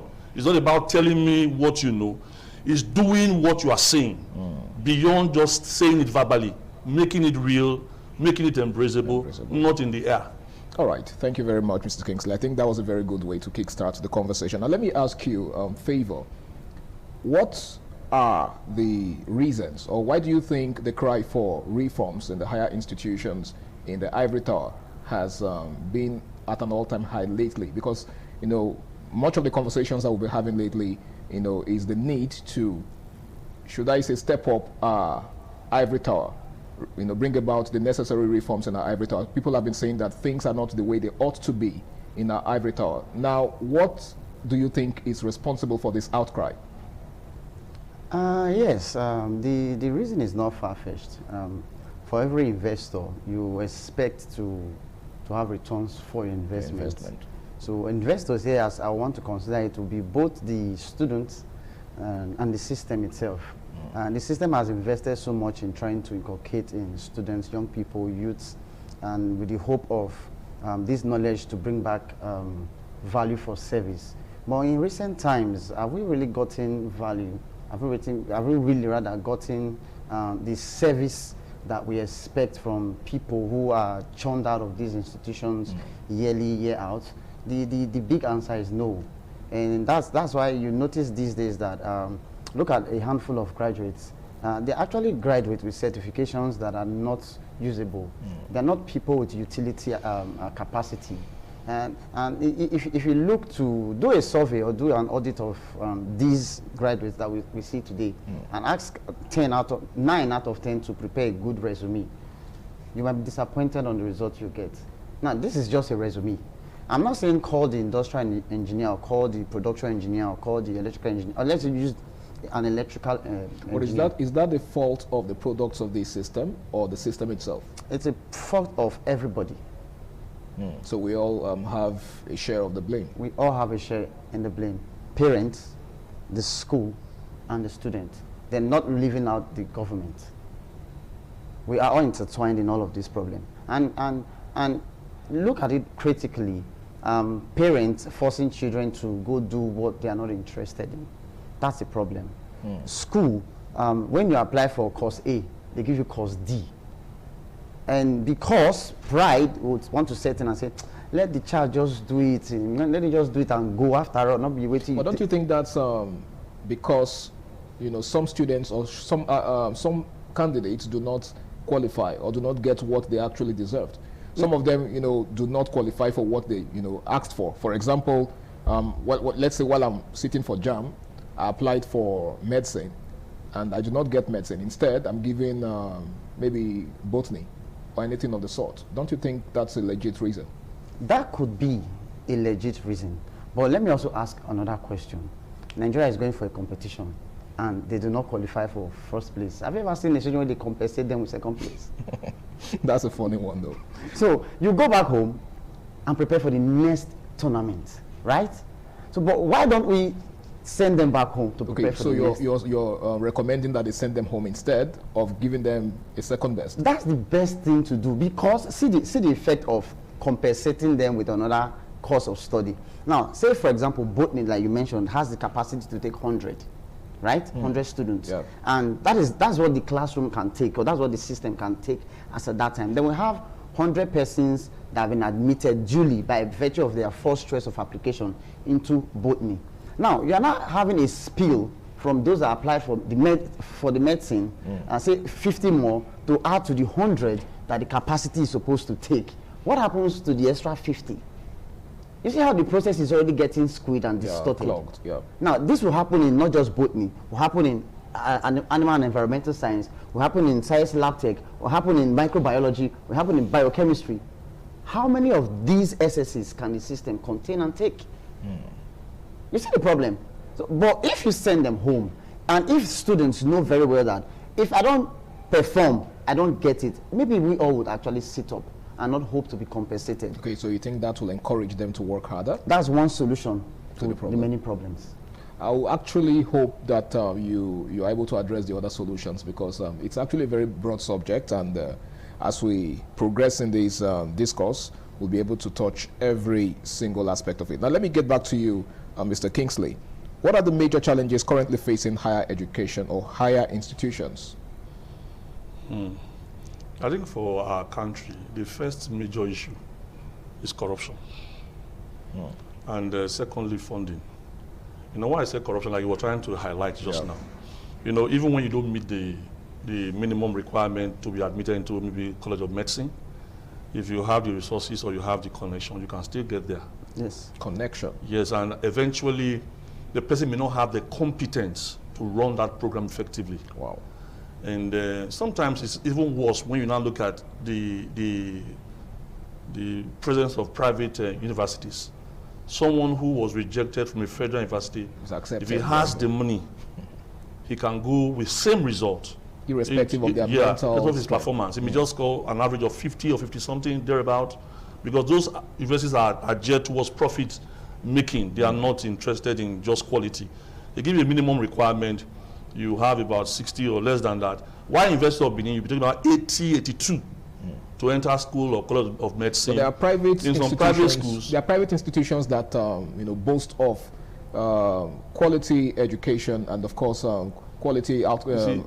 What's the yardstick to judge quality? You see, sometimes we admit people even with a lower minimum requirement, and they excel eventually, they pull through. Exactly. But once we have set a bar, we should stick by the bar. Okay. Your cutoff mark is independent to the universities. The cutoff mark for University of Benin is not the same with Unilag or IFE. It's different. It's even worse off when you now come to private school. If someone is not competent to even be in pharmacy or lab science, is now giving medicine because he wants to study medicine and does not have the competence. Eventually, that person graduates and becomes a disaster. It's a major problem of his own, based on the issue of regulation. Then the issue of funding. And I was trying to Google, I've heard it severally, I just tried to Google to check the level of remuneration given to teaching profession, academics or lecturers. If you go to Google and try to find out what we earn compared to what other African countries earn, you pity this country. In fact, it's a disgrace. I sometimes won't use the word giant of Africa. It's a wrong terminology. Because people countries as small as Botswana, Ghana, Kenya are paying their lecturers better than Nigeria. And when you look at the resources we have, the manpower we have, now if you have a teaching staff or a professor or an associate prof taking a course, and he has myriads of problems at home that needs finance, how do you expect him to concentrate or do the needful? We should also shy for the fact there's also corruption in the system, that you can bribe your way through school. And that happens because most of the times the resources available to the academians or to the teaching staff are very minimal, barely able to meet their basic needs. So they don't have enough motivation? No, enough. It was even this year, it was recently that they signed a new agreement which took professors' money to close to $1 million. That's about 900 and something. A counselor with a primary school certificate, not even passed, is earning better than a professor. That's your peak of learning. That's your peak of attainment as far as a teaching profession is concerned. And someone who is a counselor, not even a local government chairman, not even a commissioner, earns more than you. Then how do they expect you to give your all? In fact, they were almost going for a major strike before this agreement was struck recently. That now took the money from about 500 and something maximum to about 9 something. I don't know how to put it. You can't place it. Then when you now check with the current economic hardship, it means a professor at the end of the whole year can barely put his resources together to get a bed junker. So you see now he can easily be induced, because when you make people to feel insufficient, they begin to fall to other vices. So I feel which could also be corruption in the Yes, exactly. So there's corruption in the system. There's poor funding as far as remuneration is concerned. It's a strike. Most times you see strike. It's based on funding. The level of funding is bad. We definitely will get to that part because, like I said, it's a very broad subject, and hopefully that particular part of the conversation we will touch it as we progress in this conversation. Well, if you're just joining us, it is Flipside on Independence Television, and we're discussing the clarion call for reforms in the Ivory Tower. We shall be going on this break now. The program continues afterwards. Please stay tuned.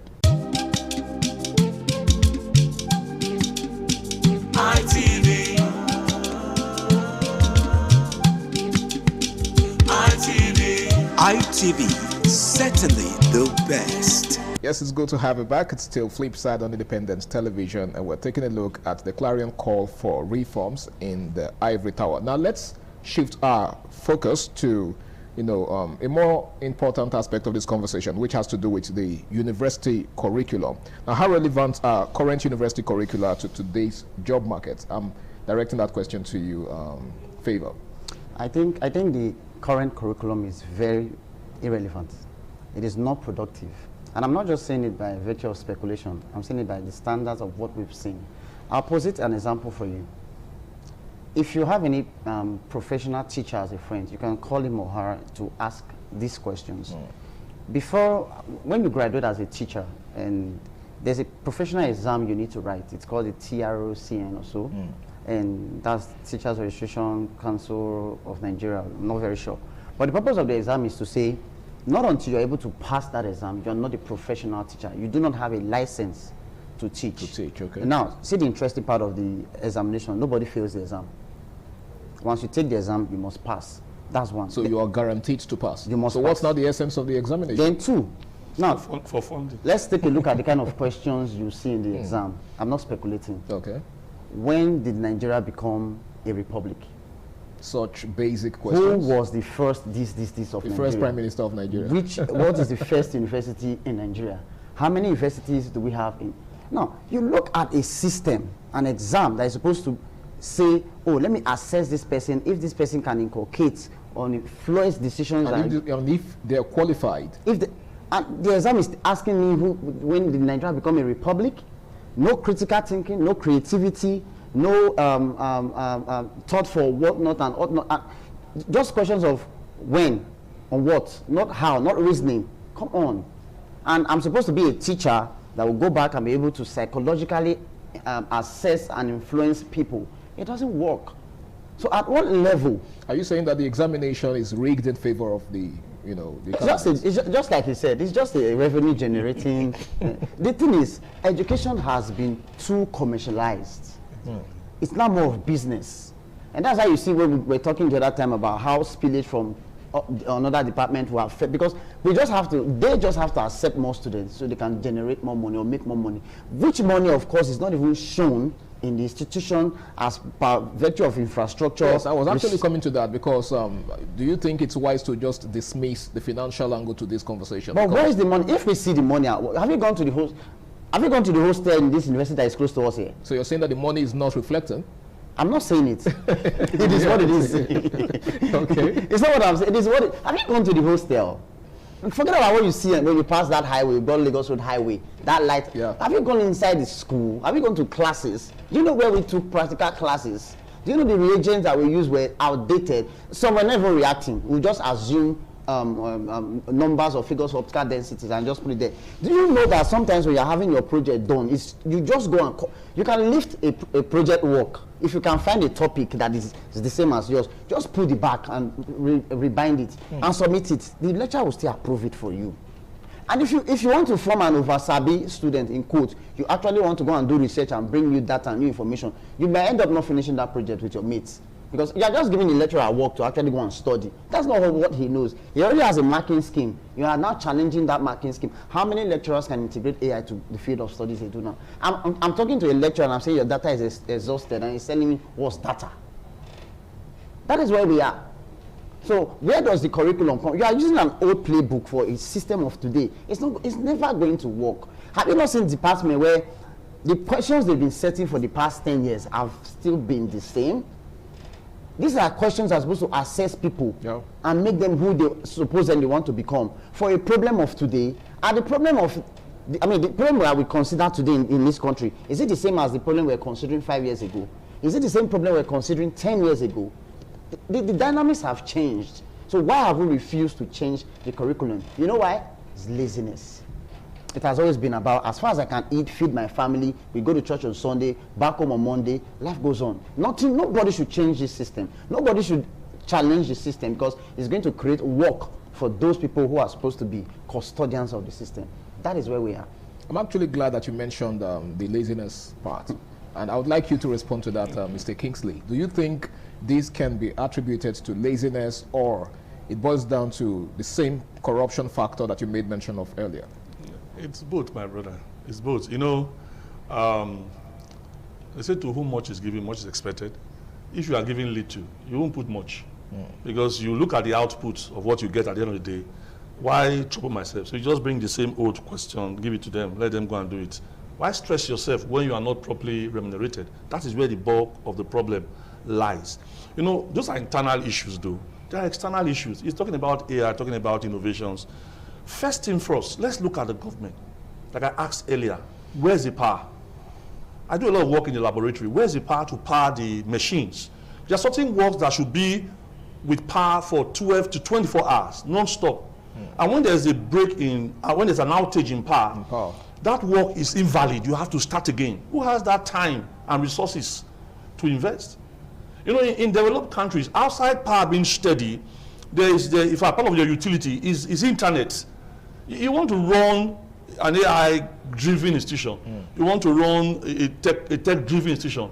And the students don't even have access to internet. Just like they don't have the gadgets to access the internet. Made mention of a while ago. Exactly. So it's a whole lot of problem, because if you're saying that we should go to the current trend of how things should be done, it means both the lecturers and the student must be properly equipped. You know, I told you I was in China last year. I went with my laptop. But you know, I didn't have to use the laptop all through my 2-week stay. I left it in the place I was staying. Because the desktop I had is more than 100 times richer than the laptop I came with.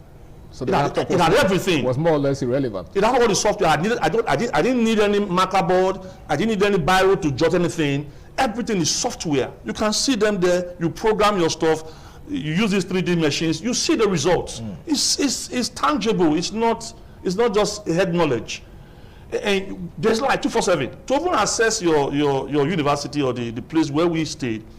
They use what called facial recognition You don't have to have a gate man like they just come. Once you put your face, it opens for you. He knows you are one of the persons within the campus. They've gone that far. We don't have those resources. We're talking about life. Look at Edo State. Recently, a few days ago, I heard that the Edo State House of Assembly gave is it 4 months ultimatum to BDC to improve power. There's no power. What are you running?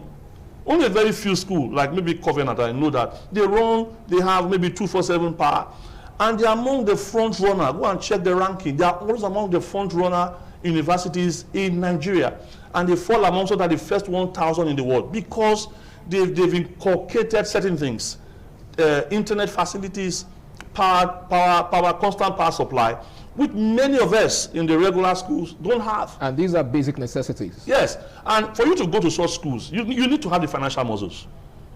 And if you're saying all of us should not go to private school, how many of us can pay?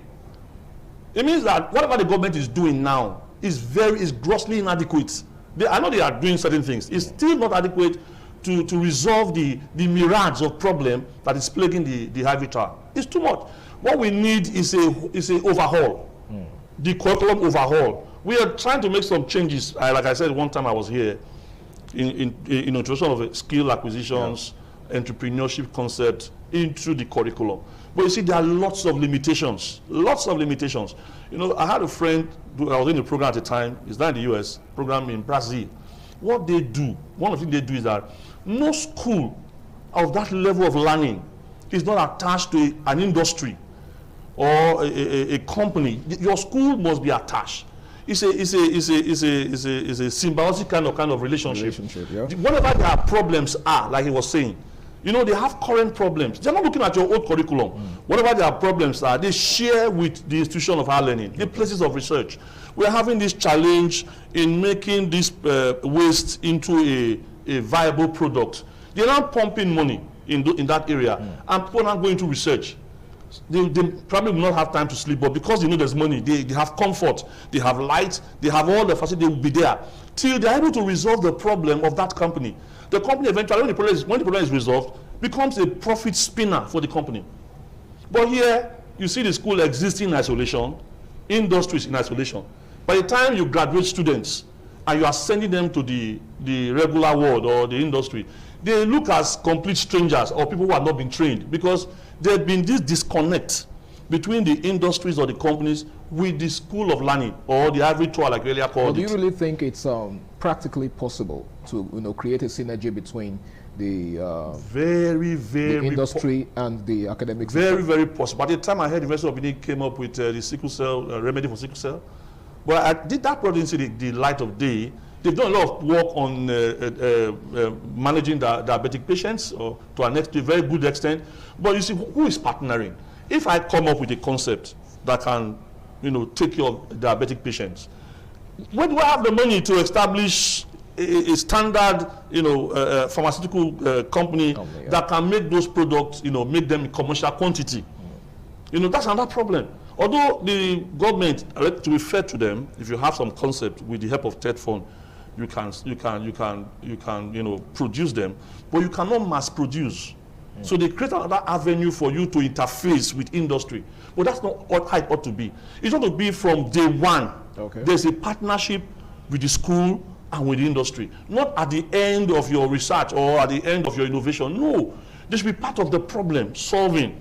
And when the result comes out, there should be a pattern of sharing, a sharing formula, both for those who were in the research lab and for those who were funding the research.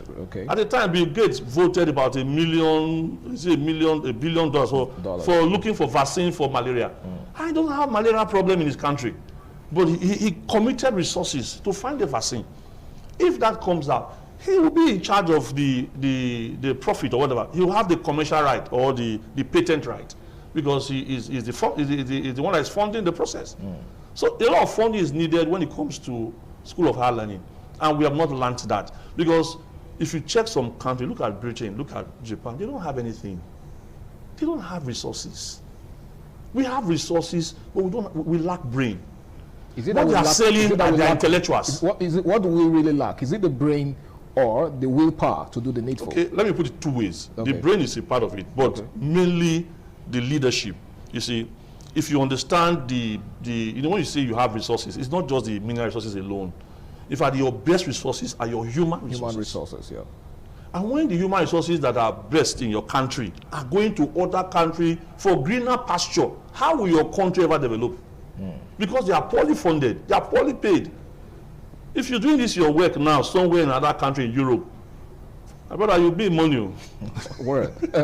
All right, that was a very good one. Thank you very much, Mr. Kingsley. In case you're just joining us, it's Flipside on Independent Television, and we're taking a look at the clarion call for reforms in the Ivory Tower. Well, we shall be going on this break now. The program continues thereafter. Stay tuned.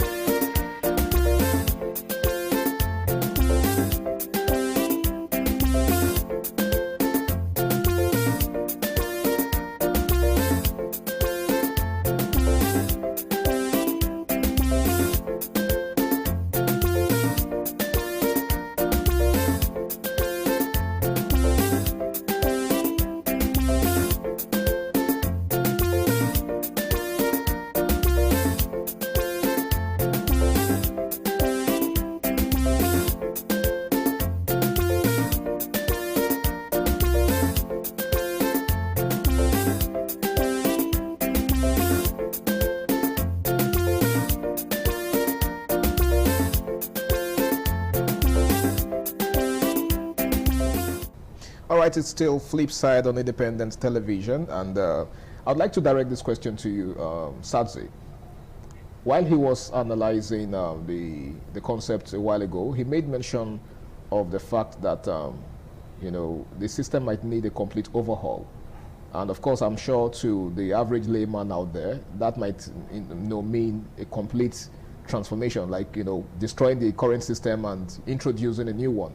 Now, I would like you to, you know, throw more light on that. I personally think, okay, talking about overhaul, it may not be to raise the buildings down and, you know, start another one. Okay. We are talking about system and curriculum overhaul. Yeah. It is not applicable, it is not applicable, and there's nothing we can do about it. It's that we are ready to change it and face the consequence, which would put everybody... I remember you saying a while ago that it's outdated. What do you mean by that? It's very outdated. Take, for example, like I mentioned before, trying to bring questions of 2010, 2012, 2014 in 2026, where it does not even... Okay, now let's take, for example, you know, recently in medicine or medical practice, there are a lot of things that have changed. At the point you see that the anti-malaria that was being used 5 years ago has been banned. Okay. Yeah? So imagine asking or assessing students based on the practice of, on the use of those kind of regimen. That have been banned. That have been banned. But why do we see this happening in faculties of engineering, faculties of sciences, where the origin of these things are supposed to be? But that is just one out of many problems. Yeah. You could overhaul the system today, but I don't think it's just an overhaul problem. The overhaul that I think we should be considering here is the mindset. That mindset cuts across. It cuts across the school, it cuts across the students, it cuts across the parents, which are the foundational and also problem. cuts across the curriculum itself. That curriculum is just a product of the mindset of the people. They thought and said, this is what we need, right? So if they sit down today again and say, this is what we also need, it's just going to be a result of the meeting that we'll hold. But not until they have decided, not until they have even agreed that there is a problem, we'll not go anywhere. Parents are the problem, and I can prove it. All right, Mr. Kingsley, yeah, an overhaul of the system. Okay, the word overhaul is okay. Look at it this way. In secondary school, most times it's when you are getting towards preparing for your WAEC exam and you enter the lab. Yes. You just one or two practicals, that is it. Fractional distillation. You see, yes. You see, for you to be a master, there must be a high level of repeatability of a particular concept. The more you do it, the better you become. And when someone, because of WAEC, is now doing titration, you see, he's not going to deliver because he's not a master of that concept. So somehow somebody will be aided so that he can go to the next level. At certain level, there's a certain level of technical knowledge that you should have. And because of the cost of making those things available, that's when they are consumables. You know, the school and even government, they are reluctant. How do I put such money every year and things are used and discarded? But what you are creating is a mastery.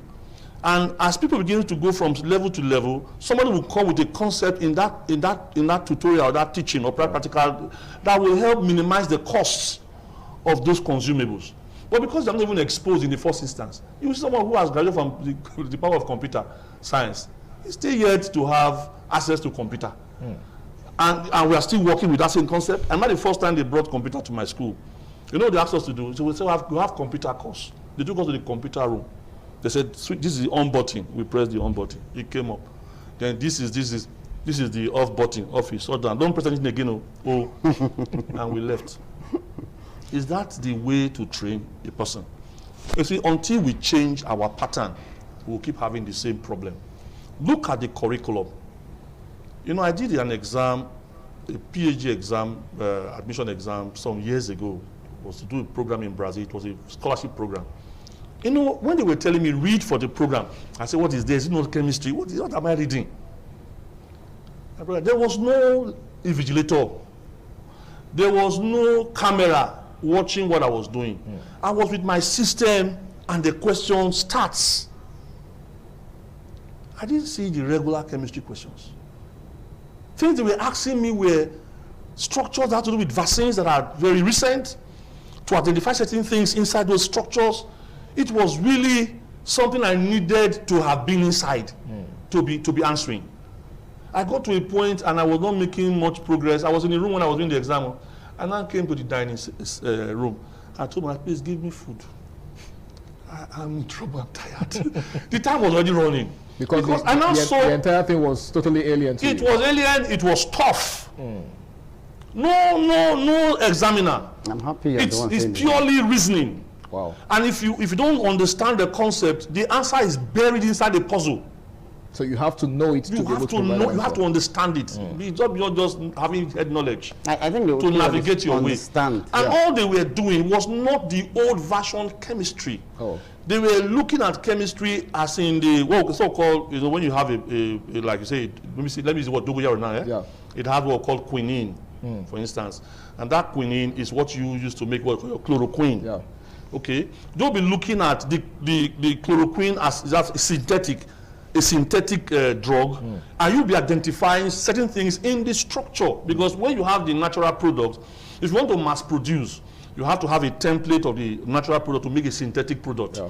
So you now have to understand that structure very well before you can even talk about the production. So it was dealing with current issues. And like he said, we have curriculums that have stood for decades. And they have remained. Have become obsolete. They've become like Methuselah. They need to be adjusted. Okay. Maybe not everything, but you know, half of the curriculum should be discarded. Things that relate with current trend. You are dealing with current issues. So they should be updated. They should be updated to meet current demands. Realities, okay. Yes, current realities. It's not the one we have been doing as it were in the beginning. We are not God Alpha and Omega that does not change.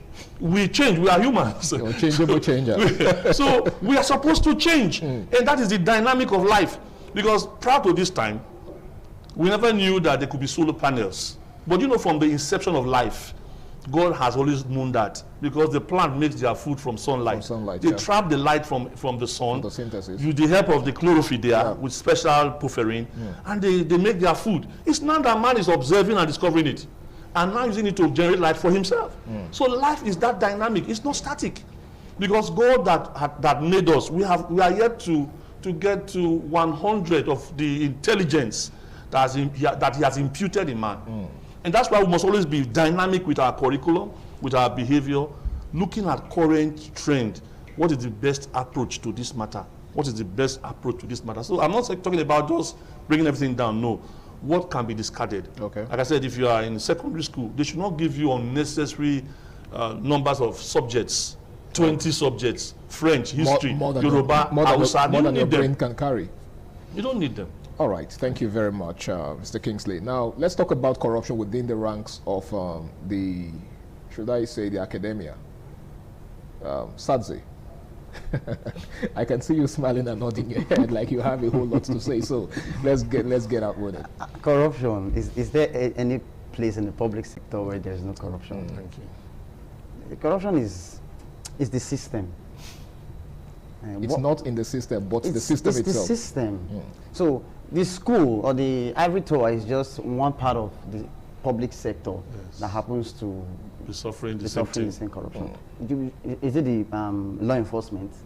Is it the civil service? The civil service is not civil. So I don't even think we should bother ourselves talking about corruption, because when the system is good, it will be reduced to the barest minimum. I said it, yes, the barest minimum. I said it here one time that how do you explain parents trying to lobby their way into school for their children? So if the opportunities are not there for corruption, corruption cannot thrive. Go and check your house. If you raise your chair, you must see dust. No matter how much you think you clean your house every day, the day you raise that chair, you must see dust. But what about the center? It's always clean, right? Yeah. Because broom, they reach there, so to speak, or you get to clean those areas. You see those areas that are not cleaned, they will always get dusty. So we have a responsibility to always go around and check those places. But when there are not tools, or the system does not favor those kind of checks, the dust will always remain there. And so whenever you put your hand there, whatever comes out will always be what? Dust. But be that as it may, it is what has come to be. But what is the way forward? Just before we get to the way forward, and please, I need you to hold that thought, because that's exactly where I want this conversation to move next, okay? What is the way forward? Because it's easy to sit back and analyze all the problems, but we should be more concerned about the way forward, the solution to all of these problems. But that will be right after this break. Please stay tuned.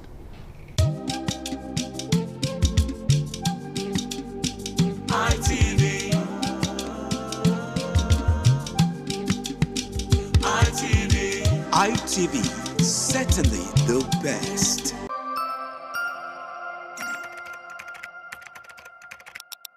All right, welcome back. This is the final lap of Flipside for today, and of course I still have my amazing and erudite gentleman right here in the building with me, and I need us to talk about the way forward. You were actually going there before we went on that break, Favor. So tell me, what do you think is the way forward as we begin to wrap up now? Yeah, I think mindset shifts, a very big mindset shift, will go a long way. I think the political willingness would also go a long way. And I think a lot should be done in the homes. I also think that parents should not over-push their children. In that, for example, like I mentioned earlier, there's no point taking a child who is 1 year, 6 months old to any school. There's nothing to learn. Too young? Too young to learn. That child, the only learning that child needs as at that time is to be with the parent, how to eat, sleep, and play. And I also think that our religious institutions do also have a lot of roles to play. They can also help. Then lastly, I don't want to point fingers at the government. I don't want to point fingers at infrastructures that are not there, because we know very well how the young people of nowadays have navigated and have become what they've become. And that's why you notice that even when we leave the shores of this country, we excel to a very great extent. Then also, how do you explain the fact that a graduate of Christian religious knowledge, or a graduate of international studies and diplomacy will still go to a bank and still get a job and still do his or her job, having not been trained as an accountant, an economist, or a banking and finance student? They still get trained, right? So that means it is not even a problem of what is being taught. It means anybody that is willing can do any job, at least at that level. So we have a lot to do. I think, like I said, it is a serious responsibility on us to shift our mindset. It begins with our mindset. I guess that's what you're saying in essence. Yes. Now, Mr. Kingsley, I guess one of the major problems, or one of the major clogs in the wheels of progress, is the incessant strike. So what do you think is the solution to these incessant strikes in the Ivory Tower? Well, for me to stop strike, let the school be properly funded infrastructure-wise, let the workers be properly paid the right wage. The minimum wage is signed of recent is no longer minimum. It has outlived its usefulness, with what we're seeing now has outlived its usefulness. Then second, I want to chip a few things into what he said. People should be held accountable for their actions. You see, we have a body that actually funds most of our work, research work and training. If TED Fund sends you for a training, you must retire it. You know, you can still steal. Like you said, I said it here once. I don't believe that as it stands now, there's any will to stop corruption in Nigeria. What we can do is to manage it. So if I give you a contract based on familiarity, I should ensure you do it, even if it's substandard. The idea of you taking money, I've seen that money is taken and nothing is done and nothing happens. Impunity. As long as people are not held accountable for their actions, we'll remain where we are. People should be punished when necessary. Even if the punishment is mild, there should be punishment. To serve as a deterrent. Yes, the idea of just letting them off the hook because of their status, as long as that remains, it sends a bad signal to the upcoming generation that nothing can happen. Just if you know your way, you can find your way out. Nothing will happen. It's not true. Even the President of America is still held accountable to a large extent. In Nigeria, it's true. No matter how highly placed he is, he's not entirely free. He's answerable to the people. To the people, yeah. So we must come to that level of understanding. Okay, look at it. They've removed subsidy. All this why? Do you know that they now pay more than 1.6 to 1.7 trillion? I mean, they share or disburse to 3 tiers of government every month, as against 600 and something, 700 billion they were sharing. It means they are sharing twice more than what they were doing before. Where is it? And let me let you know this: every governor, local government chairman are getting twice what they've got before. All right. And yet we are still where we are. Somebody is not doing something. Somebody is having money in his custody, is not doing anything about it, and is not held accountable. He's allowed to go scot-free. So there has to be a culture of accountability. Exactly. That's one of the ways we can move forward in this country. All if right. you're not going to give me the best, don't give me a zero response. I'm giving you investment. You must show me a value for my investment. After all, to whom much is given, much is expected. Sir. All right, thank you so very much, gentlemen. It's been an amazing conversation with you. We've actually been taking a look at the clarion call for reforms in the Ivory Tower. Well, I guess you've heard from the horse's mouth. They've actually said a whole lot, and I'm actually hoping that the people at the helm of affairs do the needful, and I'm hoping that they've been taking notes, just so that when it's time to do the needful, they are able to put square pegs in square holes. Well, it's been Flipside on Independent Television, and I want to say a very big thank you to my guests once again for doing me the honor of being on the show with me. Let's do this again some other time. Thank you so much, sir. Thank you. All right, my name is Harry Aigboje, and I'm saying, until I come your way again, same time, same station next week, do the right thing, stay out of trouble, and bye for now.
This is Anegbete community, situated in Isako Central Local Government Area of Edo State. It is an agrarian community with united people that promotes unity and oneness for peaceful coexistence. The inhabitants of the community migrated from Benin, the cradle of black civilization, a kingdom where king is truly king. The ancestors of Anegbete saw that age was the main determinant of leadership in the rural setting, and the eldest man in the settlement was regarded as the leader who presided over meetings, and his authority is held in high esteem. To further strengthen this unique system of leadership, age group evolved in Anegbete.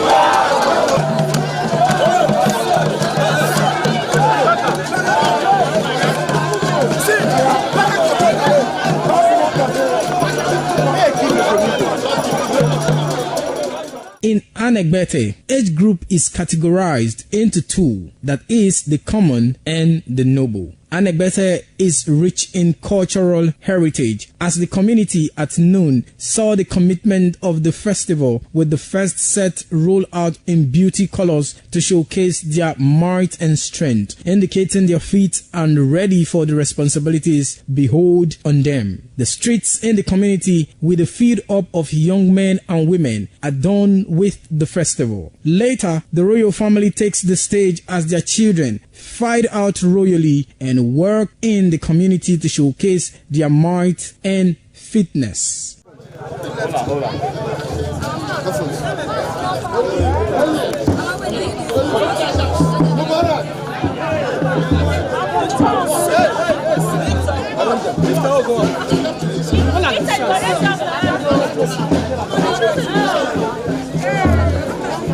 My leader.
ITV, certainly the best.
The Ugewe is the final ceremony of the series of festivals. It is one of peace and lightheartedness, following the more solemn of the ritual year. Ugewe is the festival of the Ewe leaves, a symbol of good luck and joy. It is the most popular of all that heralds the dawn of a Benin New Year, new vow, newness of life and freshness of life, and a new hope for the future. In the evening, the Ewe leaves are presented to the Oba of Benin in grand style in a colorful ceremony. The Ihogbe society, amidst singing and dancing, bring the sacred leaves that symbolize good luck, blessings, peace, and prosperity. Each of the senior members of the Ihogbe proceeds to give the sacred leaves directly to the Oba of Benin, and others put theirs at his feet.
ITV, certainly the best.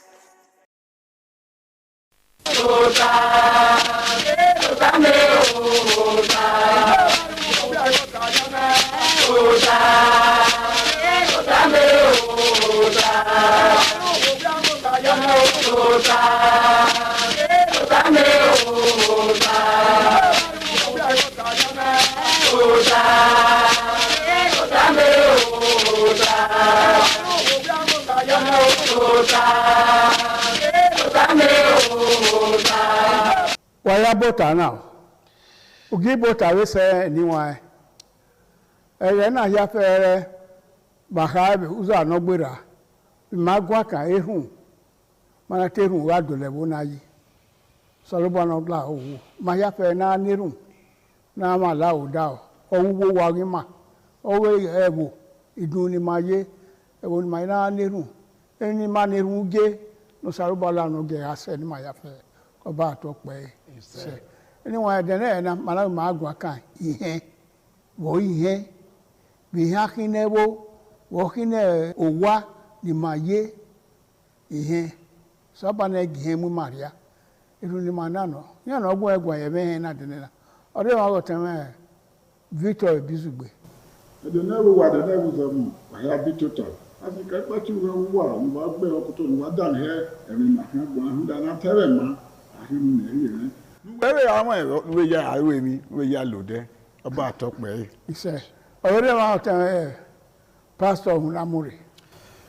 Ìwé ẹ̀dùnúgún mi wà bí nìyẹn ká yìí fún ibùsùn àbàgọ̀ ẹ̀yà rọ̀ wà bí dàn yìí ọ̀sà ọ̀bọ̀ ẹ̀gì máa mi òkú yẹn rẹ̀ gbé o ọba àtọ́pẹ́ yìí. Iṣẹ́ ìyẹn mẹ́ ọ̀sà ọ̀bọ̀ sẹ́yìn jẹ́ inú yẹn o lórí ẹ̀dọ̀bá yọ̀ọ́kọ́ àwọn ẹ̀dọ̀ yàfẹ́ ẹ̀ náà bẹ̀ ọ̀ká ẹ̀gbọ́n ilẹ̀ yàfẹ́ mẹ́rẹ́gì òtú wáyà sábàánù la ọ̀nà mọ́kù yẹn rìnrìn ẹ̀dọ́ yàfẹ́ ọba àtọ́pẹ́ ẹ̀tọ́ nìkan ìhẹ́ ìrìnàkí ìmọ̀ ẹ̀ ó ní ebòtẹ̀ kọ́s ẹ̀ ma ẹ̀ nà tiẹ̀ n'obi ọ̀ma ẹ̀ nà tiẹ̀ n'ẹ̀wọ̀ ẹ̀ nà gúvẹ́ ẹ̀ nà tamọ̀ yà tìyẹn yọ gbèlúwẹ̀ náà ẹ̀ wọ̀ wẹ̀mí ni wọ̀ náà wà yà tìyẹn yọ ìhẹ́ ni ọ̀rìà ni. Ihe dọ̀lẹ̀ mi yìí ṣùgbọ́n àwọn ewé kìnìyàn náà dọ̀lẹ̀ mi yìí nùdá wọ ẹ̀mú yẹn yìí mi nù wọ́n yẹ yọ̀bọ̀ kàn ẹ́ ọ̀hún àjọ máa rí ra ẹ́ ọ̀hún àjọ máa mú ẹ́ ọ̀dọ̀lẹ̀ yìí wọ́n èrè kàkàbọ̀ kìnìyàn náà dọ̀lẹ̀ mi yìí nìyí wọ ẹ̀yà rí ẹ́ ènìyàn náà nyá ẹ̀ mọ́ra rí ẹ̀ wọ́n ẹ̀ ihe ni ọgbọ̀ wá ni ẹ̀ níwọ̀n ọ̀tẹ̀wọ̀n Victor Bizugbe ihe wọ́n yẹ ẹ̀ ìnà máa nọ̀ra na tie yewo nora ihe na tie yewo ugbe nwane ne ban na we ihe agbada no mo nvano ora igbewo bona o igbewo bona pa so pa ihe no mo yegbe vio ihe keke be bo opa yan hin ti aju fi kian ebi ga sonoma uti hen yo waru da egu ti hen yemi no mi ya rie miewe emi ni obo mo abehe ero emi na ogwe o kaka bo yobo dai ihe o wa nwe na obun ma miewe ewo no ma he emi na ye no de o ma dagme do won no roto temi na ati he yo o gwa ma na he o na ye no uligi aro to tonu na ati hen yo ewo na ayeke ihe awe muladia we e wona we na wo na ga hie na ga hiusi na ga temu ni giro to to ason ya yaro avan ya yaro do wo bi amase ti awe amu yo ma be obo ati hen yo e ba ni hen na so agbo ma dole mi iyi so pon awon no we na ga gien agi vio èmi ni weru ne abebi kunuru were ugo re no usie gburu wa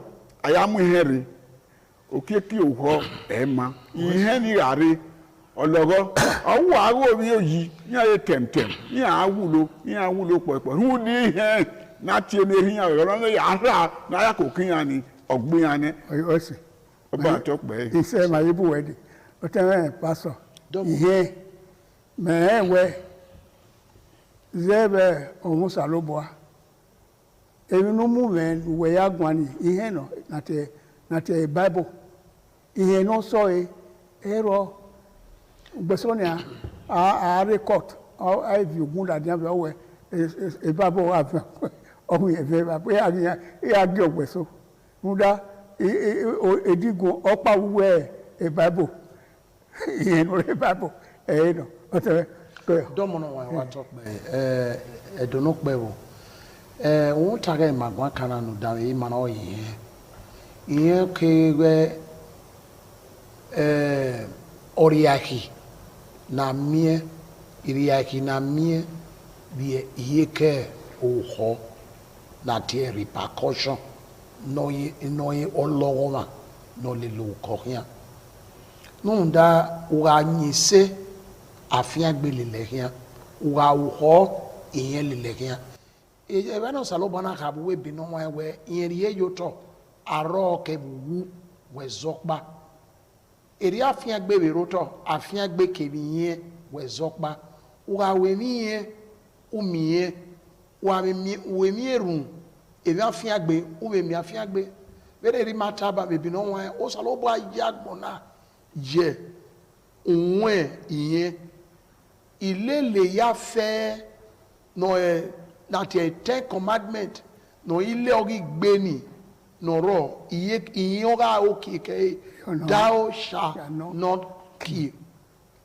Uragi kill ne oni uriye abiye okike ema we no ti meka eba no highway emi na ko aro ayiso emi wa akoro ema yo bo ma ko aro wa kini ete egbo ma odeno do zori egbo ma wa lelu obo ni oyiwe na ge benu tai ba ge no tolo ma gbe not irepe wa fi egbo una firi eso wo mana kan ya tun mu won irepe oreba o be bomi nyawe obo na ebe tolo we be bo yege mi sunu da we o sika muene eriye mi iyeki o eze po ye ne gbe fi we ken we won we tolo ano we ya tolo nu ya ewu egbe ya ne inwinare ne egbe ya tolo wa ne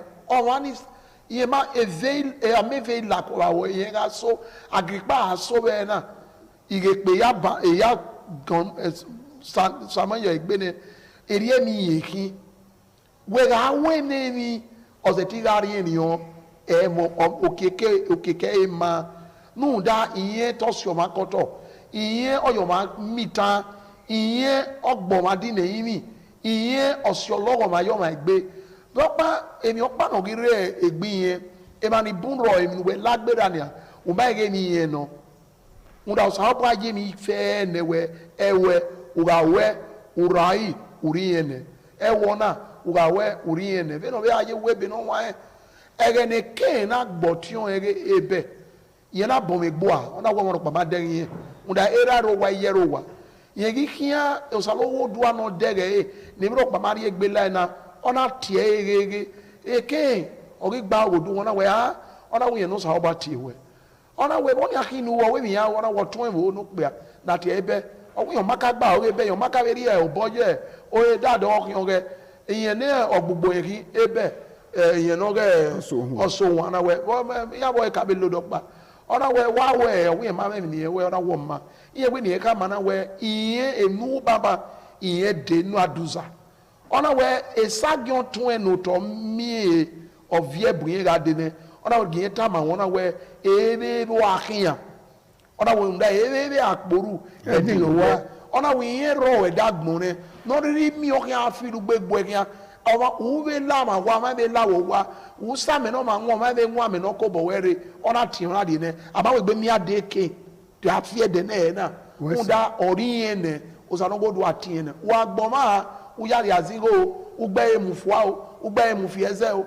we ga o ga ma mi no dere we iye ni de o ga logo ma ni emi ese ezo oba atokpe ise anyway what that matter wani gbama wadan matana wano gbera gbiye wadan matana u vara ko o yue akara ni yue abio u gboma ni awe no gboma we wa u ya ari azen igo u mekena fe u mekena bowa u mekena himoto ihe ni hi ọwa no nyami no we yari o be tie we ihe ma won ebedo awe bo yaro awe bo ni na ya meti abege na yo amu wa we aya tie bo na yo we no fiaye ohwa he isago ehia bo ya fe ni redo ima awe bo ni no me kena no yo amu wa no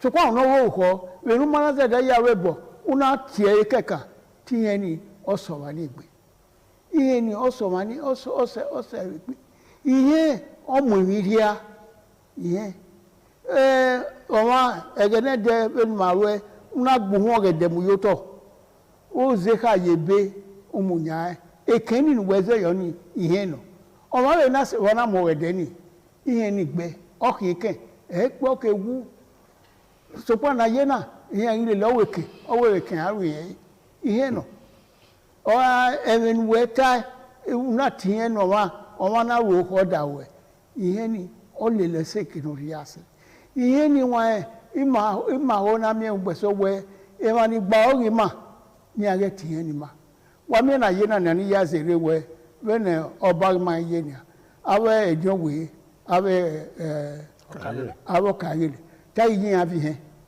so pa kagele so yin tie kwaro awo wori eni efe yo eni efe bu veni inu aru odo fie worie ye la toma e gwebo tele yi awe no bion we wo pa ikin to ori ye fie po ben we we kin o ma se awe no ma ko se de ye gba o ma da ro ba o ma da ro wo we o la toma be wa vi osisi ai agun ahon ai mi ai ko ekule akwa bo so po we wo ni o we bo he aye ekere ni ga vi ese ebobo wede ebode na aduwa edolo pe o da we emi ni he o yin mata na we ma no ma ri he o te bizugbe ihe ma me na wa gwa na ihe na wa ha na asubo ye gbe ihe oyere no ka mo ma gbe ye fi igbera wu nebuche SSS o da we yinu we hu da e ma so wa re wo o wi atuba gbebo mu eyeli we ni ra ri to ya atubero wa mu ogbe ori wa o ga kian so pon be ni amana ra we ya amana du o yiru da we etigu we ara mewe ya ma we ropo na gbin aberi o gbe na ba ya ogi asin de mi he ya sin ka ni gbin ya ti he mara gele we na ni mario ya yi na o ya ti he yo mami ihe ona be mu eyo we negi o ma we eni gbera ekenu pe ise o to na we 50 by 100 we wo pa wa ọmọ be roruwa uya mu 100 by 100 or 150 uya mu no nya nu we fi obo yi ni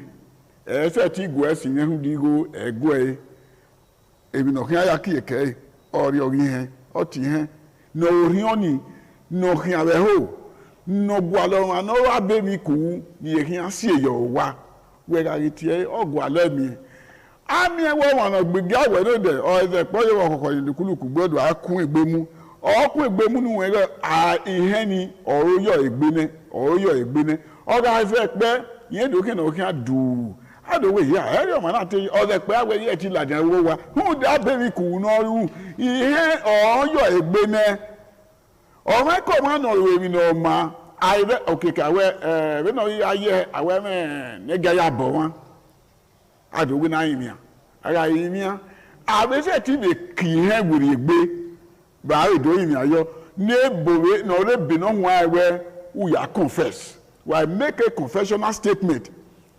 ya mi eko masalobua osalobua ya bowe eri obe ye o ma no we ni ihe na oyo wa ni la egbe ne ona do mi eko ona kie wuri egbe bo abese o be fo egbere hundoni okeke ni ma yo bowo we ya le ni he ma keke ni ma de ye gbegbe hunda e na ye gbevio igbano lè gbé wí ọmọ ẹ̀kọ́ wọn n'ọ̀gá ẹ̀wẹ̀ sàríẹ́tì nìyẹn ọmọ awúrú yá rí àìwò ọwúrú yá dọ̀lẹ́wò yìí ẹ̀tìnáyé nùwẹ́ nìwẹ́ náà yá dọ̀lẹ́wò yìí ìhẹ́ wà ẹ̀sìkẹ́ ẹ̀dùgbòrúwẹ̀ yé ara ọwọ́ ọmọ wà bẹ́ẹ̀ kú una fi àìtó una àrí ẹ̀yàwó ẹ̀bọ̀ ẹ̀wọ̀ ẹ̀rí rọ̀pa so pọ́n ọmọ àyìn náà fi gbogbo èyí dòdè ra ọ̀nà sàmóògò bà mẹ́sẹ̀ àwẹ̀ ẹ̀hó kẹ̀kẹ́ wẹ̀ yíyan ọgbẹ́ ìgúnmọ̀ ọgbẹ́ kẹ̀kẹ́ ìhẹ́ kí a náà rè gbẹ́ ọba àtọ́pẹ́.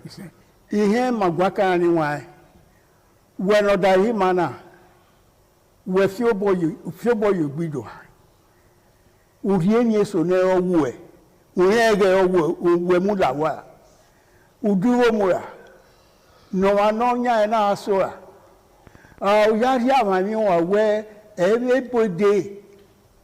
ebode ụda ihe ọfịa ụtọ me ọ na ọtụsọ mikpi ya gbèsò ọhụrụ wọ ọwụ ekigbesi ya gbèsò ìmàlìbù yẹn wà á pa máka wíwé yẹn gbélé yẹn o bọ́tí ní ìbò wọ́ yẹn fi ọbọ̀ yìí dò ìyàwó èyí náà má kéke ẹ̀ẹ́dùn náà ilé èmi náà èmi hìn ẹ̀yà náà mi wẹ̀ níwọ̀n ẹ̀rẹ̀ náà dẹ̀ ká sùnú yọ̀ fìyà sùnú yọ̀ fà ẹ̀ bá sùnú yẹ̀ bọ̀ níbù tí yẹn yára mú ẹ̀ náà mi wẹ̀ ọmọ máa rò kọ́ wọ́n gẹ́lẹ́ yá tí yẹn á nìyí. Yemi ọmọ náà wéwì ní ìyẹn náà fẹ́ wọ́n wárọ̀ lọ́wọ́ ìmọ̀ náà dò máa rí okò ayàbí yẹn wọ́n ní ìmọ̀nìyẹ mẹ́ àwòrán mẹ́yà ó fi yẹn gbèsò ọwọ́ kò náà ọwọ́ ẹ̀ ọ̀fẹ́ owó ẹ̀yọ̀ ha ọwọ́ yẹn má fi owó ẹ̀yọ̀ ha ẹ̀wọ̀ ẹ̀dọ̀ fi yẹn ẹ̀sọ́ wọ ẹ̀yẹn gẹ́gẹ́ fi owó ẹ̀yọ̀ ha àbẹ̀dọ̀ wẹ́ bẹ̀rẹ̀ rà mí wẹ́ èmi ni má ọmọ àrùn wa funda ọmọ ìmọ̀bẹ̀ kí ládíá ilé náà yá wà ànúnyàkó wẹ ọ̀rí àwà àhó ni ọ̀rọ̀ àwà ìyẹn náà ni wọ́n ẹ̀mí ọ̀rẹ́ ọ̀sẹ̀ ẹ̀ wẹ́ tó búwọ́ náà rò kọ́ àfihàn ọ̀nà fíwẹ̀ ọ̀rọ̀ ọ̀nà fíhàn ọ̀tọ́ mẹ́ lẹ́yìn àbá rẹ̀ dàgbé ya ìyẹn ẹ̀ máa ẹ̀rìnà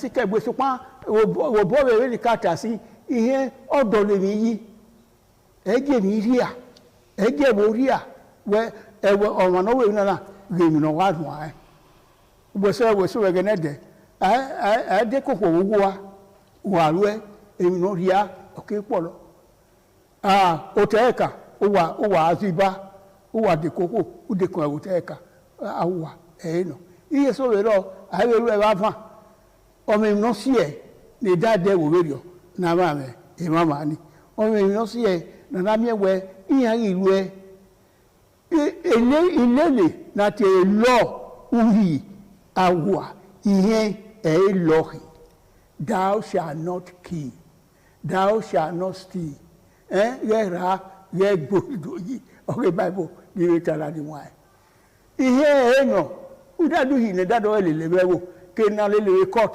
kéèna lè lè wó wà kéèna lè lè awérìmà kéèna ẹgẹ bàbá hàn. Èmi una ema una we wani ugbe na agbeyo ọ̀rọ̀ so pon ri yẹn ugu emi ame yẹn ni ma o so bo no mi ma fa no mi emo ni ma bi afa wo de awa ke yẹn o tan e paso domo onana e bone no wa iwe do wa mi na ya na de sino kan me yẹn ìyẹn mi no mo ha ma we kin mi ra no ma e gbo zẹ́bù wọn agbọ̀n bí ẹ̀dọ́ pàtàkì ní wẹ̀kín náà yé mi náà mẹ́ mọ́ àwẹ́kọ́ wọn ẹ̀wẹ̀ èmi kémi náà àgbọ̀n náà nẹ́ẹ̀mẹ́ ẹ̀rọ wàwé mi ẹ̀sì ẹ̀rọ wàwé mi dàn ẹ̀rọ ẹ̀mí yẹn náà èso rọ̀ náà tiẹ̀ ọ̀sánwó do ayagbọ̀n ọ̀nà yẹ ìwọ̀n ẹ̀ erun òun àfihàn gbé ọ̀nà bẹ̀ yẹ ìwọ̀n ẹ̀ ìyẹn. Nuwe kenu nyime ko nyime nugu nyi okeke ole lomani uga nyise afiangbe buwede wa be nyonge dan una te iyeni obi bo mande usalo ba tai ebi no wa wiye ye yoto aro kebu owe zokpa yeme yi yoto afiangbe kebi yen we zokpa nunda emi no ma ko oro iye soro na tie no ma wawe esoro na ya bo agbon to agbon oro ugawe uyegbe vio eso yiye ya bo ebo beneri mata eba ai mo go wegbo ai wo go beze ai wo go gaba bi yeso iye no eme soro na mi go akwo mi awona ya gwa luto e ara iwe na weto we mi ye ugbeso ko fi owe yuwa awe owe mi ye ibi ehun mi a odo ehun mi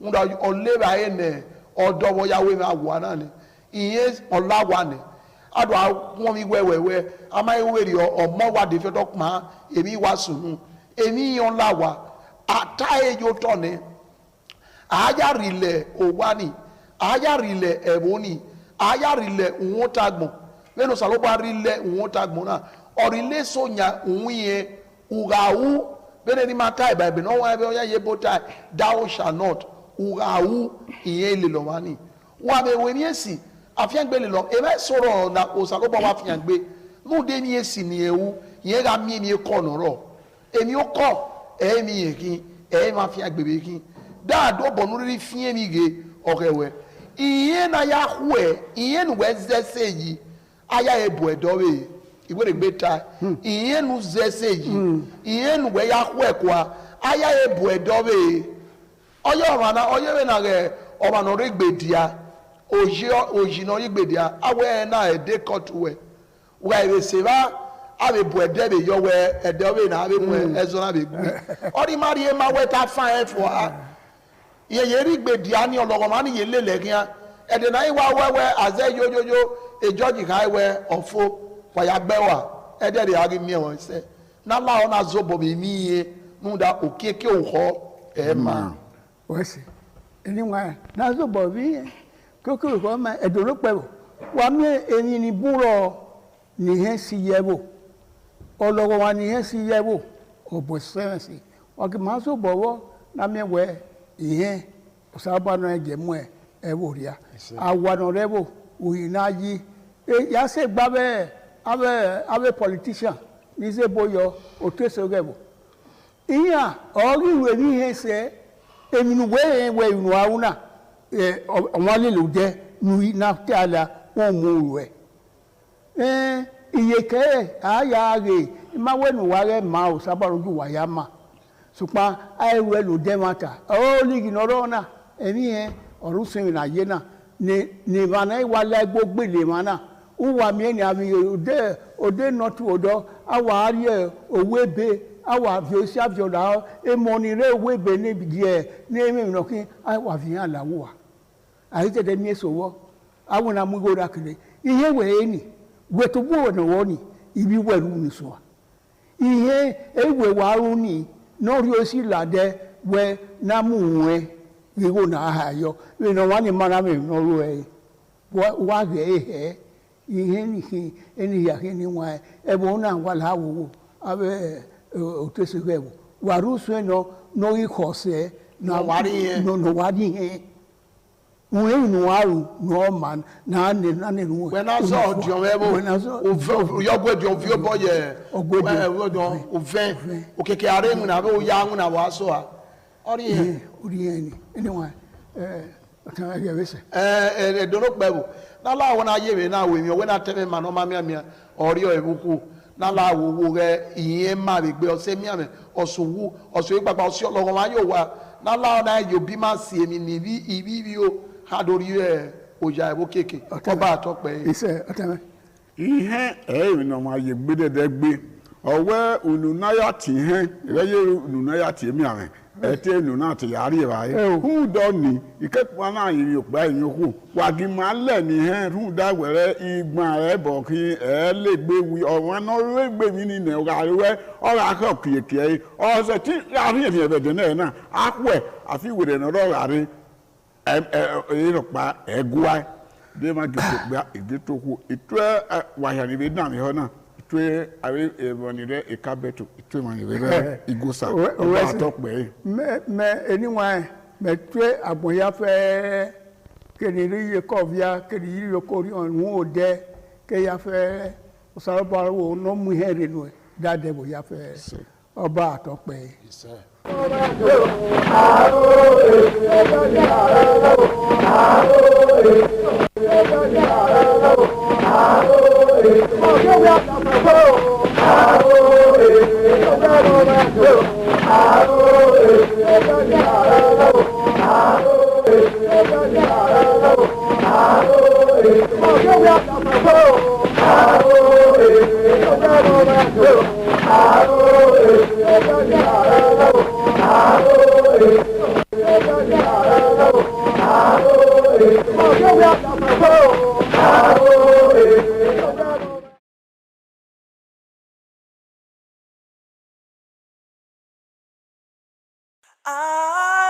ITV, certainly the best.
certainly the best.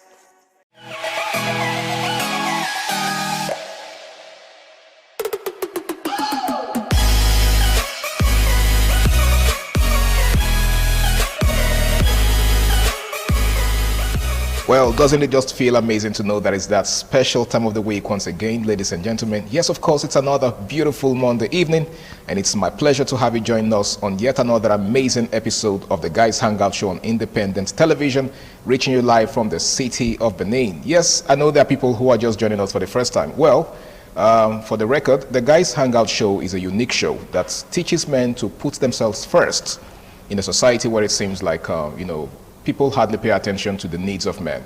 I always say that men are on their own. In fact, the moment you give birth to the male child, life is already leading him by 1-0. Well, I know that's on a lighter note, but hey, that's actually underscores the harsh reality that men are born into. Well, the Guys Hangout Show teaches men to, prioritize themselves and, of course, invest in themselves just so they'll be able to give out to the world around them. You can't give what you don't have, right? So it's important that you invest in yourself just so you'll be able to, give out to everyone that is depending on you in one way or the other. What you have is what you give. My name is Harry Aigboje, and of course, it's my pleasure to have you join me on this episode of the show. Now, tonight we have a very interesting conversation, something that has been, making the rounds on social media lately. It's something that has to do with rape allegations. First off, let's put certain things in proper perspective. Rape is a very, very serious issue. It's not something to play with, okay? Now, there have been several cases of, women coming out to complain, or should I say, allege that they've been raped. And of course, every time such happens, there's usually an outrage. And of course, society calls for, justice for such women. But what also happens when there is a false allegation of rape? Because it's really no news that some women, should I say, mischievous women are beginning to weaponize rape. Some women could just wake up one morning and say, somebody raped them. And if proper investigation is not carried out, there is a tendency to believe that it's true. Okay, but that's basically what we're discussing tonight. What happens in the case of a false rape allegation? Well, I'm not alone on the show tonight. I've got my homie in the building. And of course, together we're going to be doing justice to this very, very interesting conversation. Well, he's really not someone new. He goes by the name of Emmanuel Walters. Yeah, good evening. I'm really excited being here today. Yeah, of course. The topic is just making me jiggling. It's giving you some sort of vibes, ginger. Yeah. All right. So it's actually a very interesting. Yeah, it's indeed a pleasure to have you. It's a very interesting conversation, right? Like I said in opening, rape is a serious issue. It's not something to joke with, right? Yeah. We've seen cases where women have come out to cry out that they were raped or at least sexually assaulted. Something like that. And whenever such happens, we know that society doesn't joke. Society doesn't joke with cases. Most especially social media. Right. We hear of calls for justice and the rest of them. Yeah. The Ochanya case was a case in point. Yeah. But we've also seen that because of the outrage that usually follows, allegations of rape, some very mischievous women have also taken it upon themselves to weaponize it. Weaponize it in the sense that some of them just cook up stories of alleged rape. Yeah. Okay, they allege that they were raped by a certain guy, and then before you know what's going on, the guy is already doing time, like doing. Serving his jail sentence already. Right? Yeah. But after a while, maybe after much investigation, I end up discovering that the guy was actually innocent. Yeah. So we have a series of questions to ask in this regard. First of all, what's your take on that? Like, how does it make you feel as a man, knowing that there are men who are falsely accused of rape, and not just falsely accused, but are subjected to punishment. And serious, should I say, societal stigmatization. Yeah. First off, I feel very bad because I'm going to feel very bad because I'm a man myself. You understand? And being a man myself, I feel the pains of other men. You understand? So I imagine if I was in if I was in their shoes, how will I feel? How will it be for me? You understand? So I feel the pains of those men actually. But first of all, before a woman will wake up and cook up a story, there should be something You get, there should be a reason for that. Okay. Because you cannot, for everything you do in life, there's a reason for everything. There's no smoke without fire. There's no smoke without fire. It's the psychology of life. Okay. You get. Now, there are three major things that I've seen that causes this, that pushes these motives. I call them the 3 C's. You get. First off, clouds. The lady is just chasing clouds. Attention, the fame, social media engagements, likes, and you understand. Yeah. Second of all, conflicts, personal vendettas. You get, between she and the accused. Something like, if I can't have you, no one will. Okay. You get. Then the third one, cover-ups. Maybe a lady that is married to a strict partner. You understand? She slept late, or she didn't come home early. Now, why you not home early? Then you just give one kind of excuse, and the next thing you are already accusing somebody. You get, for coming home late. In other words, it's a gaslighting weapon. Gaslighting weapon. Thank you. These are the 3 C's that pushes. Wow, that's quite interesting. Yeah. That kind of reminds me of a biblical story. I'm talking about Joseph and the Potiphar's wife. Yes. That's kind of similar to it. Yes, that's kind of similar. That was actually not even similar. It's actually the case. The exact case. Because it's a forced rape allegation. Because Joseph refused to sleep with Potiphar's wife, she now had to accuse him of rape. Falsely. And you understand? We all know the story. All right, so let's begin. Okay, what factors do you think? Because you've actually made mention of the three C's, right? Now, beyond, can you elaborate more on these factors? You know, the factors that lead to false rape allegations. Okay, like if you check what has been happening on social media, the false rape allegation, the girl from on Twitter, actually, the Mirabel girl. That one was actually clouds. She was just craving attention. But at first it looked so credible, real. So believable. Yes, that's why people jumped in. Because now, rape is a case that once you put it on the internet, everybody jumps in. Like you said, it's a very, very disgusting act. Yes. You get, it's a very, very disgusting act. So now when you put someone out there and say he's a rapist, everybody's against him. You get, everybody's against him. So she was just chasing clout. I think she just thought of, how am I going to get fame now? How am I going to be out there now? Then she just decided to go with rape. And it actually worked for her. It worked for her at first, you understand? At least people reached out to her, VDM, and the like. I think they even crowdfunded for her. You understand? Yeah.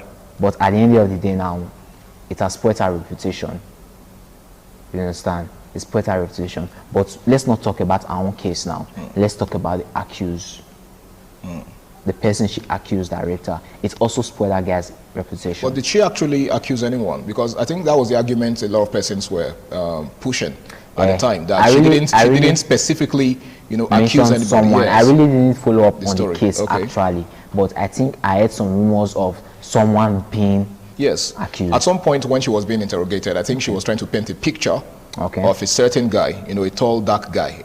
But I guess it was somewhere in the middle of that the truth came out, that it was all a cooked up story. But some persons are beginning to say that if the truth was not uncovered early enough, she probably could have pinned it on someone. Yes, and that was what she was already doing during the interrogation. Yes, she was already pinning it on someone. Maybe she did not think about her story well enough. Okay. You understand? There are some people that I would say they don't know how to lie.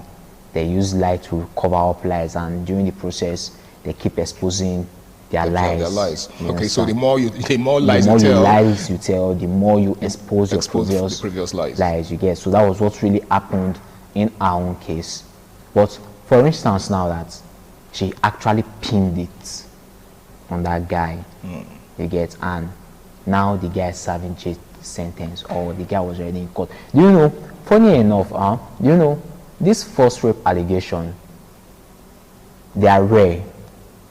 They are not common. Really? Yes, because according to statistics, out of 100 people, 90, out of 100 cases, 90 are actually true. You get 10 are false. But do you know why the minority, I would say, let me just put it in a phrase, the loud minority. You get the reason why that 10 is what you keep on hearing. You might not even hear about the 90 is because, like I said, rape is a very disgusting act. It goes viral. Okay. You understand? It's what social media feeds on. That's what it fuels on. You understand? So once they see, they can see. Most times, out of the 90, some of them they might not even speak out. Okay. They might not speak out for fear of stigmatization. Stigmatization, and maybe if the case is not judged properly. Okay. What is going to happen to them? You understand? So they'll just chill. They'll just stay locked in.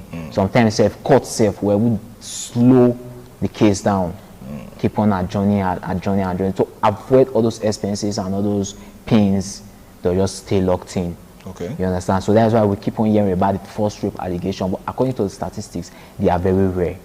Okay. You get? That's just it. So now, let's go back to the accused. That's been accused. You accuse someone now of rape. You are terminating his image. There's a probability that he's going to lose his job for that. Just for one line, one word that you said against him, just one lie that you tell against him. He might lose his job. Lose his reputation. Lose his reputation. Mental health. Imagine he's looking for another job now, and the boss of the company decided to search his name up on Google. The first thing that's going to come out is the tag. The tag, a rapist. You said it. The case has been judged. You discover that the guy is actually innocent. But according to social media will always tag him as a rapist. All right, that's a very disturbing one, if you ask me. But I would like us to take a look at how society, reacts to cases of rape. Okay. Now we saw what happened during the Mirabel case. Yeah. How some celebrities took it up. Of course, one particular person that was caught up in the fire was Simi. Yeah. Yeah, Simi, the singer. Of course, we all know how passionate Simi has always been, with regards to, rape and assault cases. Of course, she's very, vocal about defense of the female child. I mean, of the girl child, right?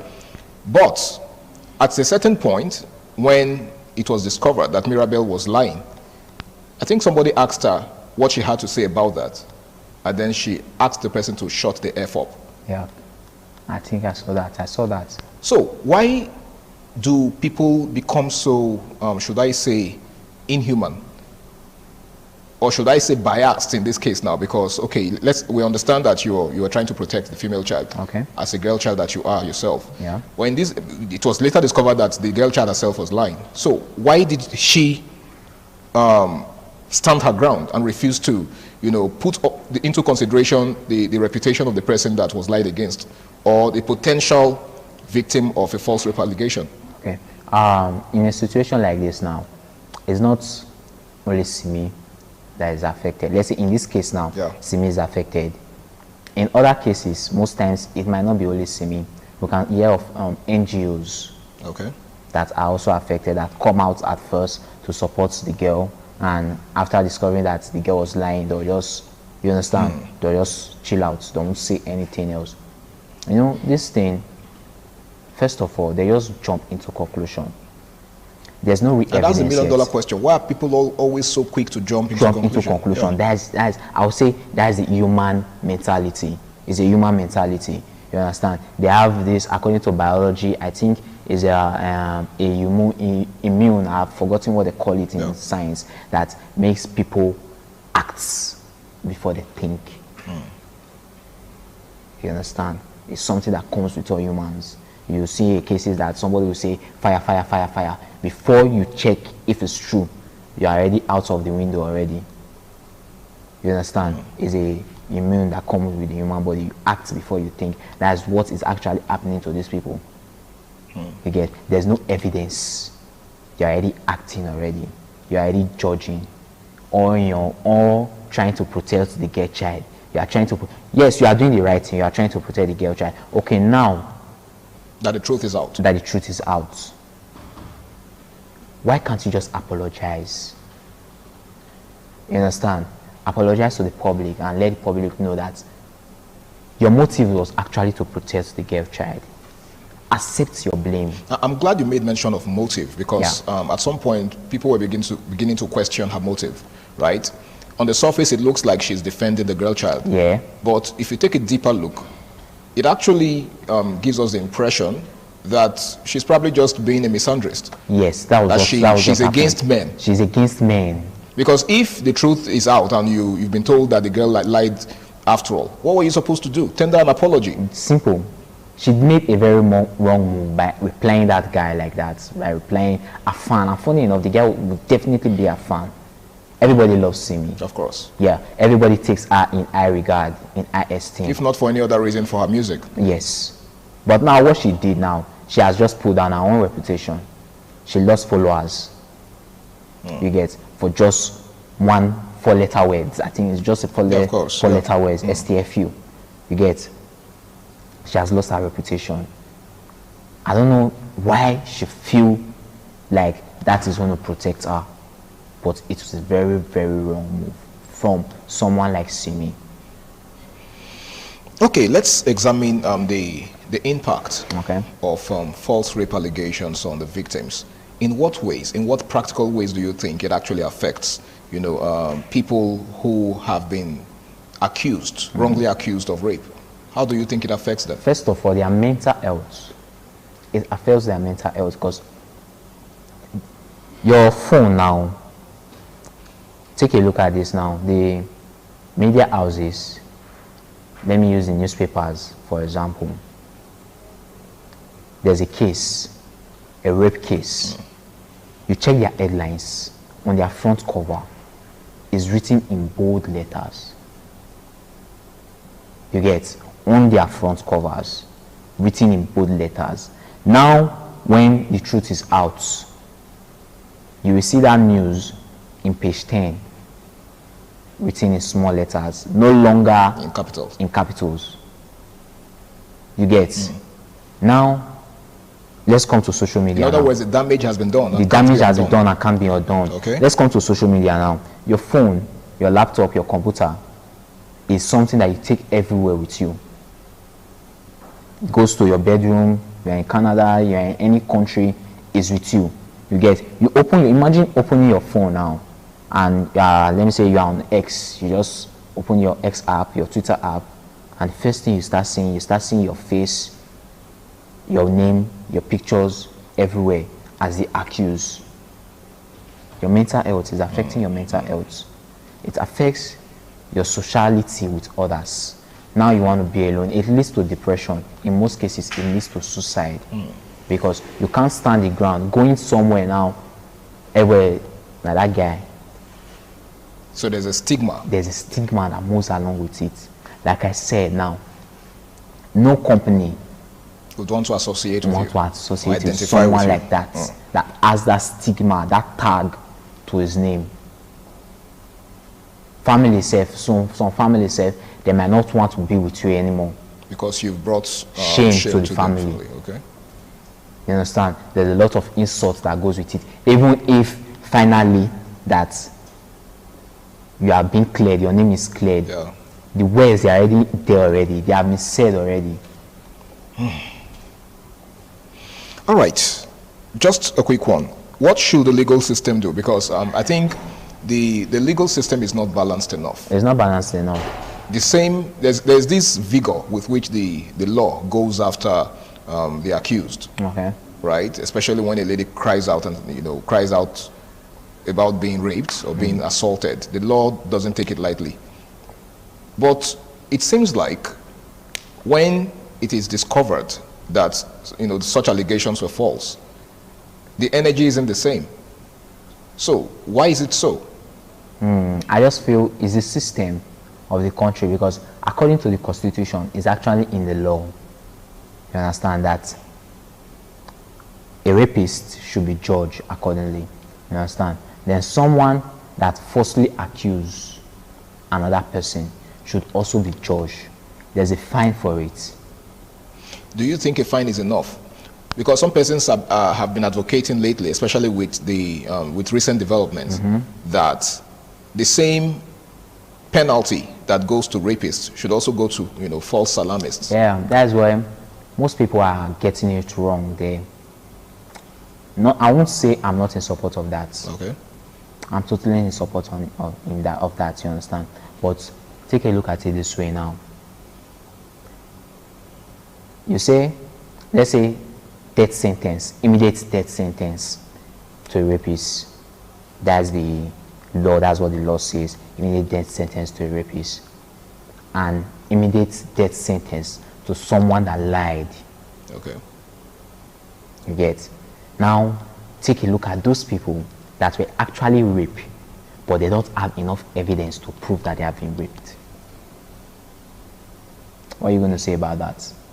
Well, that is the more reason, you know, people should gather enough evidence before making such a grave allegation, don't you think? Yes, gather enough evidence. But what if you don't have enough evidence to gather now? Should the person just keep quiet? Because I don't have enough evidence to prove that I was actually raped. Well, in all honesty, before you get to, I think there are layers to this thing, there are levels to this thing. Mm-hmm. You could speak to someone. For example, there are, you know, family members, friends that you could speak to.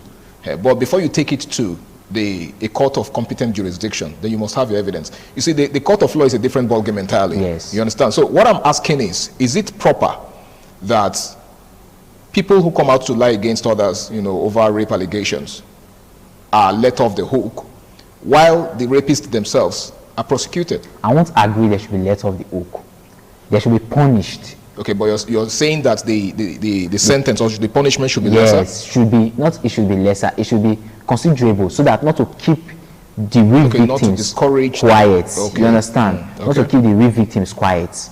You understand? But at least, okay, now the victim now, like according to the VAPP Acts, I've actually forgotten the full name for that acronym, is actually the Constitution. The fine to a falsely accused, someone that lied, is actually, I think, 6 months in jail.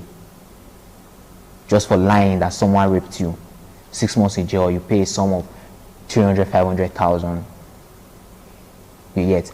That should be fair enough. You think so? Yes, it should be fair enough, because now, you that don't have any money, you are coming out to lie, or you are thinking of it now that you are going to serve a 6J term. Okay. You think twice before you come out to lie. Because you are coming out to lie now, definitely you have no little evidence, or even if you have enough evidence, proper interrogation will prove that you are definitely lying. Okay. You get? So now the laws should be taken accordingly. Like our system now, like I said this earlier, the system is actually corrupt. Okay. The person can just bring something, 1 or 2 things, then the case will just die down there. So it's very wrong. I think the law there, the 6 months jail term, is actually okay. It's fair enough. It's fair enough. Okay. But they should be effective.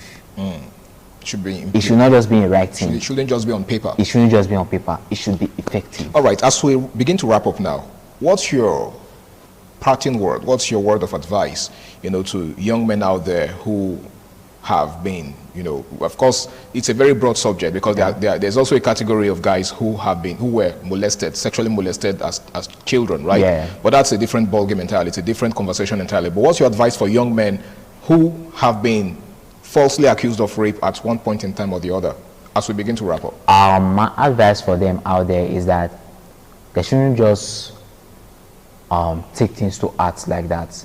The deed has been done already. I know in most cases, most guys will want to commit suicide or even take revenge on the girl. You understand? They should just take, at least they should I say they should accept their fate, because it has already been done. Let me not say they should accept their fate. You get? I don't think they should accept their fate. They should speak up. They should speak up. The same way rape victims should speak up. Definitely they are going to speak up. You understand? Yeah. Definitely they are going to speak up. But the law is the law that should take the drastic move. Okay. The law, because now those people now, they don't have anything to do. If you tell them that they should not take revenge, they'll just sit there. The blame has already been on them. It's the law that should take the drastic move. Okay, so your advice actually goes to the law. The law, yes, the government. Anybody that is stigmatizing them should be punished. The person that accused them should be punished. Okay. All right, thank you so much, Emmanuel Walter, for your amazing contribution. I actually do wish we had more time, but of course, time is never our friend on this program. But a very big thank you, for taking out time to be with me on the Guys Hangout show tonight. Well, you've heard from the horse's mouth.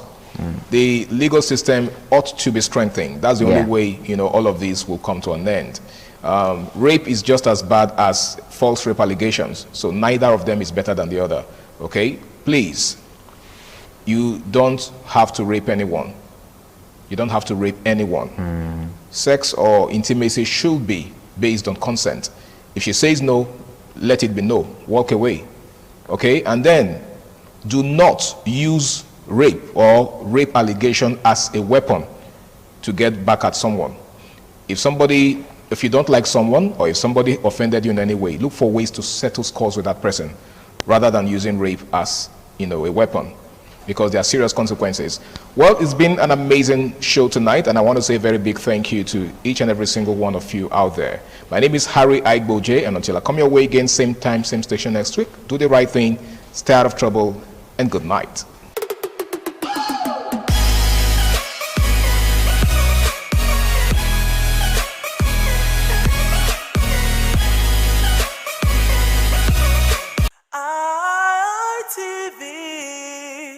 Certainly the best.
ITV, certainly the best.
The threat of global warming is real.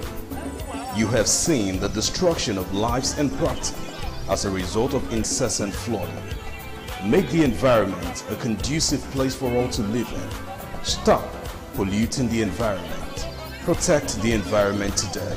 This message is brought to you courtesy independent television and radio. ITV, certainly the best. Once again, welcome to this fitness show on ITV this morning. I'm Gato Destiny, aka Man of Steel. Already, I've introduced us to the use of cardiorespiratory exercises and aerobics. This morning, once again, we want to take another variation of the aerobics. Thank you as you watch. We will be stretching first, of course, otherwise called the warm-up, which is very essential and necessary in every workout. Afterwards, we'll do a cool-down. 1, 2, 3, 4, 5. Inward, please. 1, 2, 3, 4, 5. Outward. 1, 2, 3, 4, 5. Please return that, please. 1, 2, 3, 4, 5. Inward. 1, 2, 3, 4, 5. And outward. 1, 2, 3, 4, 5. Alright. For our waist and of course on our torso, we have to do some stretching. Please place your hand by your side. And let's go this direction first, please. Let's go. 1, 2, 3. Alright, that will be fine. And of course this way. 1, 2, 3. Alright, and before the last one, let's place our hand behind our back. Mind you, it's proper this way. Don't go like this, it's wrong. Just do this or alternatively do this. Alright, but I prefer this personally. 1, 2, 3. Yeah, that should stretch your back for you. Of course, let's do our thigh stretch. 1, 2, 3. Remember, when you pull your thigh, ensure that your elbow is directly facing, your knee is directly facing the ground. Alright? 1, 2, 3. Yeah, that'll be fine. Guys, are we good? Alright, the first program to be run this morning will be the mountain climb. Yeah, many of you are conversant with this move. And of course, we will be introducing more to you. But for now, let's hit this. Alright, let's step down to it. Yeah, all good? Yeah, good. Let's go. We're going 3 sets and 10 reps each. Let's go. 1, 2, 3, 4, 5, 6, 7, 8, 9, and 10. Woo. Alright, please. Woo. Yeah. How do you feel? Yeah. That was set 1. It's necessary you do your workout, the reps, and the set. Alright, so that was the first set. And we're not wasting time waiting for the second set. The minimum break duration for every set should not exceed 20 seconds and a minimum of 10 seconds. Alright, we're good with 10. Of course. Let's do it again. Right, let's go. 3, 2, hit it. 1, 2, 3, 4, 5, 6, 7, 8, 9, and 10. Alright. When you do this, more effect will come to your abdominal region if you just look up while doing it. What I mean is this. Alright? So not all the way this. But there's nothing wrong with staying this way. However, breathing your head might place more pressure. Alright, for the very last set of this mountain climb, let's get down, please. Let's go. 3, 2, 1, go. 1, 2, 3, 4, 5, 6, 7, 8, 9, and 10. Alright, at this junction, we will take water break. We'll join you in the next workout for this very session. Thanks very much. Once again, I'm here for Destiny. Alright, let's do this. 1, 2, 3, 4, 5, 6, 7, 8, 9, and 10. Whoa. Yeah, the other leg, right hand, please.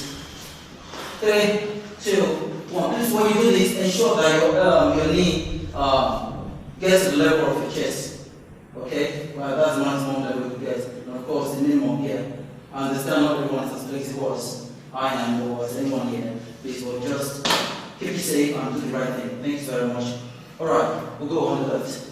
3, 2, 1, go. 1, 2, 3, 4, 5, 6, 7, 8, 9, and 10.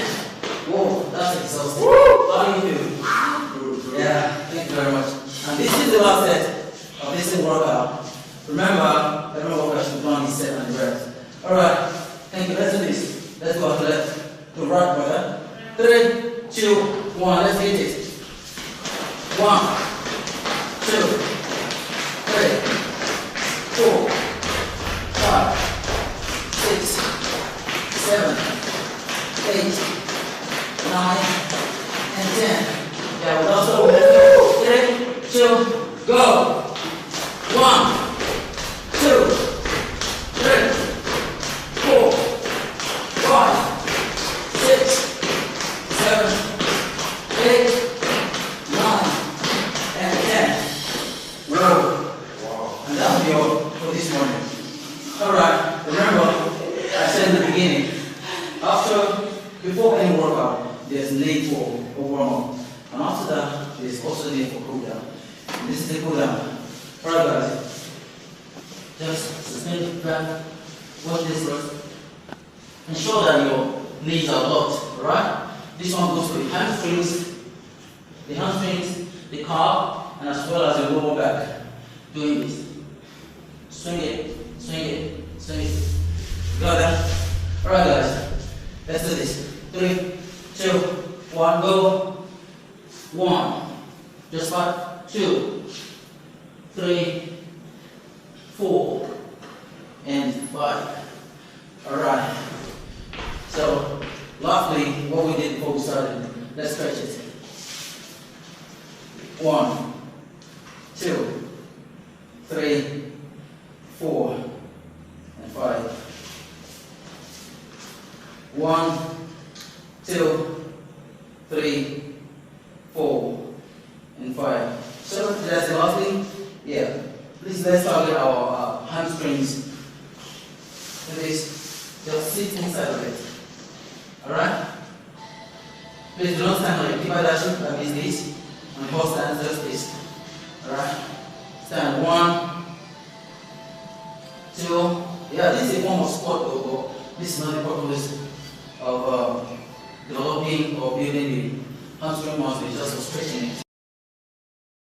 Yes, today you do not need to use weights to build your pectorals, your chest, and of course your biceps, your biceps and triceps.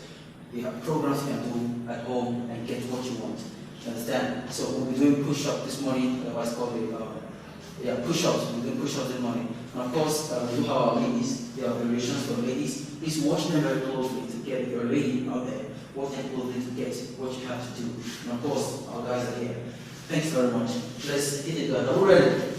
Are we good? Yeah. We're going to do the pyramid first, which is the closed range and push-up.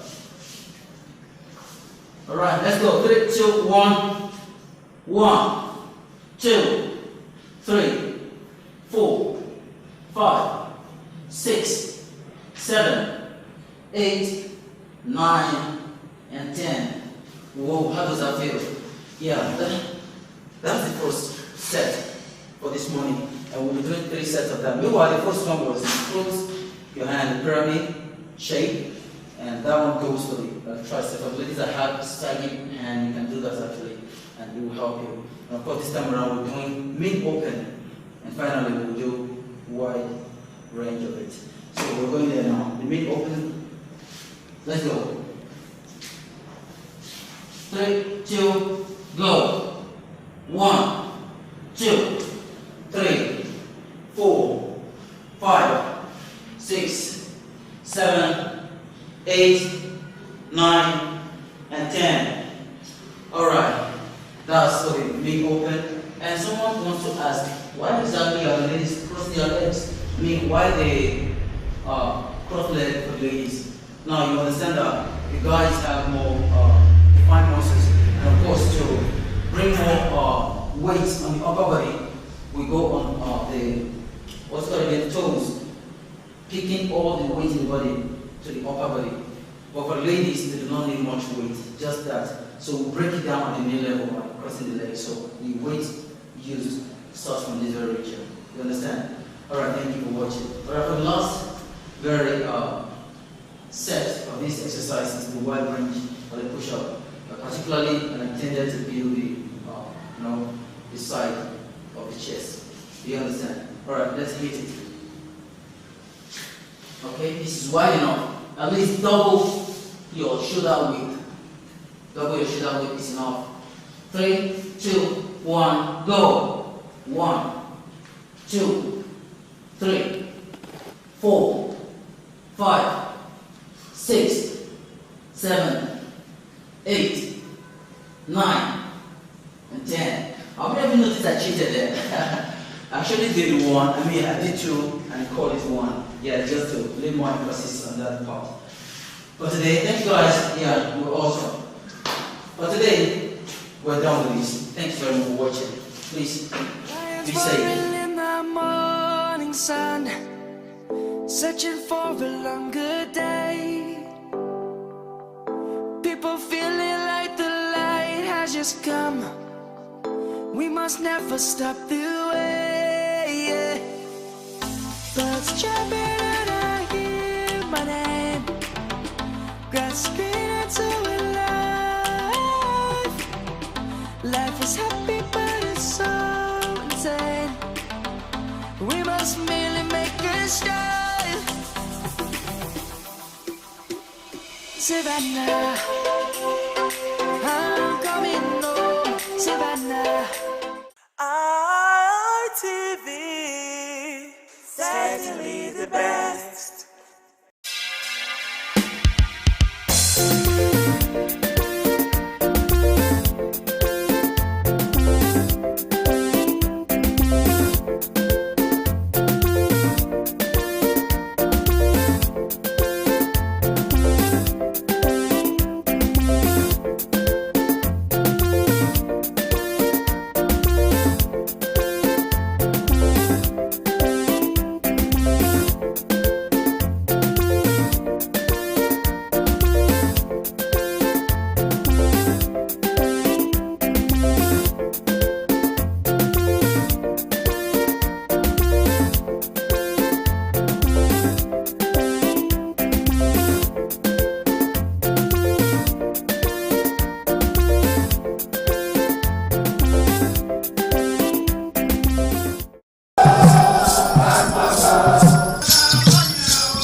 The Ekoko masquerades from Ute village, whose cult is connected with Obaeware and his mother, Elere, appear on this occasion to bless the Oba.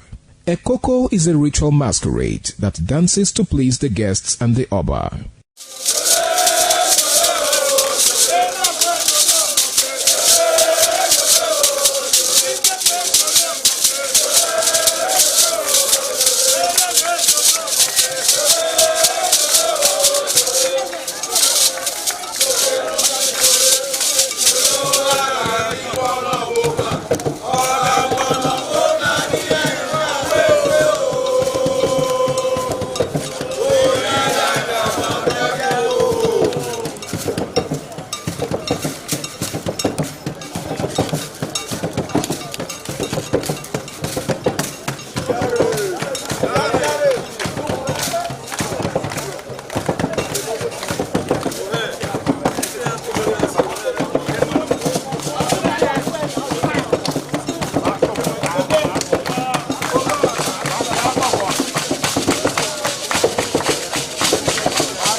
ITV, certainly the best.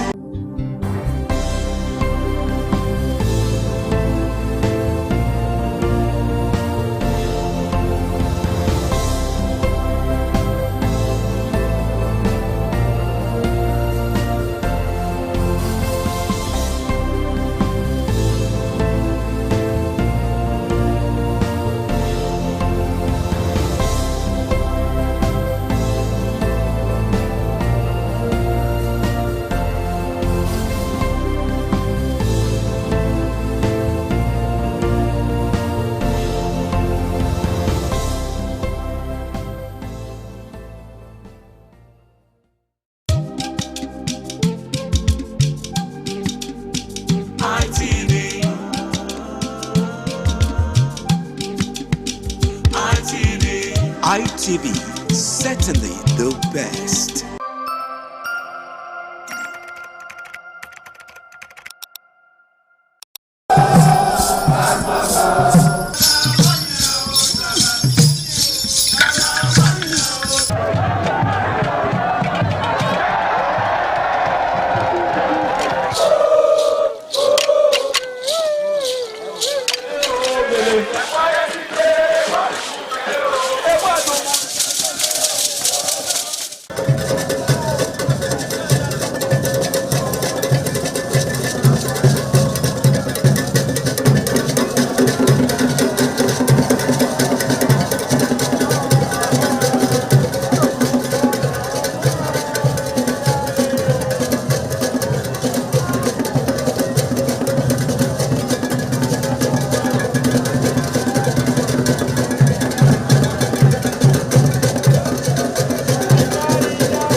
Oṣòdì aṣáájú ẹ̀ abẹ́rẹ́ pẹ́.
What does one do with a bunch of memories?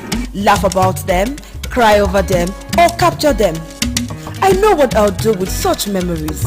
I'll showcase those memories. Yes, I will show them to the world. I will flaunt those memories.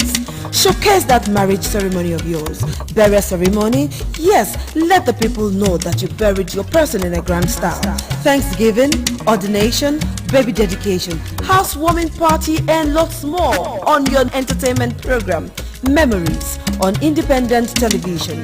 Every Sunday, remember, for your events to be considered thick and classic, then it has to be on Memories. Memories.